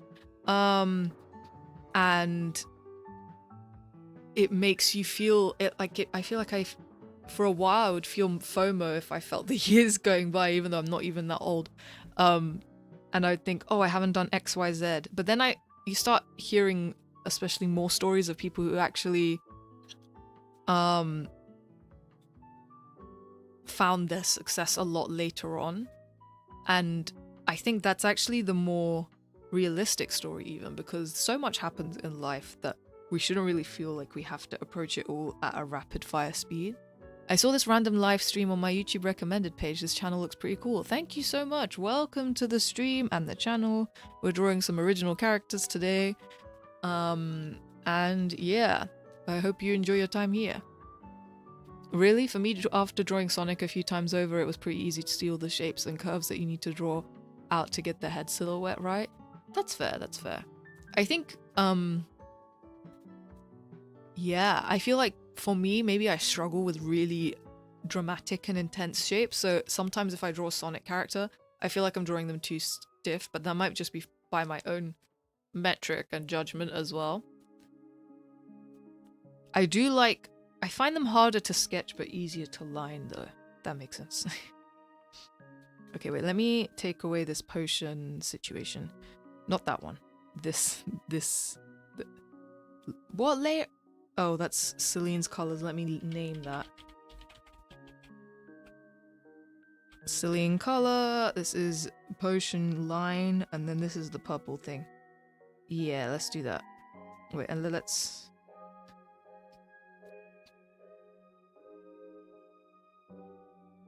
Here we go.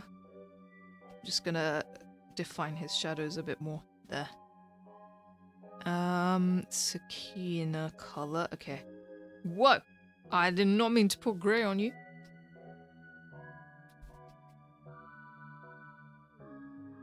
I just need to remember where the light's coming from. It's from above. Okay. Which will be interesting because I think when I originally drew this pose, I was like, this will be really good with light coming from below. But I want it to come from the center to maintain the shape of everything.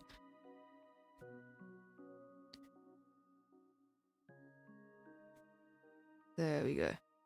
And then I'll add some lightish areas here. That will do. And then Celine, last but not least. Okay, I think I'll go after I just do this gradient for Celine because I am getting quite tired now. And I do not want to... I want to stream Minecraft later, so I don't want to get too exhausted. Well, how long have you been drawing? I think I started drawing 4 months ago. I think I'm pretty decent with anatomy, perspective, gesture, value, and some color theory, I guess. Oh, that's really, really great. I've been drawing for about... I'm starting to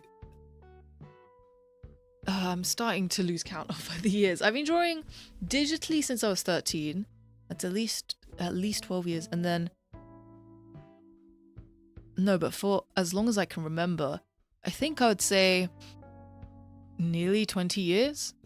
But obviously not all that time has been spent studying. I'd say only in the past year or two did I start actually paying attention to art fundamentals, which did make a difference. I've heard someone say that modern artists are afraid to make actual villains because they don't want to make people who they aren't comfortable with, so they lean more towards a relatable anti-hero. Yeah, I can see that. I can see where that concern comes from. I personally do have characters that I fully want to commit to being villains. Some that even may seem likable. I feel like also a really good like evil villain raises the stakes so much sometimes, and I don't know, it's nice to have a character that you root for people to defeat. I also I kind of just, as long as they're done intentionally, I enjoy also the sort of more tragic villains that you can see that maybe they did mean well at one point and you feel bad for them. And so sometimes it's good to have a likable villain, but I think it has to make sense with the context of the story and I feel like everything works when it's done with a purpose.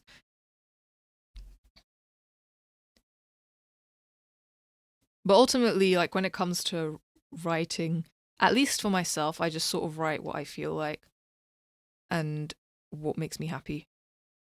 But in this situation, because it's something that I do want to share, I'm like, okay, also, I do want it to be good writing, or I want it to have a message that people can connect with without compromising what I enjoy about writing it. So striking that balance, right?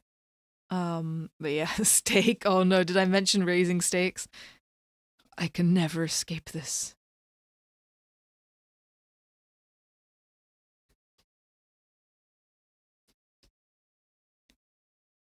Okay, for some reason Celine is giving... Oh, it's because there's lots of parts to her right now, and some of them do need to be in the dark, but they're overlapping with the lighter parts. Here we go.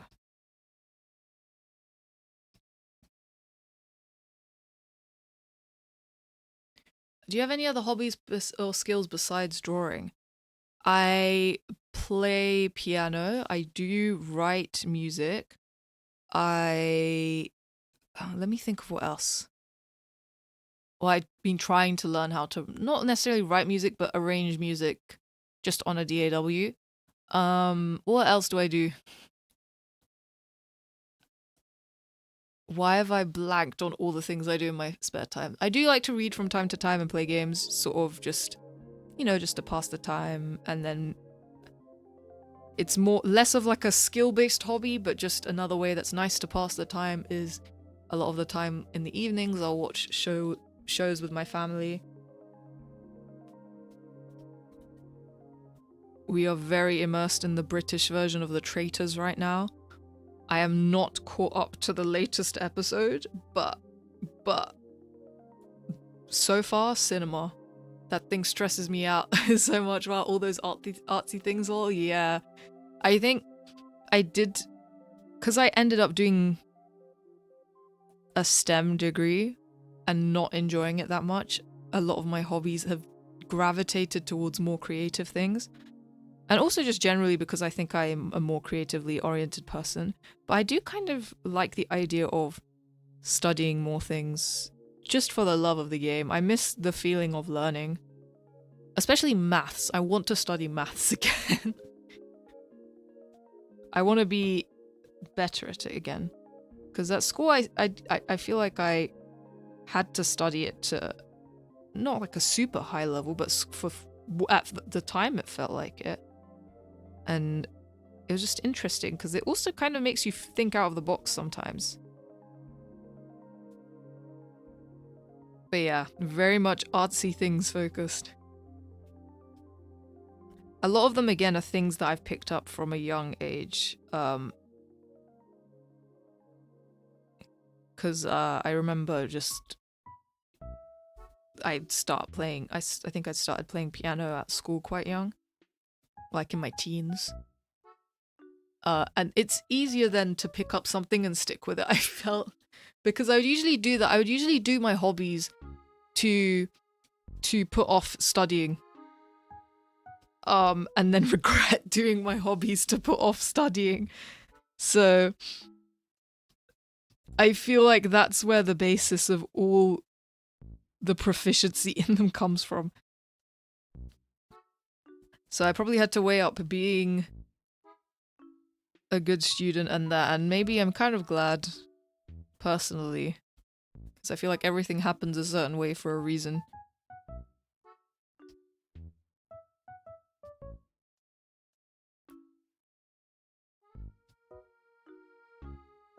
I do want to take on also more sporty things, though. I think.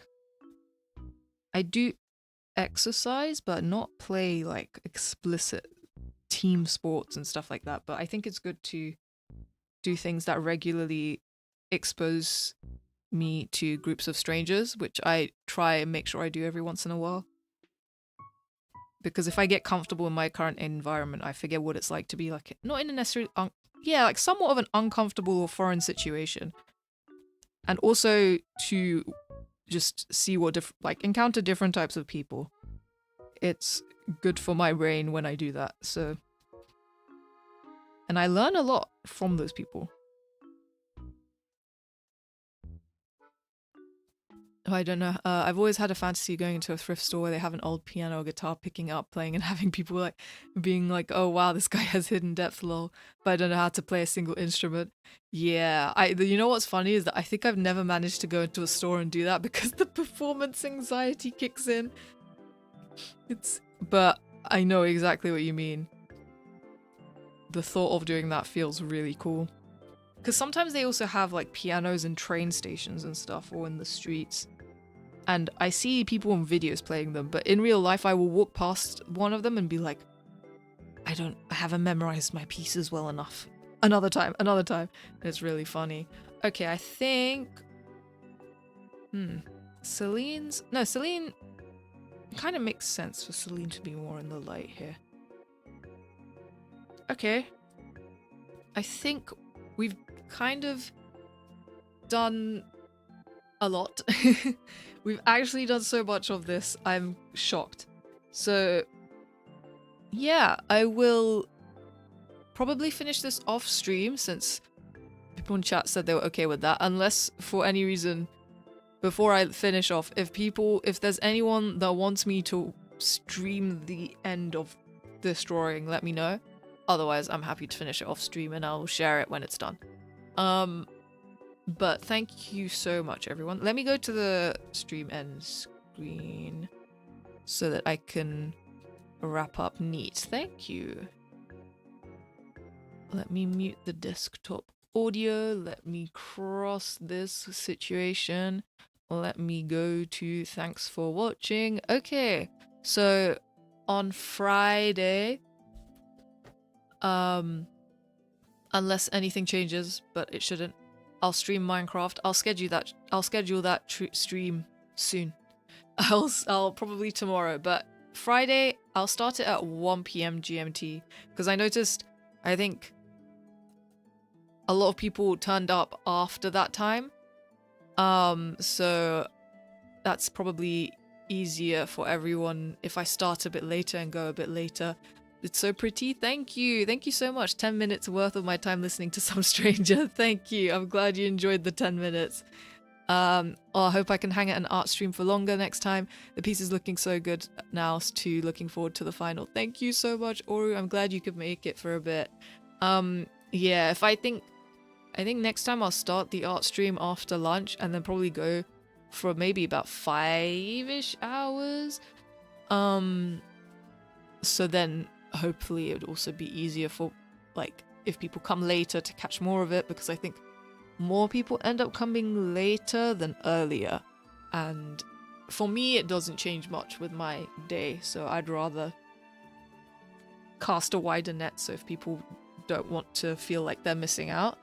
But yeah, I would like to do another art stream soon. I've done 2 OC focused art streams, so I'm wondering if I do a fan art one sometime, but I need to think of what I want to draw fan art of, so we'll see. If someone asks, just say you wanted to hear how the instrument sounded, that way it's less about you, more about the instrument. Yeah, it's true. I feel like also people don't notice instrument mistakes as much as the person playing them thinks they do. Because if I listen to someone play an instrument and they make a mistake, I'm like, oh yeah, I feel that. So yeah, it's probably not too bad. Minecraft Friday, next week, mystery. I might stream once. If I stream once, it's between Fire Emblem and Minecraft. I don't know which one yet, but I want to finish the mystery video if I can by the end of next week, because then that's when February 1st hits, and then I'll have been late on me saying I wanted to finish it in January. But if it really gets to the point that I can't finish it in time, I won't push it, but because I don't want it to be worse. Just linger on the mistake, make it real obvious. Yeah, I did this on purpose. What are you saying? This is part of the expression of the piece. What else? Thank you everyone so much for all the OC questions, for sticking around to hear me ramble about them, for just, yeah, hanging out in stream. And I'll see you all Friday, 1 p.m. GMT for like probably 4 hours. If it's Minecraft, it's always long. Take care. Have a good day, night, morning. Bye.